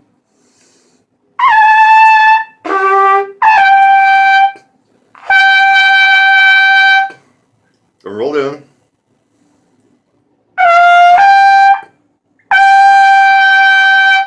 Again, the hallmark of somebody who is not doing the tongue arch properly is a very forced and strained sound. And of course, you don't really have a lot of good range if you're not doing the tongue arch at all.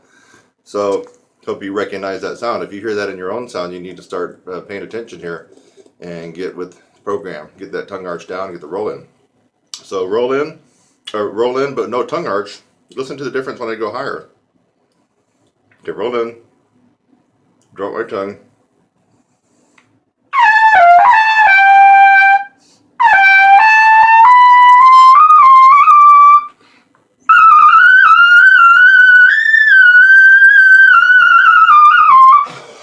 Sounds like crap, doesn't it?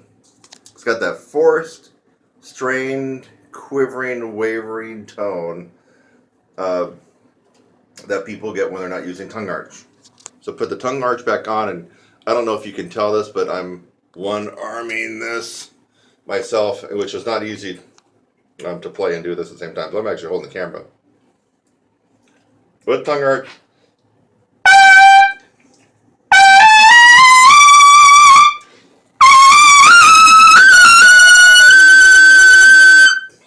Notes lock in.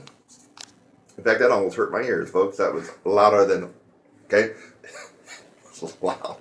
So, and I was one arm banded on that double A scale, right? So now let's go back to what's going on inside your mouth. Low C positioning. Ah. Ah. There you go. You can see my tongue. Ah. So for low C. Ah.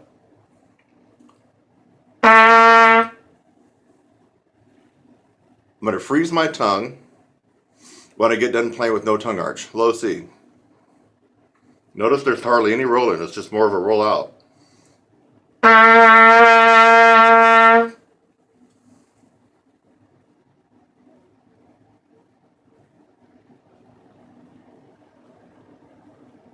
That's where my tongue was. Flat with that kind of dip into it. Let's see what happens if you do the tongue arch. Now the tongue arch should be with your tip of your tongue, right there, behind your teeth. Here. Okay, now you got the first part of the tongue arch. Now the tongue arches up. That is your tongue arch when your teeth are shut.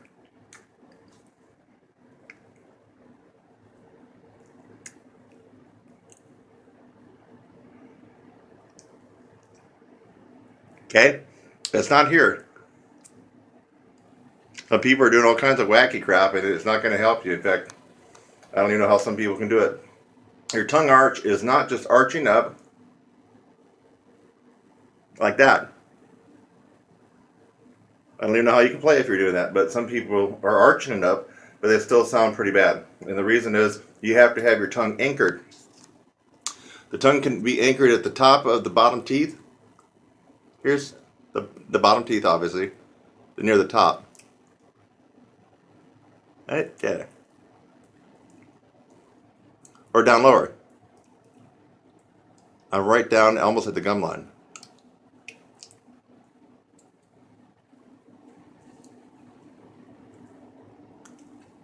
You getting this, folks? Folks? Why are we doing this? Because no air is coming around the sides of your tongue. Only the air can come up and over the tongue and come down and come out your aperture. That's why just building lip strength and chops is not the be all end all to everything, because you have to have this air sped up at the second stage of compression. The air is coming up here. Now you've already got the first stage down. We're not going to talk about that right now with the diaphragm. But basically it's a bottled up high compressed air. So that's diaphragm. The air is coming up through throat. It comes in and immediately it should meet the resistance of your tongue. Resistance meaning you reduce the space in your mouth. Ah, E. Now it has to travel up and down. When it comes down right there. It comes out your aperture. You got to get that, folks. If you don't get that, you can actually go through my 4-month program and build up chops of steel. And yes, have gain in range and endurance, but you haven't hit that sweet spot. You're still going to be struggling with mouthpiece pressure, even though you have strengthened all this up. You have strengthened up a lot of things during my course, or if you take somebody else's course. But if you don't get the tongue arch, you're really missing that sweet spot that a lot of people that excel in the upper register are enjoying. It just makes life a lot easier and more efficient. So you got to get that down. You need to invest whatever time it takes for you to get the feel down for yourself. Ah. That's low C for me. Ah. Ah.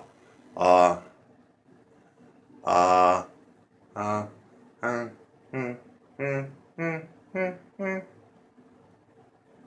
Now, when I go above high C, my tongue arch is so high that it's rubbing against the roof of my mouth and almost stopping the bulk of air to come through. I mean, I'm really blowing hard to meet, not because the note's hard or high, because it's meeting a tremendous amount of resistance inside my mouth. Once I meet that resistance, the air spins out so fast, and then you see what happens with the roll-in. Everything links and syncs up to be able to get those high notes out with the least amount of effort and the most amount of efficiency. So, again, low C. I'll freeze it.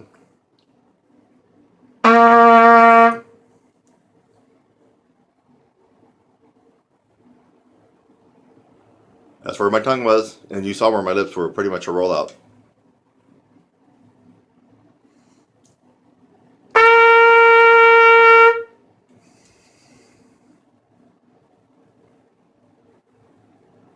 Tongue still low, but it is higher than it was with the low C, and my jaw is up. Low C, middle C is more up. So I think your jaw dropping down when you go lower. I'm exaggerating. And it goes up as high as you can get it when you're really going into the upper register and the extreme upper register. So high C.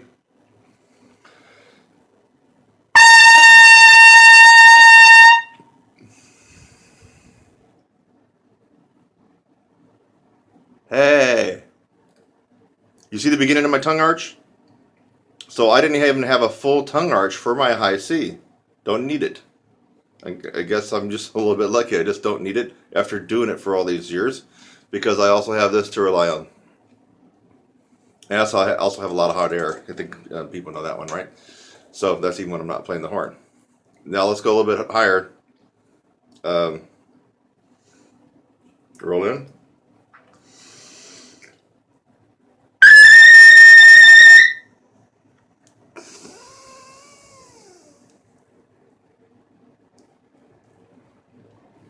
Oh yeah, tongue arch was up there, way up there, and almost probably at the max, but not quite, because my max starts to get, my tongue really, I can feel the brunt impact of it when, for me, when I'm going to my highest notes.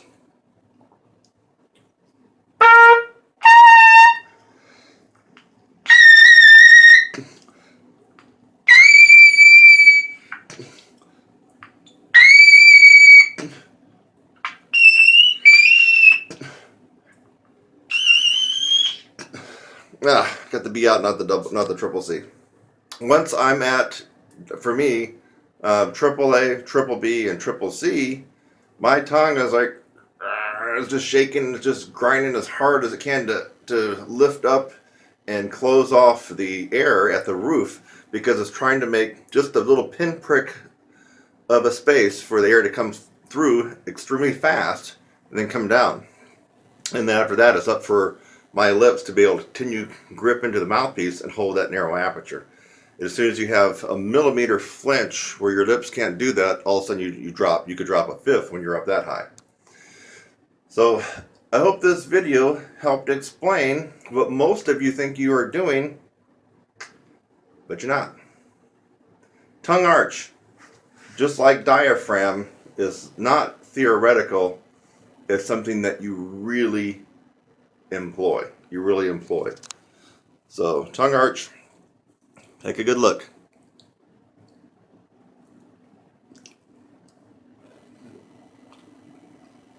Roll in.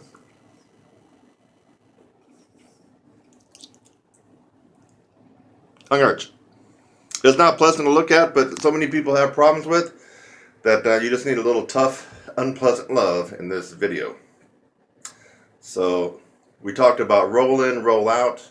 I got up close and personal. Roll in. Sorry, roll out.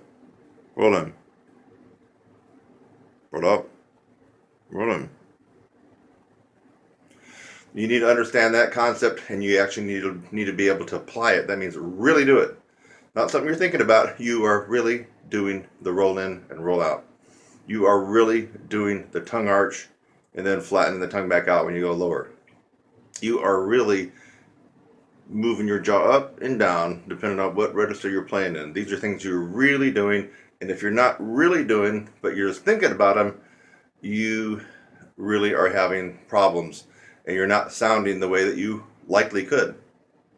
So this is all about technique and feel. It's like riding a bike. There's a technique to it, but also there's a feel that you got to learn, right? So technique and feel. This is not about lifting weights and getting stronger, making your chops stronger. This is all about applying technique to what you've actually done. The conditioning of your embouchure and your lips, you apply this technique to it, and you're going to have that wow experience. So now, for those of you who thought that you could just watch this video and sail on into the silvery seas with no more problems, no. Upper register and endurance is the most challenging technique on the instrument, bar none. Bar none. So I gave you some really good advice on this one to help you, but you still need to get involved in a process. So many people, when I say so many people, it just gets ridiculous. I mean, every time I log onto Facebook, can you help me with the high note tip?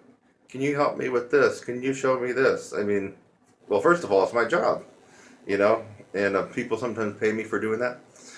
But second of all, no, I can't just show you a quick little tip, because one quick little tip is not going to help you attain your goals. And the reason is because most people don't understand improving your upper register and endurance is a process that you must go through. It is a process that you must go through. And you need to have somebody show you the correct process and the right timeline to accommodate your goals. And a couple of techniques, a routine from some guru, meaning one technique from one routine, or some tips and tricks, just ain't going to cut it. You're just not going to get what you want. So I've shown you some pretty good techniques here, which is a part of it, but there's no shortcuts. You have to go through the process. You got it, my friends? I hope you do, and I hope this helped. Bye for now. It's Kurt Thompson, and you haven't forgotten my website, have you? TrumpetSizzle.com.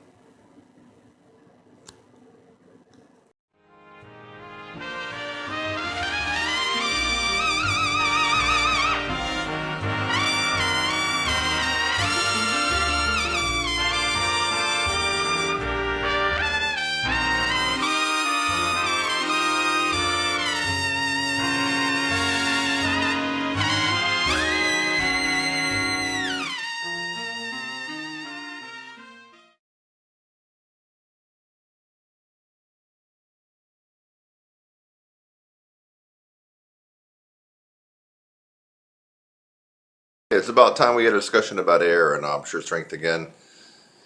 And over and over and over, when I get a consultation on the phone and people are going on and on about their air and they're having trouble with their air, I try to remind them that air is just really not the major deal that so many university instructors make it out to be, and I'm about ready to prove it right now. Okay? So I want you to watch carefully to my breathing and to my exhaling. I'm not even going to try to take a normal full breath. I'm just going to take a full breath, and that means when I say a normal full breath for me, that would involve throwing my tummy out to make the diaphragm drop down and pull more air into my lungs, and I'm not even going to do that. So what I'm going to do is try to get close enough so you can hear my breathing, and what I'm going to do is I'm going to exhale some air and still play high. You ready? Okay, so I'm going to take a full tank of air, try to figure out what note would be best to play here. Well, we could do a couple different notes. Let's just try the note that almost everybody can get right, high C. Just about everybody can get that. Not everybody, but it's a common note. So high C, let me work my way up to it.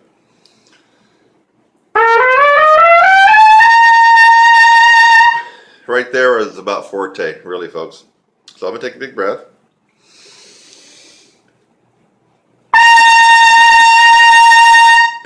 It's almost fortissimo. Now I'm going to take a breath, but before I play it, watch, I'm going to let about 25% of the air escape from my lungs. You got to pay careful attention. I'm going to let the air out, freeze it, and play. So basically what you're looking for is less air, but I'm still playing the same intensity. Here we go. So full breath. I'll let it out.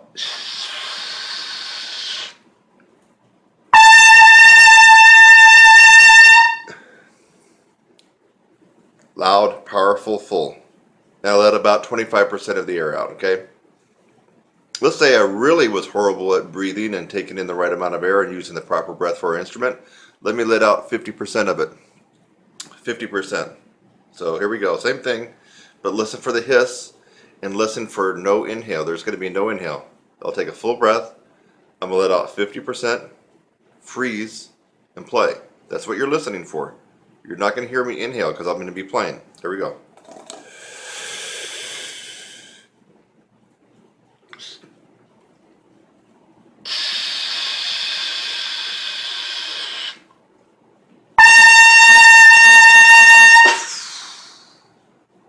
I don't have much air left.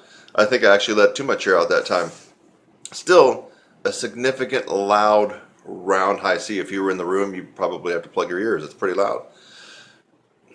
Let's go crazy. How about I let almost all the air out of my lungs? Let's say 75%. And when I get done playing, I'm going to finish exhaling so you can realize how much or how little air is left in my lungs. So here we go. It's all about air. You got to listen to it. Big breath.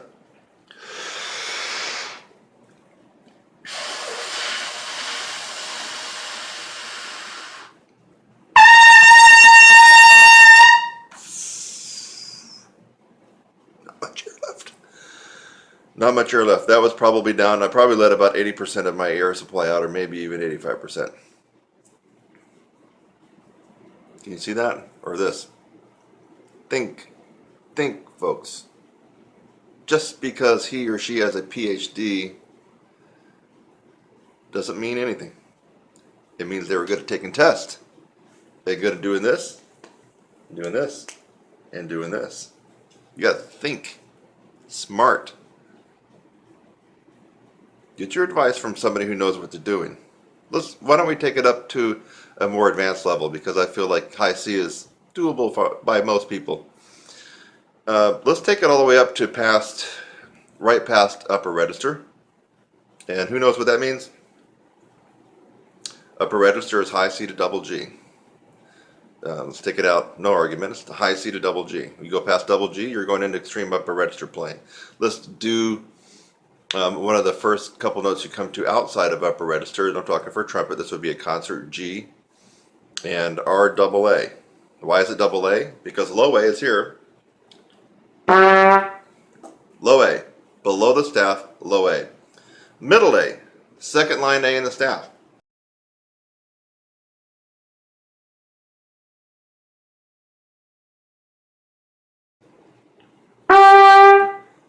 High A is right above the staff.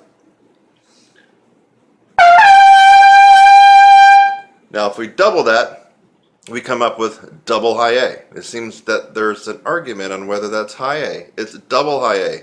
Hello? We're not playing piano, folks. Are we playing piano? I don't care about piano. I care about this. I don't care if it's a transposing instrument either. We're playing this instrument. That's a low A. Middle A. High A. And double high A. Okay? We got that straight so far? University professors out there? Get it? Alright, good. Now, same trick. It's not really a trick, it's just a feat of embouchure strength. What really is going on here is embouchure strength, folks.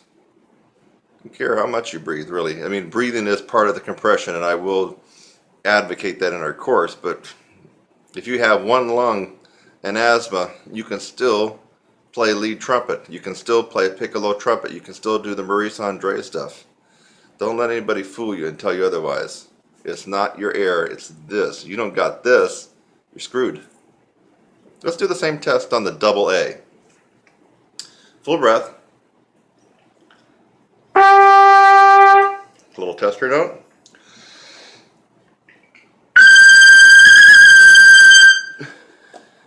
That was definitely fortissimo, bordering on 3 Fs right there. Now you're going to watch me exhale. Listen carefully. I'm going to take a full breath, exhale about 25%, and then play. I'm not going to be able to take another breath. Listen carefully. It's all uncut and unedited.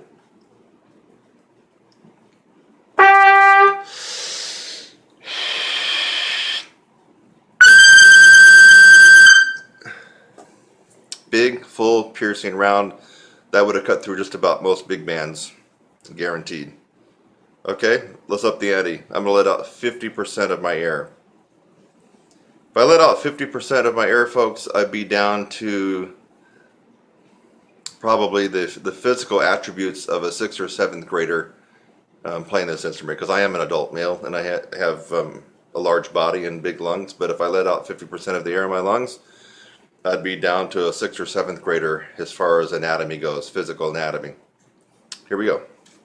Listen for the exhale and listen for nothing after but me playing. So there's no more inhale after that.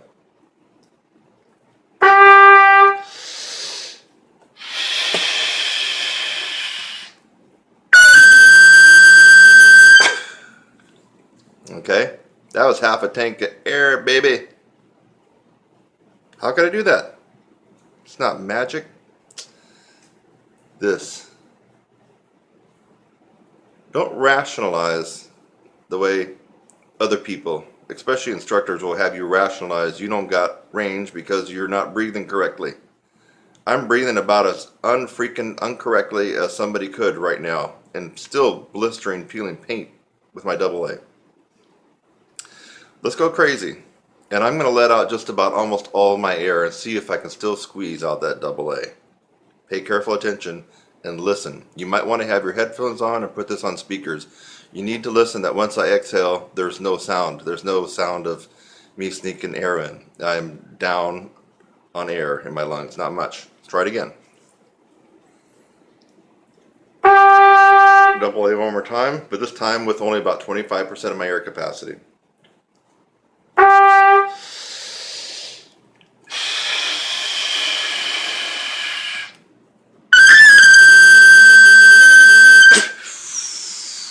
That's all I had left. No more air. There's a light bulb turning on inside your head for some of you. It better be. It better be. You can practice breathing exercises and stand on your head, run marathons, do yoga, until you've taken 10 years off your age. you still are not going to be able to master this instrument and this part of it and the chops and the power until you do what it takes to get the strength here. Go out and run your marathon and go swim 3 miles, go bike 110 miles. You're not going to be able to do what I just did. You're going to have to work on this and this. You're going to have to get tough. You're going to have to do some real work on your embouchure. And also, smart work. Quit listening to people with advanced degrees that can't play worth crap. Yeah, they do the same stuff over and over again, don't they? The Hummel and the Haydn and the Brandenburg and the blah blah and the blah blah. I did that stuff when I was in high school. Quit listening to them. Yeah, almost everybody can do that stuff. Pay attention to someone who can do and play how most people cannot. That's who you want to listen to. I'm Kurt Thompson. You already know my site, trumpetsizzle.com. Go get you some right now.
Kurt Thompson here, debunking more myths. And the air myth, a couple of gurus in the past are really known for talking about the airflow, moving the air. And I buy into some of that, really do, for especially playing in the low register and the middle register. Quantity of this air that they're talking about, really breathing from the diaphragm and all the way up and letting the air come out and help you sing up in the upper register, that is a myth, folks. And let's talk about the physics so you can understand when your university professor tells you it's all about the air. I actually had a French horn, Dr. Olson from Austin Peay State University. I remember when I was trying to get past upper register in college, first couple of years, and get into the extreme upper register so I could do some of the Maynard. My trumpet professor there, who was a great trumpet guy, he didn't really have that much of an upper register, and at least in my opinion. And so I took a couple lessons with Dr. Olson, who was all about air. He told me the reason that I couldn't play in the extreme upper register of the instrument is because of my lack of air. And I really needed to work on airflow. And anyway, I did a lot of his exercise. He was a French horn and faculty member. tenured at Austin Peay State University. Dr. Olson, Ken Olson, I think is his name. And I remember working on some of his techniques for a couple of weeks, and I got worse because I was trying to do the technique of using a lot of air and just no pressure here and no strain. He said, don't even tense up at all. No muscle power here, no nothing, no lip. It's just all air. Well, as a kid, of course, I was trusting him since he was supposedly the expert. Now that I am in the position where I'm at now, I know he totally was talking out his ass. He didn't know what he was talking about. Physics. This is your lips, obviously, and your embouchure set. And you're going to have a little bit of a hole that will form. See, it's like a crack. It's not really a hole. But we call it the aperture. Now, folks, use your noggin on this one. If I blow a tremendous amount of air, breathing from my diaphragm, let's take that correct breath, stomach out. You see it, my lips open up? Watch it again.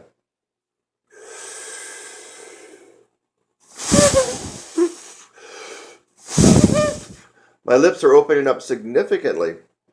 Why are they doing that? The tremendous amount of quantity of air and the speed of air is causing my lips to blow out just from the sheer force and the sheer quantity of air coming out. My lips can't contain it all.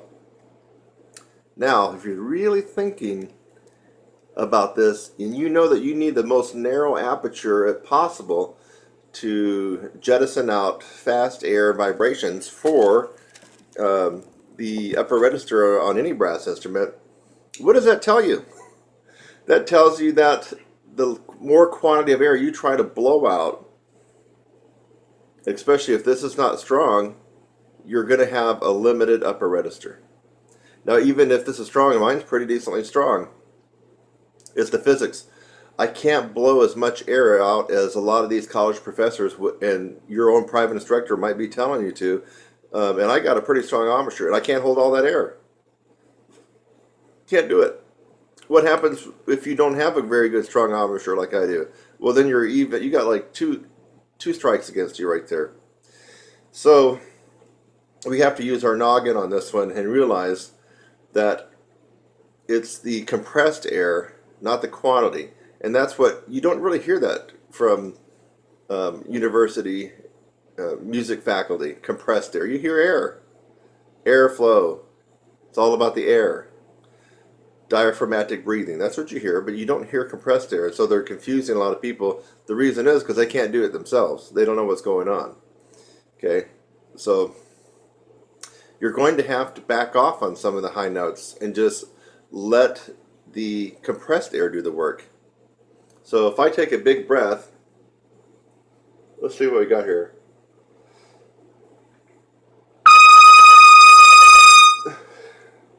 That was a concert E flat F.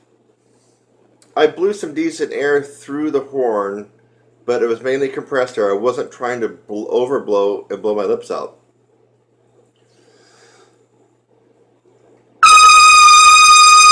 Now, if I try to go more,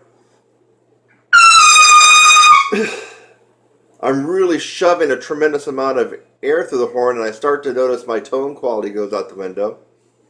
The note chips a little bit and dances around. The reason is I'm fighting to contain this narrow aperture with the strength of my chops. And all that air is just blowing my lips out. Remember, as soon as your aperture widens even slightly, we're talking about a millimeter, your range drops. Listen to that again. As soon as you cannot contain the narrow aperture here, and if we're talking about micromillimeters, a millimeter, just a fraction, your range drops. Boom. That's how tight the clearance is right there. So if you're trying to fill up and blow this huge amount of air in the upper register, you're actually fighting the wrong fight. You're making things really hard on yourself. Now, if you're trying to play in the middle register,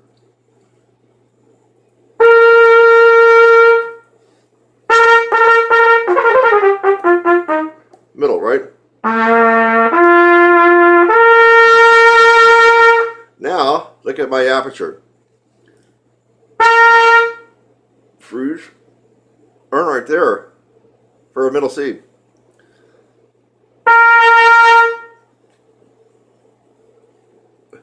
That's like a million times wider than I would use for above high C. So because my aperture is already wider, and of course I got my low C tongue position, there's no compression going on there really, except for the natural compression from the diaphragm and maybe the bottleneck in your throat, but there's no tongue arch. Other than that, there's not really compression. So I am able to blow. That is where the university professors are correct when it comes to your air. So when you're in the middle and low register, they are correct about that. Then it is a lot about air more than anything else. So if you can think of in terms of trumpet speak, let's say the middle of the staff, middle C, which is third space C in the treble clef staff, maybe D, maybe E, but now you're getting to the top of the staff, but right around there, C, D, E, and down. Now all that air advice you've been getting from your instructors and your college instructors and your university professors, that is good advice. That is good advice, because you do need to have worked on a lot of air and breathing techniques for that. But it's counterintuitive. I know it seems counterintuitive that you need a lot more air and have to huff and puff, but you're actually working against yourself as you go higher. You actually have to use less quantity of air.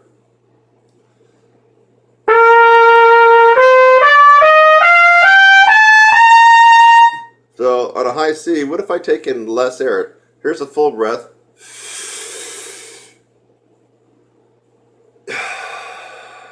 What if I take in half a breath for the high C?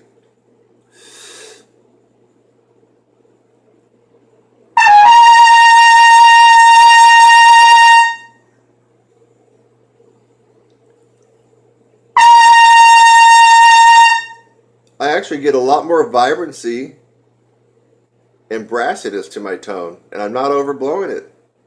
And it's not going to gas out my chops. That's a high C, so that's the beginning of upper register.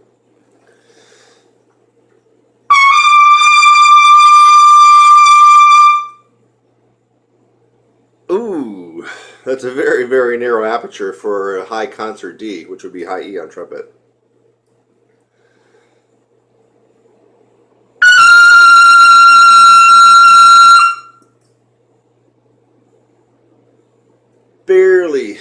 Barely any space in the aperture for that to come out. That was a double high G. And of course, we all know what a double high G is, right? University professors? You got your high G that sits right on top of the staff. And if you double that an octave higher, you got your double high G. See, fortunately, a lot of them don't get that part right either. So that's actually a double high G. A high G is the little G that sits right on top of the staff, the treble clef staff. So know your notes on trumpet, folks. The next one. Let's see where we're at. Okay, here we go.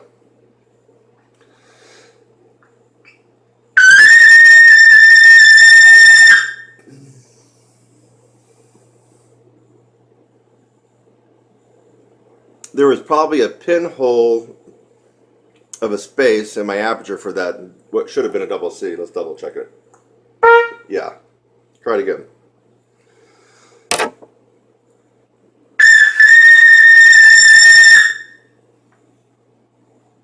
Hardly any aperture there at all, barely. Like maybe not even a pinhole for that double C to come out. And I wasn't using that much air. So as you go higher, you can get away without using much air. Now I'm not really warmed up for the high notes here, but if I don't want to take that, you saw me take a big breath before. That's a big breath for me. You can't tell, but I am breathing. My stomach's going out first, and then my chest is rising, and I lift up my shoulders a little bit more to allow my lungs to expanding more, and then I come back down. That's where I get part of my compression. So, So the people who tell you don't raise your shoulders when you're taking a breath, they obviously don't play in the upper register, or if they do, they suck at it. Watch any of the heavyweight upper register experts like Maynard Ferguson, I've even seen a couple of video clips of Bud Brisboy. Bud Brisboy developed the original Bud Brisboy wedge breath. It wasn't Bobby Shue. Check it out. Bud is a lot older than Bobby Shue. Of course, he's passed away now, but Bud developed the wedge breath. And of course, that involves taking as much air, swallowing the air, and then bringing your shoulders up and then coming down. That's where you get the pressure.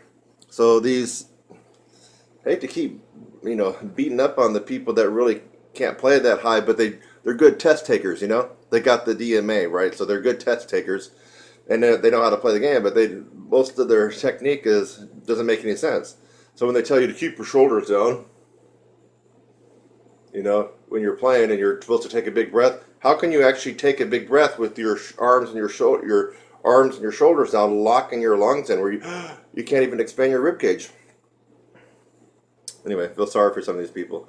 So anyway, what if now my big breath, the point where I'm going with this is I don't want to take a big breath. What if I took even less air?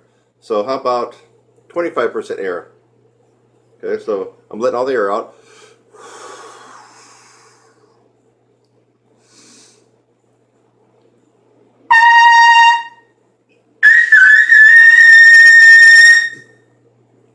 Now, I only had 25% of a take of air in my lungs.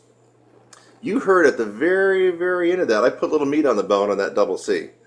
You probably can't tell because I'm recording this on my phone camera, but it got up to about a forte. It wasn't a Barry the Band double C, but it was about a forte. That was on 25% tank of air for me. Now, I would probably want to take another 25% more to at least have a half a tank. But there's no way in heck I'm going to try to shove the largest quantity of air that I have in my lungs through this horn for a double C. I probably would overblow, but probably nothing would come out. So anyway, that's your lesson, and this is a real logical lesson based on physics.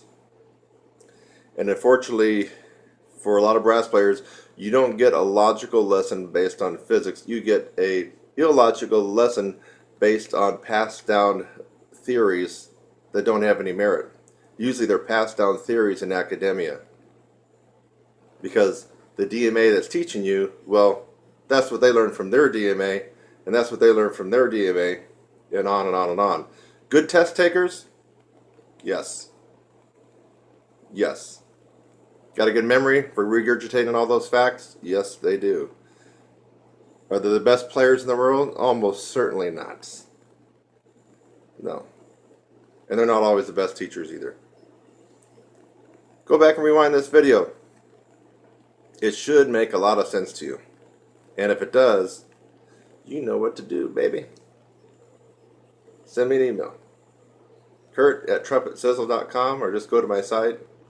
You're going to get the real deal at my site. I don't have to kiss any department chairman's butt to be able to say what I'm doing. And I don't have to kiss any contractor's ass either and worry about whether or not I'm going to get a gig. I make my own gigs. I am the contractor. So I say what I want, and I say the real truth here for everybody. I don't have to count out anybody. And if you like that frank, honest, brutal, in-your-face truth, you'll like working with me, and you'll actually like getting results. Until next time. Or glissandos. And if you're not doing those, you're leaving a big chunk out of the apple when it comes to improving your overall trumpet playing, flexibility, range, all range, low range, mid range, high range, facility on the instrument. Here, check out some fun stuff when it comes to glissandos on the trumpet. Hope you enjoy it.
fact that he actually had some decent high notes in his back pocket, but they didn't last very long at all when he went to play in his band.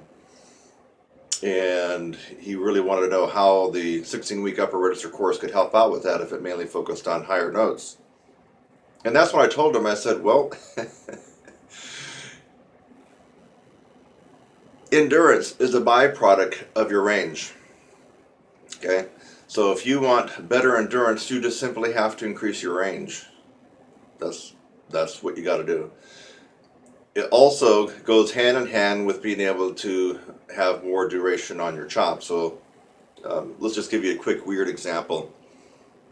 Let's just say that you are a trumpet player and you've done very well for yourself and you can just honk out really, really loudly and beautifully a double G, which is the top note in upper register before we go into extreme. Okay? But let's just say that you only practice 10 minutes a day or 15 minutes a day. Okay? Now, typically what I would tell people is take your max range in your practice at home and come down about 4 or 5 notes. And that's going to be the range where you actually have the best endurance in a rehearsal or a performance or a solo. So if he had that double G and he came down to high C, for example, that would be the perfect playing range for him. Now, and also for endurance. Now, based on what I just said, well, you might think, well, then he's going to have tons and tons of endurance. No. Remember I just said this guy is practicing 10 or 15 minutes a day tops. Maybe he's a busy professional, or maybe he's an MD and just doesn't have time to practice. But he does 10 or 15 minutes a day to maintain his double G. A little warm-up, he goes up, hits the G and a couple other things, and then he's done. This individual is not going to fare too well, even if he takes my advice with that correlation of 4 or 5 notes below your highest notes at home or in your practice studio, simply because he doesn't have enough time, doesn't have enough of metal on his mouth outside rehearsals and performances. So even though he has the desired ratio of 4 or 5 notes below, that's the music he's playing, goes up to about a high C, maybe a high D, that would be perfect for this individual, except for the fact he doesn't really practice that much. So you have to have both parts of the equation. Now, here's where most people have a problem. Most people get the second part of the equation. Okay? So most people are practicing. If they got an hour and a half rehearsal that they know they got to go to, on average, these people are practicing an hour to an hour and a half a day, sometimes 2 hours a day, thinking that by practicing that much every day, they will actually be able to go through an entire rehearsal or a performance. No, because they didn't get the other part of the equation. The other part of the equation is the range. So let's just give an example of someone playing in a community big band. Maybe at your community college, maybe you meet at a church, or maybe it meets after school at a junior high or high school. And you happen to be the lead trumpet player, and you got a really, really, really solid high D, at home, and you go up to E flat. It's still decent, not as solid, and E kind of thin out. So you're right around the D, E flat range. And you are practicing 2 hours a day. You're trying to do everything right. But you notice that when you get into your big band rehearsal on Monday night or Tuesday night or Thursday night or whatever it is, that halfway through the rehearsal, your chops are falling apart. You're missing these high Ds and the high Cs, and you're getting the burn here. Just feels like you can't hold the note and your lips are blowing out and you're going out of tune. It's just not fun. I mean, you're smashing your lips pretty good with the mouthpiece. And you keep scratching your head, what's going on? Because I'm practicing an hour and a half or 2 hours a day, but I'm not able to have the endurance in my rehearsal. I'm cursed. There's some kind of hex that's put on me. No, my friend.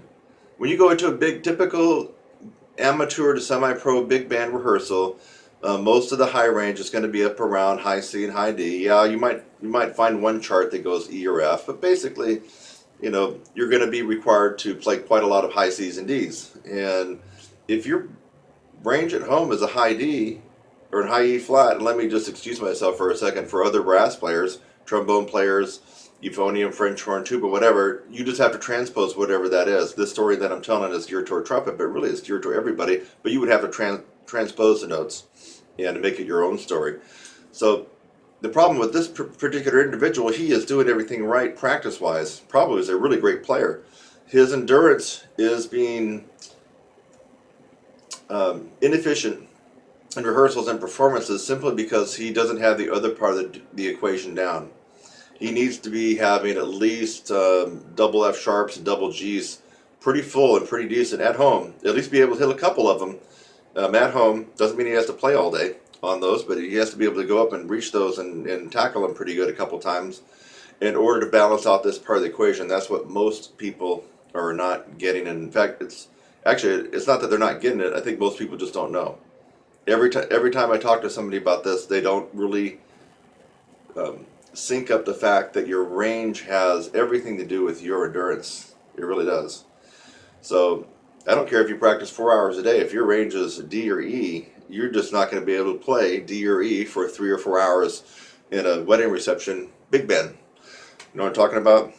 Your big band gets hired to do someone's wedding reception, and they're going to have you play from 9 p.m. until 1 a.m. at night with, you got 4 sets, 45 minutes. You're not going to last. If your range is high D and high E and you're playing Ds and Es in that particular wedding reception gig, you just are going to fall apart, and you're probably going to have to hit up somebody else in the section to cover some of your lead stuff. It's just not going to balance out that well. Same thing if you're in a brass quintet. That's really, really tough on your endurance and on your chops. And if you're playing some of the easier brass quintet stuff where you just typically need to go up to Fs and Gs above the staff, which is really common in some of the easier stuff, or maybe even just high A right above the staff, and you have a high C, high D range, you're probably going to do okay on that, especially if you've been practicing the right amount. But if you're playing some of the tougher stuff, Empire brass, Canadian brass, that type of stuff, and which we're talking about stuff that goes, routinely high C's, D's, E's, and F's, especially if you have to have your pick out. But even if you don't, you're still going to be required to lots of high C's and D's. You're going to have all kinds of trouble in that particular group, simply because you don't have the range that's way above that. So this is a pretty important tutorial, at the very least, for you to have the light bulb turned on your head so you can go, wait a minute, I've been practicing 3 hours a day, but when I go into my band, I can't even play half of that. Well, it's because of the range thing. And so that's why I get some people saying they're not interested in playing high notes, and they want to play music. Well, here's the problem. If you don't develop your high range, I don't care what instrument, I don't care if you just play tuba. If you don't have any range, low and high range on your tuba, you're just going nowhere musically. And the same thing on the other brasses, French horn, euphonium, cornet, trumpet, trombone, even slide bow. It doesn't really matter. If your range is not well above of what you have to play in your ensemble, you're just going to be out to lunch. You're going to be struggling. So when I hear people say, I don't want to play high notes, I don't want to be that guy, that obnoxious screamer dude. Well, this is not about that. You can do what you want. Once you are able to play high, you can do what you want with it. Okay? If you have a great range, that means you don't have to scream out high notes and hang over and be that obnoxious high note player. What you can do is you can play comfortable and easy in your ensembles and have plenty of endurance, and that will make you feel just a million times better about playing, because this is going to be pretty much rock solid. So let's go back to the original topic in question, is endurance. What is endurance? How can you improve your endurance?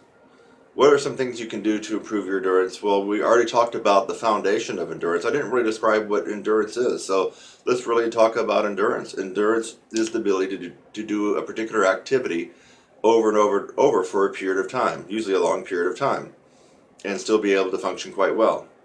So that's the definition of endurance. So let's just take, I was on a site reading about marathoners, and obviously, this is a no-brainer, right? If you can run 26.2 miles, you got some hefty endurance, right? Your heart, your muscles, your legs, your energy, everything.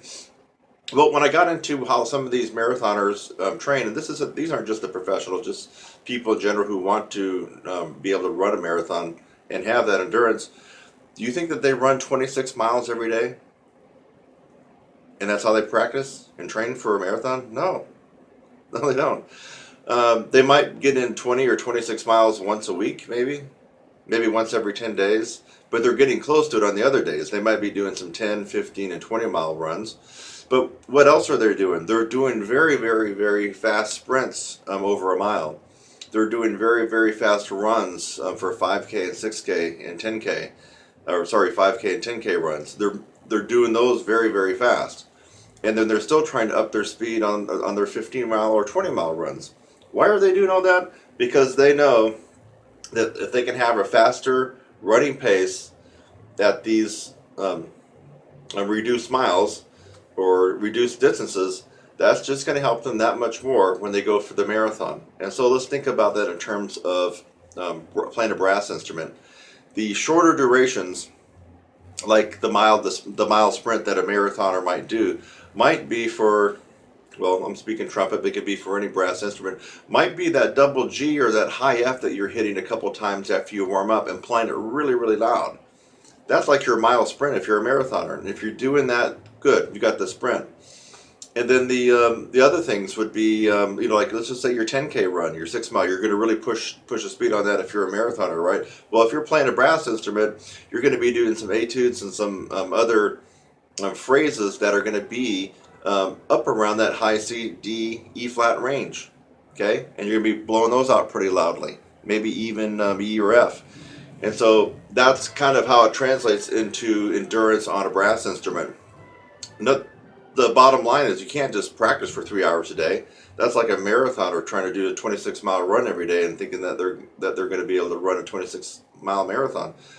Fact is, even if they can do it at home under the stress and the pressure of a competition and a race, and what if they're not feeling up to snuff and all they've ever done is run that 26 miles? They're going to have the same problem that any brass player would have in an ensemble or rehearsal and find themselves hitting a wall and gassing out maybe halfway through or maybe 3/4 of the way. And so that strategy that I read about for marathoners is what I already know for this guy, for a brass instrument. Can't just practice 3 hours a day and expect to go in and play on your teeth at the range that your top range that you can play. You play a double G and you go play Buddy Rich for a rehearsal and Rob McConnell, Frank Mantooth, Big Fat Band, Maynard Ferguson, Louis Belson. I mean, come on. You go play F's and double G's and you're not going to last, and you might end up hurting yourself, or you're going to feel the hurt up here because you're going to be playing on the skin of your teeth. So endurance is the ability to do an activity or a period of time and do it successfully. And the way we build endurance on any brass instrument is to increase our range 4 to 5 notes above what you have to play in your rehearsal and your performances. And then, of course, you also have the longevity of your practice to be pretty close to, what you're expected to do in a rehearsal or performance.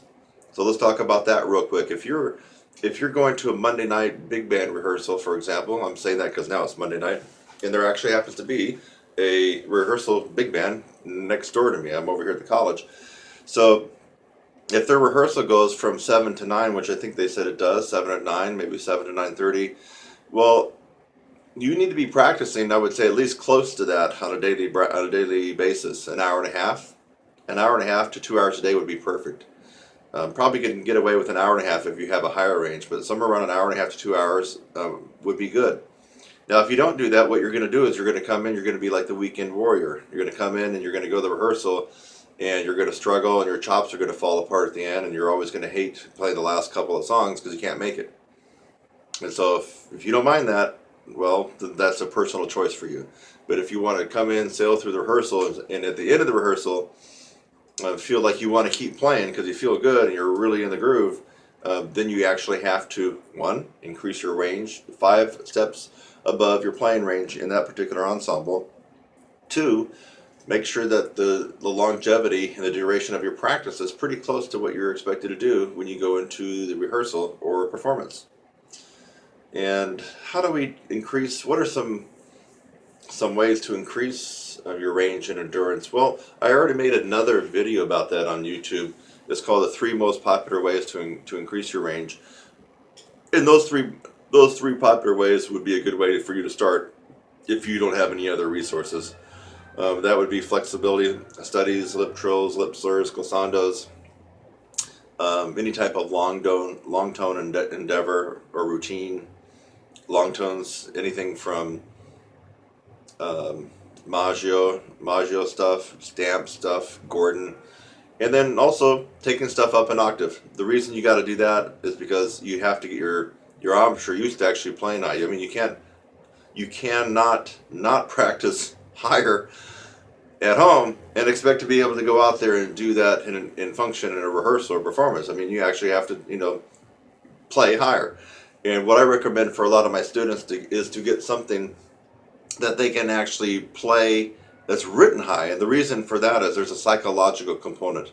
So if you're just always used to taking stuff up an octave and stuff that you might read, whether it could be the Arvin's book or maybe a jazz lick or whatever, there's a psychological component that can intimidate you. And if you're not used to reading and seeing all the ledger lines above the staff, even though you can play those notes and you've been practicing, there's a psychological component that destroys a lot of people when they go into a reading band or just a band in general and they got to play these notes. And you get intimidated by looking at all those ledger lines. Those notes look higher than they really are. That just scares you. You see 3 dashes and then the note sitting on that third dash with the staff, that's an E, high E for trumpet. That might scare a lot of people, seeing that. And when you can already do that at home, but you've been taken up an octave. So my suggestion for increasing your endurance would be to make sure that let's just recap this lesson right now, just to make sure that your daily practice is pretty close. Doesn't have to always be exact, but it is coming in pretty close to what you're expected to do in your rehearsal. If you have a 2-hour rehearsal, for example, at least get in, an hour and a half a day of practice. That's the number one thing that you got to make sure that you're doing. And the number 2, the other part of the equation, that these are both equal, is you have to do things to increase your range 4 or 5 notes above what you're seeing in your rehearsal. And I just told you what to do. What were they? Lip flexibility, lip trill, glissandas, lip slurs, long tones, including pedal tones, and then playing stuff high or up an octave. And then the part B of that is to actually get some stuff written above the staff, so you're not intimidated psychologically and when you see those notes way above the staff. So I hope this really helped. I mean, this is some very, very good advice for you. It really is. If you just start doing this, you are going to be tickled that you notice you can play higher and better and you last longer in your rehearsals. And it doesn't have to be just about jazz. This could be orchestral, symphonic, like I already mentioned, brass quintet, chamber. It really is all about the duration of your particular ensemble and not so much about the idiom or the style. Same thing, if you got the metal on your mouth for 2 hours in a symphony rehearsal, it might be a little bit easier because we know brass players a lot of times, we have to count like 100 measures of rest, so there is a little bit of an easier component there when you're playing orchestral stuff compared to other stuff. But you get the gist of this in lesson on endurance. Remember, there's 2 parts of it, and you can't just have one without the other. If you do, it's going to be like this. Crash and burn, baby. You don't want that. Kurt Thompson, hope you really enjoyed this. Found it informative, and don't just watch it and go on to something else. Make notes and actually start doing it.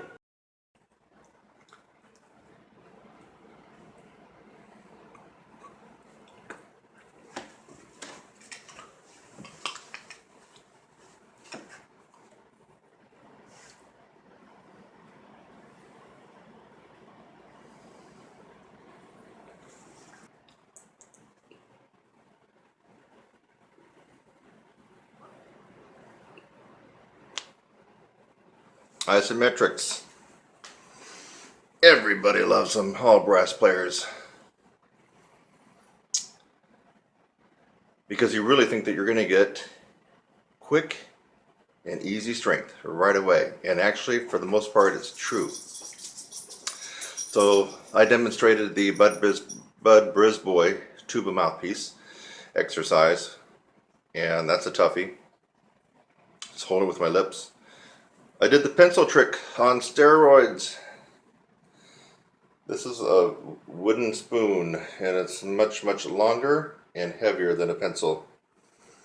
And then our friend, the Pete, personal amateur training exerciser from Warburton.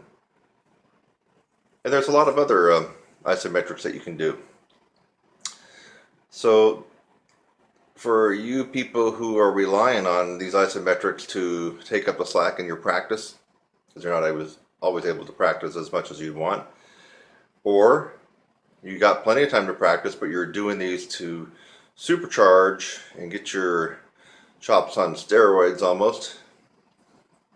When it comes to the trumpet embouchure and actually the other brass embouchures out there, and now here's the problem.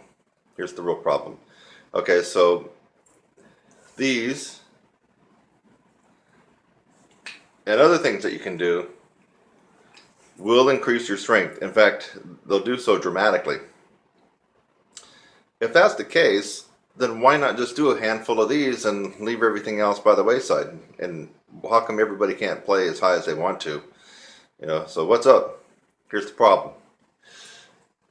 If you don't do these in just the right way and for a right amount of duration, what happens is you lose the flexibility here in your lips.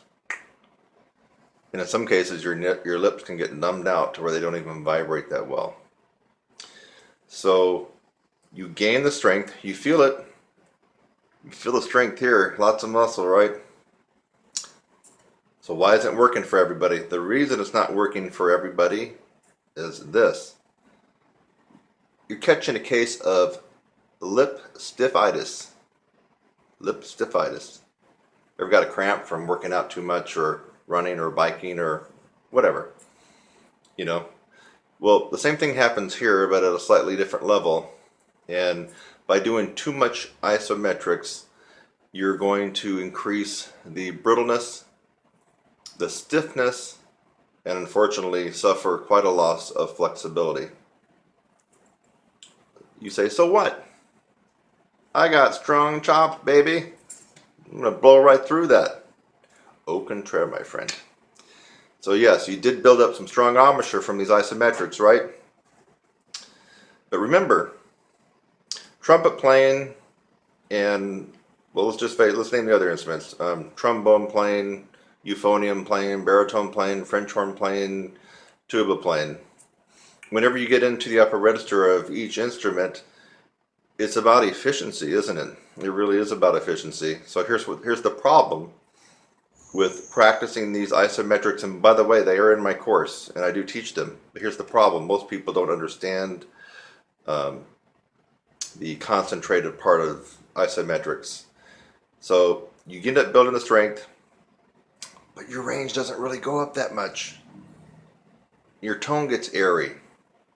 You start having trouble with just simple lip flexibilities, simple normal slurs that you encounter in regular music. And so you've lost flexibility. You've got a good case of stiphitis in your lips. And so why can't you blow out those high notes? Why can't you last forever? You know, a lot of people that are really heavily involved in isometrics will tell you that it's a panacea for all-day endurance. One of the methods out there that I went through a long time ago is Carmine Caruso, and I haven't even touched on that method in a long time, but it is heavily weighted for isometrics. So how come everybody's not doing Carmine Caruso? The reason that they're not is because what you gain on one scale, you lose on the other. So you get heavy chops, yes. Unfortunately, you lose the flexibility, stiff, and guess what? You end up tilting it the opposite direction you want to go, and you get worse. Why do you get worse? Because when you get ready to blow, think of it this way. You want the best flexibility and the best response. And let's see if I got any response after doing those exercises. Just easy, right?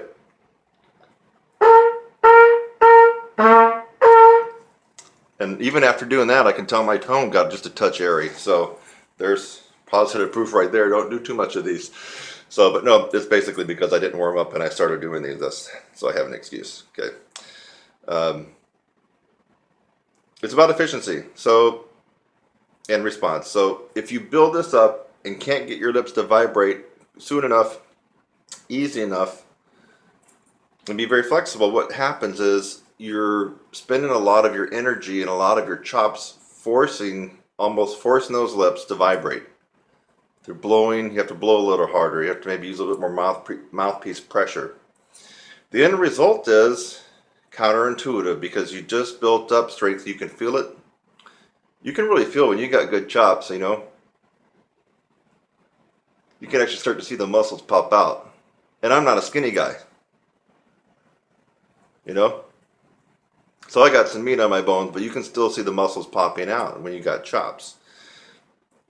So when you got the chops, you feel it, but if you can't get the notes to come out, or your sound is airy, really airy, and you can't do octave skips anymore, and you can't slur and can't lip trill, you should know that you got a serious case of stephitis, and it's likely come from doing too much isometric. So that's the problem. We all want a nice little shortcut, right? Do this and the Pete, and where's my pencil on steroids right here? It's your old grandmother's wooden spoon, isn't it? Look at that. It's you'll find that that's not a walk in the park to do that one either. So we always want something that will just get us to where we need to go quicker and easier. And problem with isometrics, you just really got to know what you're doing. And I've actually been around the block on isometrics and done everything the wrong way, done everything so, and then I got this stuff down to a science of exactly what you need to do and when, the sets, the reps, and the rest. So if you don't know that, you're going to be doing what I was doing years ago, hitting and missing. And if you do it the wrong way, you might find yourself not being able to play, for a good week or two.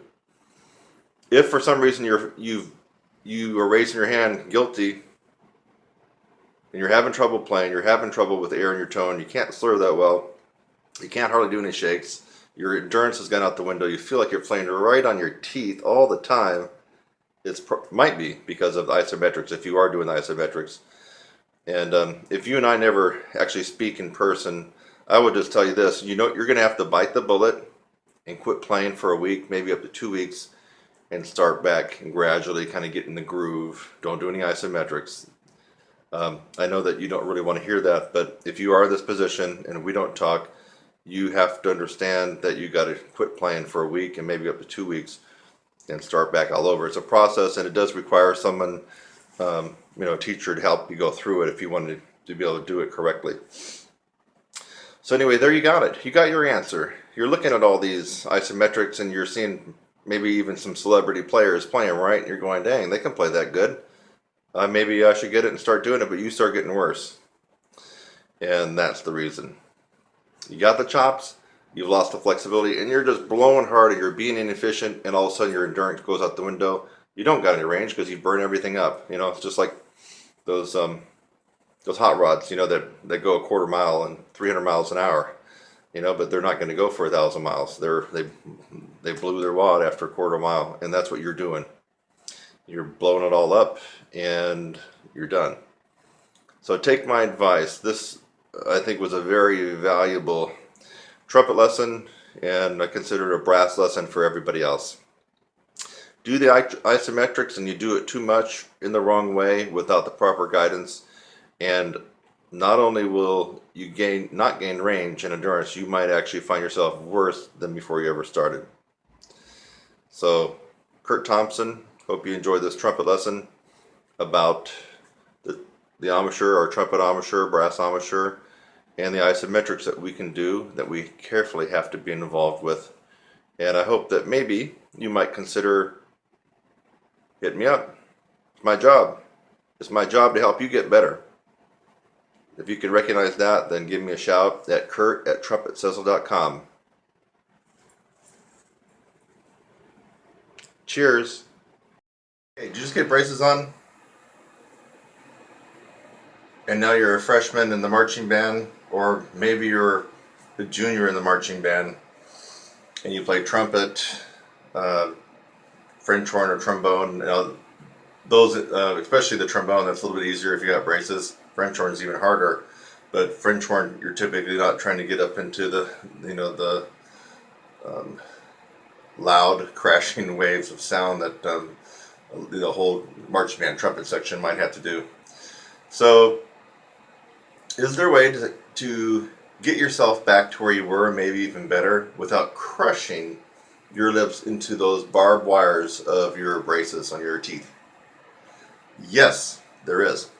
For many, many years now, more than a decade, I've been using this one awesome technique. I guess it's a little known technique because I don't hear about other people doing it. Extensive practice in the tier 2 range of pedal tones, using your tongue arch like you would if you were playing above the staff. So I guess it's not common knowledge. If you want to get back to where you were, trumpet guy or trumpet gal, and you got phrases, and you're trying to just get back to where you were, or maybe even get better, but it's feeling horrible right now and painful, and let's just say you can barely play an F on the staff, that's going to really, that's really going to suck. I mean, to go through the school year like that. So, you practice this, and I guarantee that you'll be able to get either close to where you were, or maybe even a little bit better than where you were. And the reason is practicing extensively in the tier 2 range of pedal tones is like practicing a high C to double G, almost. Except you're not going to crush your lips against the barbs in the braces in your mouth. So, first things first, you should already have an understanding of pedal tones, or at least if you don't understand what they are, you might want to search some of my other tutorials. Maybe I'll include a link of some pedal tones that we've done. If I find that I haven't actually included that on my YouTube channel, I'll probably include just a course, very brief overview of it. But pedal tones basically starts below F sharp. Our lowest note, our natural acoustical note on the trumpet, is F sharp. If you try to go below that without manipulating your embouchure,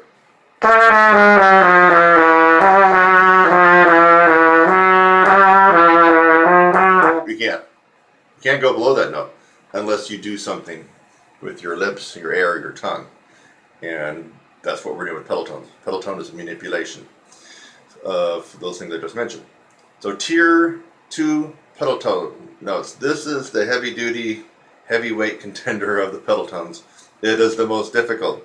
So this is not a walk in the park. The technique I'm telling you is actually somewhat advanced.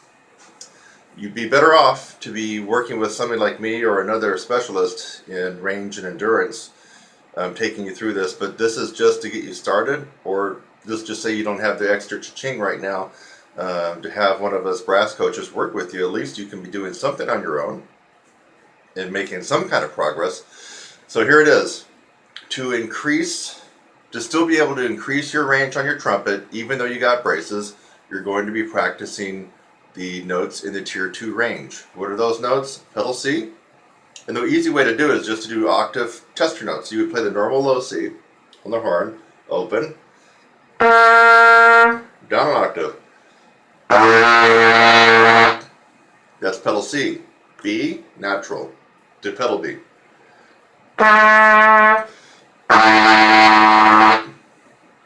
B flat, low B flat down to pedal B flat.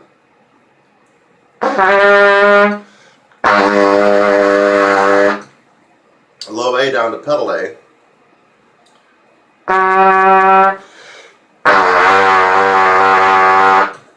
Low A flat down to pedal A flat.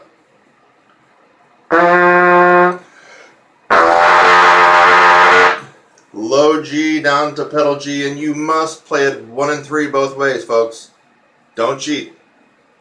1 and 3 for the low G and 1 and 3 for the pedal G only.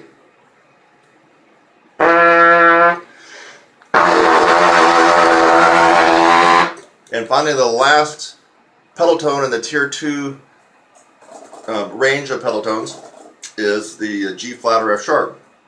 So here's the low F sharp G flat. Drop it an octave.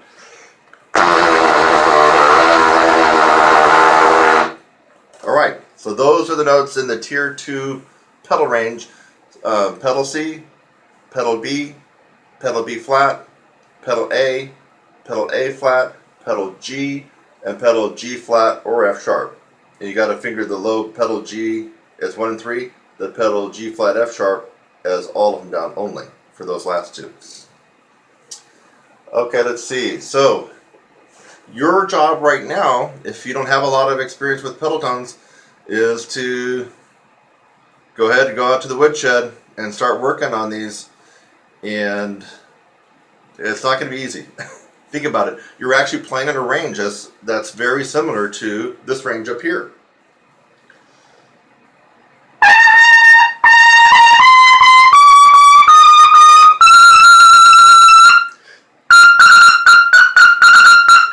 So I just play the notes in upper register on trumpet. High C, high D, high E, high F, and double G. Those are what most would agree on are considered upper register. If you go above the double G, then you get into at least what I call extreme upper register. So when you're practicing in the tier 2 of pedal tones, amazingly enough, is just almost as if you're practicing and killing yourself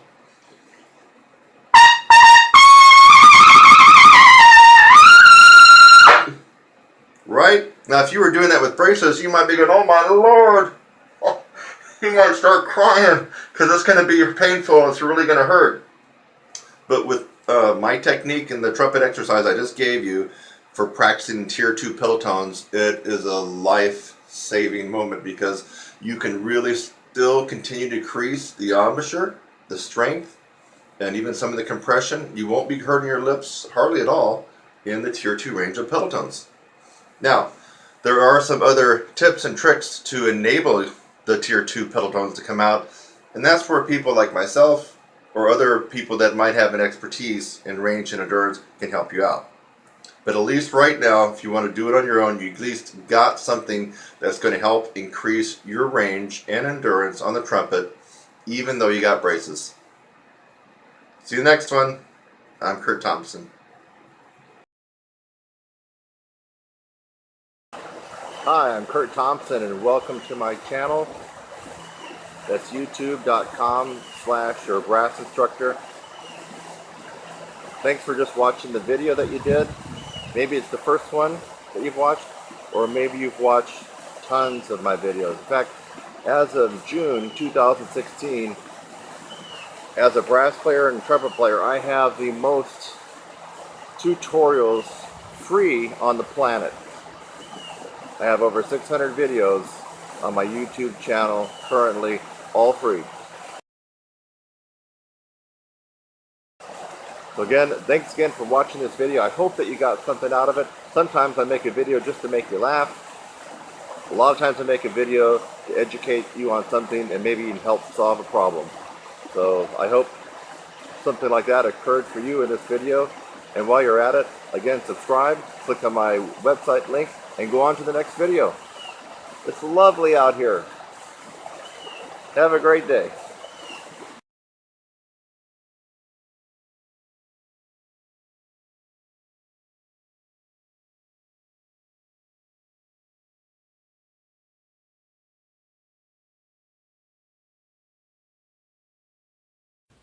Hey, this will be a discussion about brass embouchure and the differences in embouchure, and how even if you think you might have a bad embouchure, it can be overcome by strengthening your embouchure from all different kinds of directions. And I'm going to play some embouchures that are bad for me, and that typically for me I would not be able to play very well using these type of embouchures. Now, one thing to keep in mind, no one embouchure is really bad for an individual. And so what that really means is what might be bad for me and I sound horrible on might be really good for you. And so it depends on, if you look carefully, your lips, how long they are, how short they are, how narrow they are, how thick they are, how thin they are, your teeth, how much of an overbite you have, how much of an underbite you have, if they're crooked, if you're wearing braces, so if maybe you have a partial denture. So it can include a lot of different things, and also your bone and jaw structure. That's why I think that some brass coaches and teachers can do more harm to a student by forcing them into a particular embouchure. For example, the most common would be centered and a little bit more on the top lip. That seems to be, the most common, but not everybody is going to do well with that particular embouchure. The other thing that you should be aware of is that if you attempt to drastically change your embouchure, it seems like in my experience and opinion, people that have done that end up really not faring any better. In fact, a lot of people get worse. So if you think a big drastic embouchure change is the answer, you're probably barking up the wrong tree. So let's look at some various embouchures. Here we can see. For me, I tend to play a little higher. So I guess you got your high player or high lip placement position. You got your medium or middle and your low. So those would be the different placements. So high would be, it's probably high. Now I can go higher, but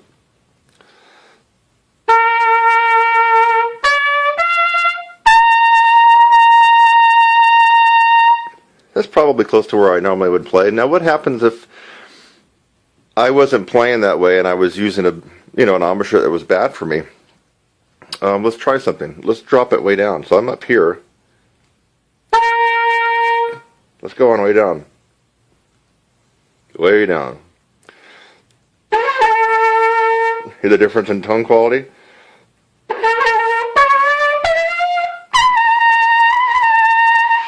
But guess what? I'm still able to get the high C. I'm still able to play, but it doesn't sound that good, but I can still do it. Let's go maybe medium. So normally I play here. Let's go down just a little bit.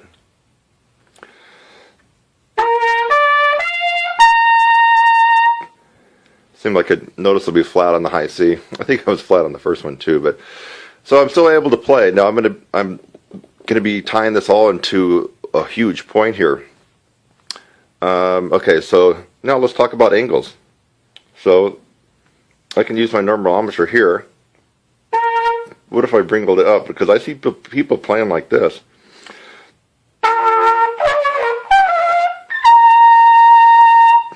Okay, it had a significant high angle to it.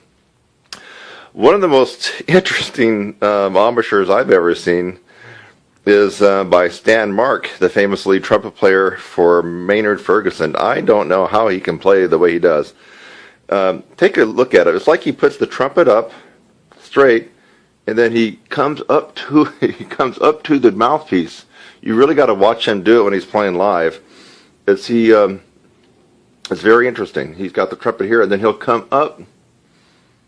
So the trumpet's actually straight out, but he's coming up at this angle.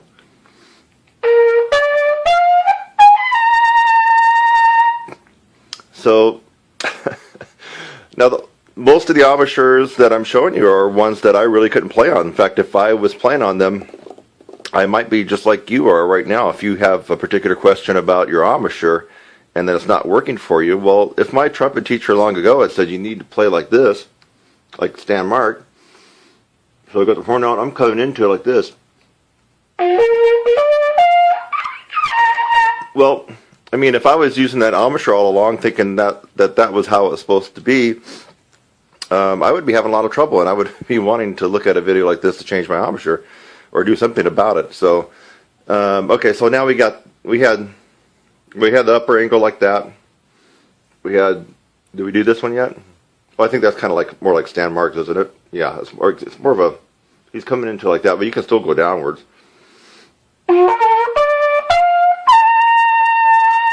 Okay, now what if you don't play center? A lot of us brass teachers want kids to be centered right smack dab in the middle of their lips. Unfortunately, our jaw structure and teeth and everything else might suggest otherwise. So here's me, I'm center now.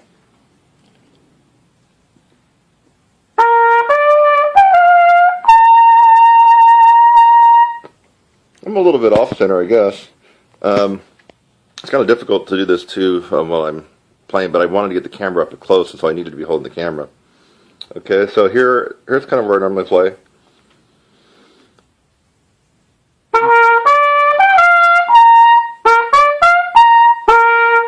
What if I didn't play centered? I played off.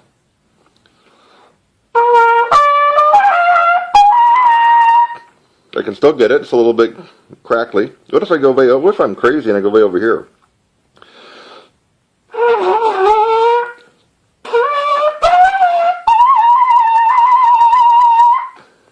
That's a real screwed up embouchure, isn't it?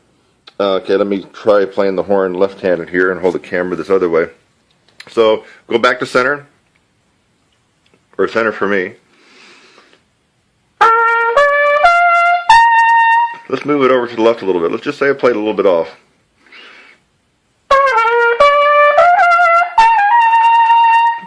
Okay?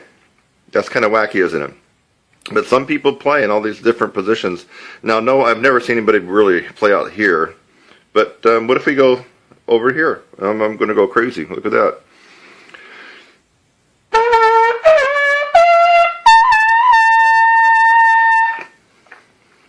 All right.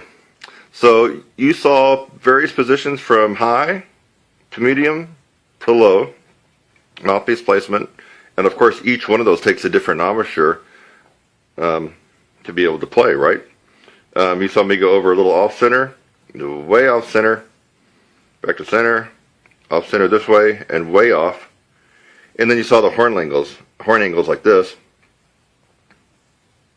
and then down. So I basically covered just about any embouchure that a brass player could play with.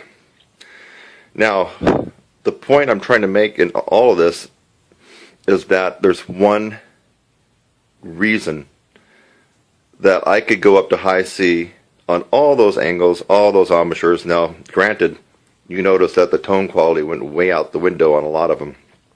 And obviously, that would mean that I wouldn't use that particular embouchure, right? But how am I able to do that?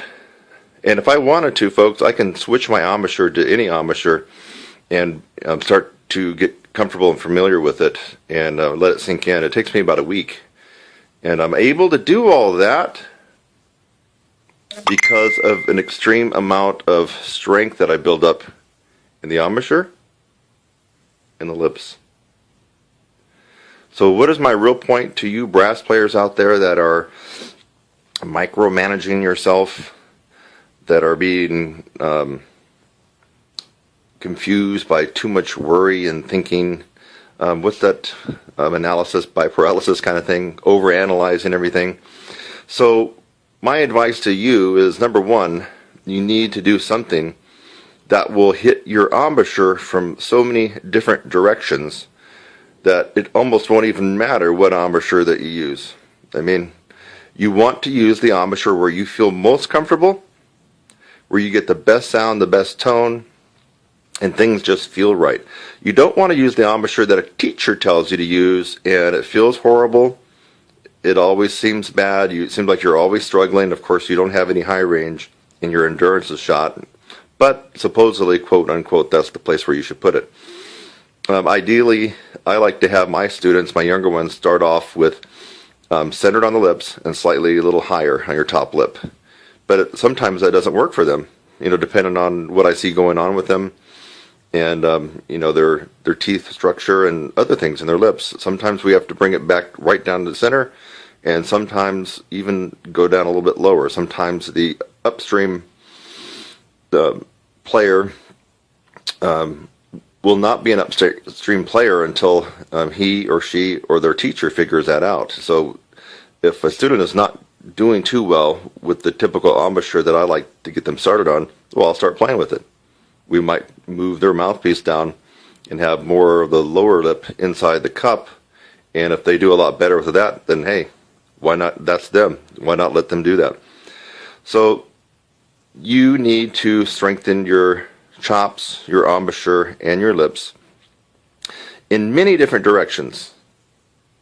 So what did we learn? We learned that not one particular embouchure is suited for everybody, and you may find that playing on an embouchure that supposedly does not look good to other players but works for you, that may be the embouchure that you need to be using. You got to play where it's comfortable, where you're sounding good, and if you're a little bit off center, and if the horn angle, like for Stan Mark, look, you got to Google him and watch him play. I mean, he's got an extreme angle that he's coming at. I don't know how he does it, but it works for him. And there's other people that play with the horn at an extreme up angle. And then there's people that play off the side of the center of their lips. So you got to find the sweet spot for you, not the sweet spot that your teacher thinks is for you. If the teacher thinks of a great embouchure position for you when you were younger and it worked, by all means, that teacher gave you great advice.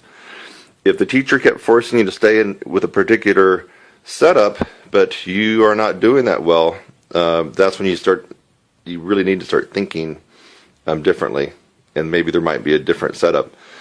For people, in fact, I want to thank Sharon for giving me an idea about this particular video.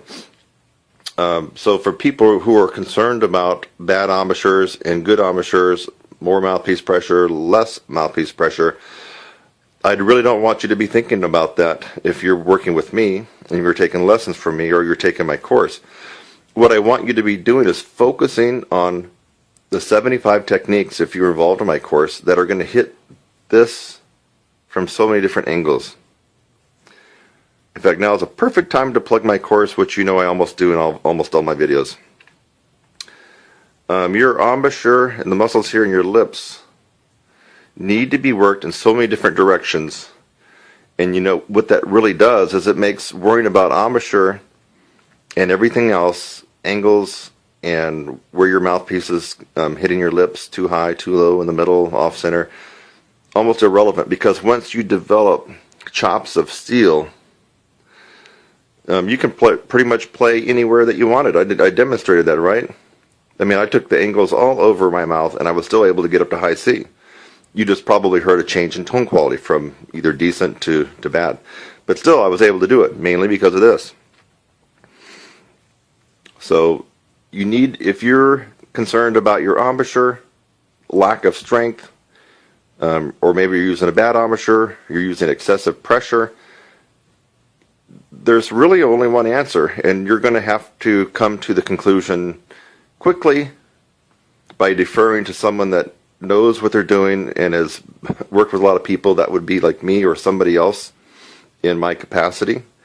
Or you can kind of go to the school of hard knocks and keep pounding away at the one method that you're using. Maybe you're not even using a method. Maybe you're just practicing all technique, Clark and Arbenz and other stuff and some warm-ups. Or maybe you are involved in a routine. Claude Gordon, only doing Claude Gordon. Or only doing the palming method with William Costello and Roy Stevens. Or only doing the isometric stuff of Carmine Caruso. So if you're pounding away at one routine and you don't want to change, yet you have embouchure problems, endurance problems, range problems, excessive mouthpiece pressure problems, and it doesn't matter if you're on trumpet or trombone or euphonium or French horn or any brass instrument, the mechanics and the approach is still the same basically. Well, you're going to find out through the School of Hard Knocks, if you keep insisting on working that one routine for your embouchure development, you're going to find out it doesn't work. It only takes you to a certain amount and you get stuck. So my advice is to go back and rewind this video and watch it again and think to yourself, how is he able to put that mouthpiece in all these wacky positions on his lip, up and down and all around, yet still be able to get a high C out on each one? If the answer comes to you that maybe I might have stumbled onto something that's very successful when it comes to embouchure development, then you really need to look at the item description below this video and go to my homepage, trumpetsizzle.com. And I'm mainly addressing people that have embouchure problems, that have problems with too much mouthpiece pressure, that maybe play off to the side or too high or too low, or maybe need to experiment. The 75 techniques in my course almost is an auto correction mechanism for minor embouchure problems. In other words, it's hard to go through all 75 techniques and get those down after 4 months and not have had some kind of shift in your embouchure. Your embouchure and your mouthpiece placement will shift during the 4 months. For some, slightly, and for some, noticeably, because you'll need to be able to accommodate those various techniques. And you just can't go through 75 different techniques in 4 months and not have a change take place here. You're going to have the musculature thicken and develop, but you're also going to have a change take place in the embouchure. So If you don't recognize me by my lips, I'm Kurt Thompson. You may have thought this was somebody else the whole time, but I am Kurt Thompson, and I wanted you to get a close-up of my jaw, my lips, and hopefully got close enough on those different embouchures. So don't let embouchure scare you or wear you down. You focus instead on building embouchure strength from all kinds of angles, and from my point of view, 75 techniques with the different angles that we're going to hit you at in your embouchure is just the holy grail to upper register and endurance improvement. Well, now that you got to know my lips really good and my embouchure, I'll see you in the next one. Take care. Bye-bye.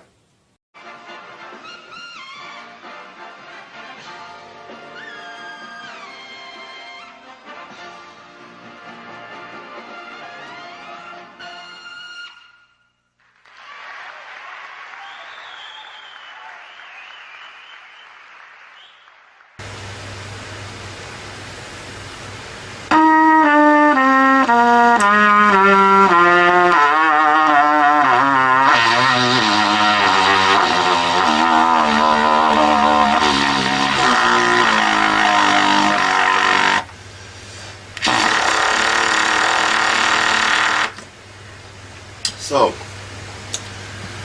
that was a test of your pedal tone ability. I started on first bass F, and I worked my way down with a F major concert E flat scale all the way down to triple pedal F. Now, that's a test of your overall ability to do pedal tones, but keep in mind each tier of pedal tones has a different characteristic and a different level of difficulty. So briefly, your bread and butter and your meat and potatoes pedal tone tier is the second tier. It's the most hardest tier of all. In fact, for those of you who are not really playing up into the upper register, ability to do it, we're talking about starting at high C up to about double G, give or take. That range right there is the upper register. Above that is the extreme upper register. So if you're trying a lot of different things, at least check your pedal tones. If you can't do what I just did, that may be one place to start looking and start practicing on.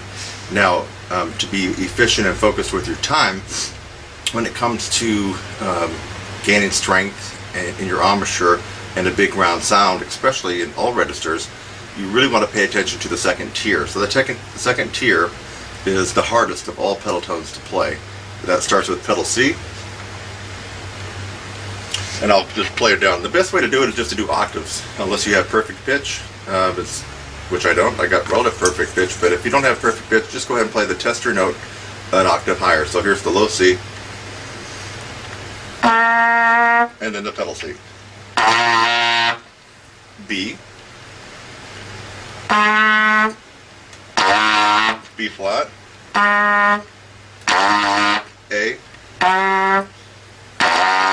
A flat, G. Now notice I'm going to play G 1 and 3. Don't cheat and play it open. And then the last one in the second tier of the pedal tones, this is the hardest tier of pedal tones, would be the G flat or F sharp again. When you go down to play it, don't cheat and play second valve for the pedal. Go ahead and leave it as 1, 2, and 3. Here's the low G flat.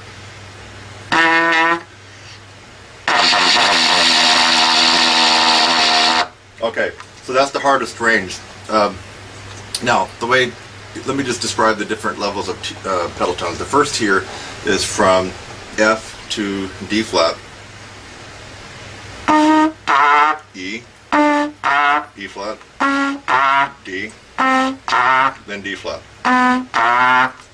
Okay, so you'll probably be able to get most of those. That's what I consider like a medium difficult level of pedal tones. So the first tier of pedal tones, which I just did, is the medium level of difficulty for pedal tones. That's F, pedal F down to pedal D flat. And you already heard me do the most difficult level of pedal tones, which I consider your meat and potatoes.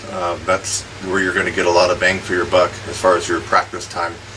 especially if you're shooting for upper register and power. You're going to get it from the second tier, which is the most hardest. That's pedal C all the way down to pedal G flat.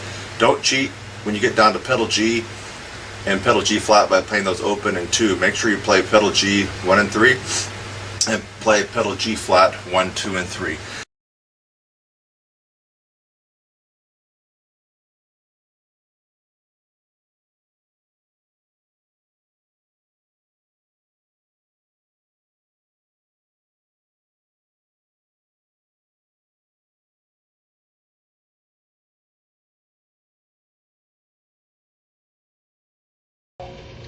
Hey, I'm Kurt Thompson, here to talk to you about the 3 known ways that most trumpet teachers and brass teachers would tell you how to increase your range.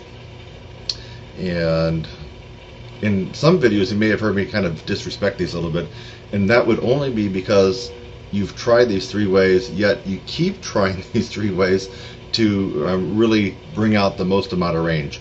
The 3 ways I'm going to talk about are the main themes and concepts behind your beginning range building and endurance increases and improvements. And this is what you're going to probably hear when you go to most instructors for private lessons, and maybe even on the internet forums. So this will get you actually a little bit of a ways. If you don't have any range at all or any endurance, you at least be making sure you're doing these. And that's why I'm giving these away for free, because it's something that you at least have to start at this point. It will only take you so far. So once you use these techniques and only get to a certain level, and you can't really seem to get beyond that, that's when you have to come to me in my course, the 16-week upper register course, and add another 3 or 4 notes to your range. But this will get you a little bit of a jump start, and might as well do it if you haven't been doing it. A lot of you watching this video will have already undoubtedly heard about these and have already been doing it, and then you're watching this to see if you can increase your range past that, but this won't help you. So you do these 3 until you reach a certain level where you plateau off, and you're not going to be able to break that barrier. You're going to have to do something different.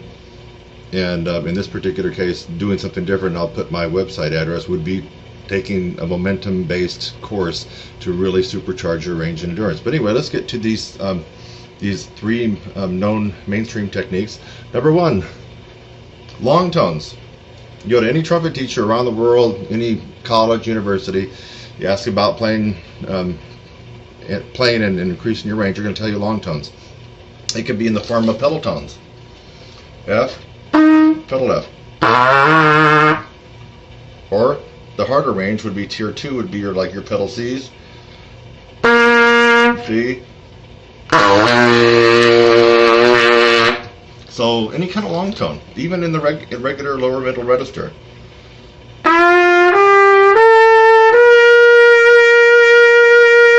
Or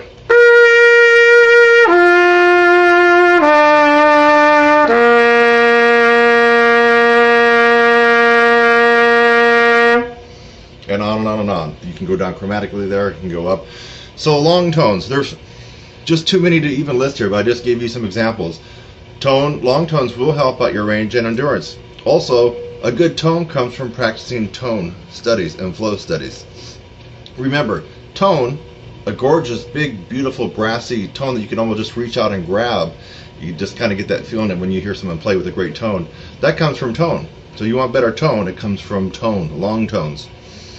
Alright, let's move on to the second one. So the first one was long tones. And you can include pedal tones, and there's just a whole myriad of ways to do long tones. But you got to be making sure that you incorporate some kind of long tone study in your practice. As far as how much to do it and what to do, that's where people like us come in handy, because we need to hear you play and get a feel for where you're at, and then we could better prescribe the right long tone study for you.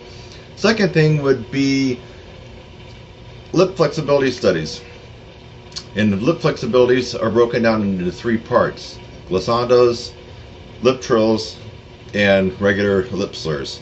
So you need to have that incorporated into your practice as well if you're trying to increase your range and endurance. Obviously, lip trills would be a very fast oscillation between 2 notes. G, start on G with a staff. Or it could be lower if your range is then high. Let's do a C. C to E.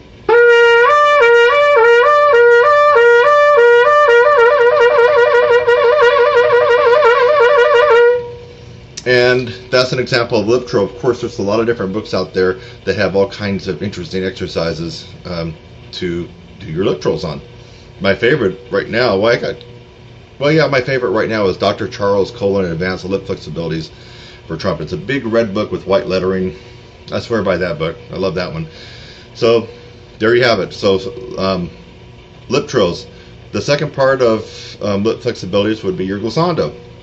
In fact, I remember reading Roger Ingram's book, and if my memory serves me correctly, he really swore by practicing 1-octave glissandos. I think that's his claim to range fame, if I remember what he said in his book. Now, don't quote me perfectly, because I read it a long time ago, but he really swore by 1-octave glissandos. So, and you're probably going to want to do them where at least you reach out of the staff, like A, or even high C. And then you can start at an octave.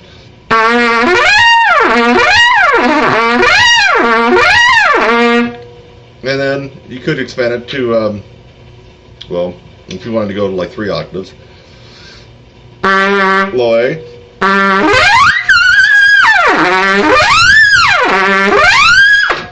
So that's your glissandos. The third and final way, as far as lip flexibility is concerned, just basic lip slurs, easy for me to say. So you get it around the horn, and you're trying to be clean and precise with your lip slurs. Something as simple as this.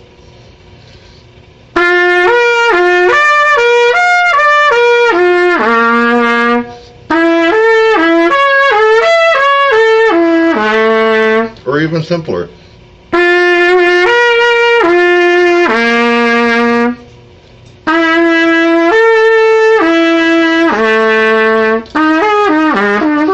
Get the idea. Lip slurs. Okay, so far we've discussed long tones in their various formats. Lip flexibilities, which are broken down into 3 parts. There's only 3 ways that you can get around on this horn without using these and without using that.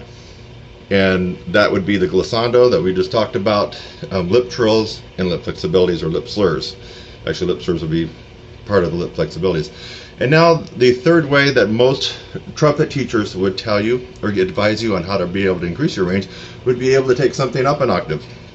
The first thing that comes to mind, if you're more of a beginning or intermediate student, probably intermediate, or you simply just don't have that good of a range and you're hanging around G's above the staff, and you're still a good 4th away from even the beginning upper register, which starts at IC, I would at least have you work on scales and arpeggios up an octave. If you're used to practicing the C scale, and you kind of staying around that range, you want to start giving it a go an octave higher, even if you have to go slower.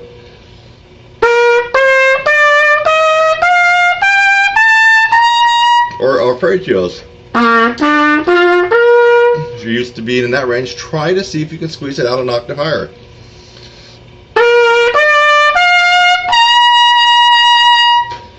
Those are some examples there. Of course, you don't have to just stay on the C major. We're talking about anything from a chromatic.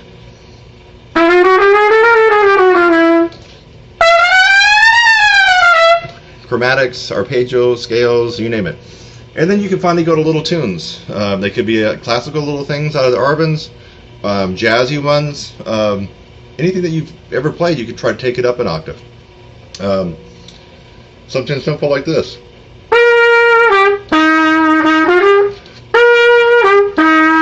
Take it up an octave.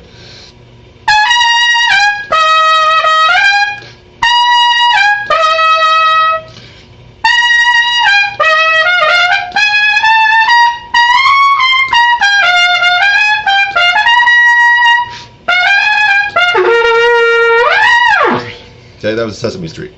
So I'm just doing this off the cuff. You know, I didn't have any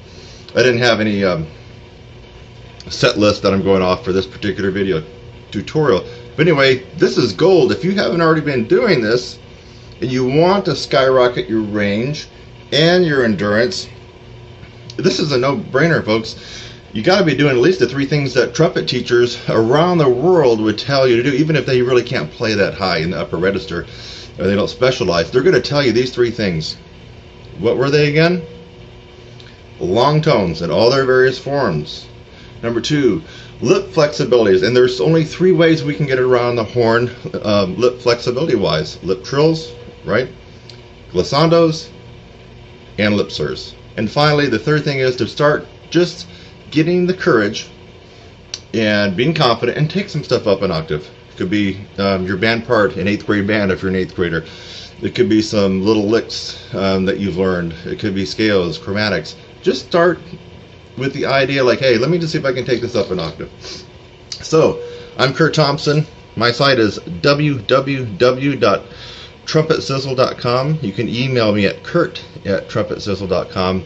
Now you're going to use these techniques and they're going to take you a little bit of the way up.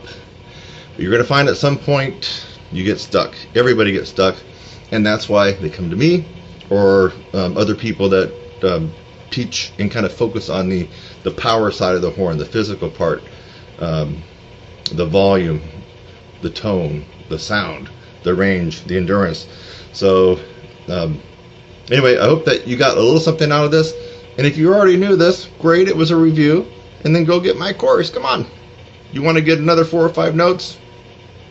I know you do, right? Bye-bye.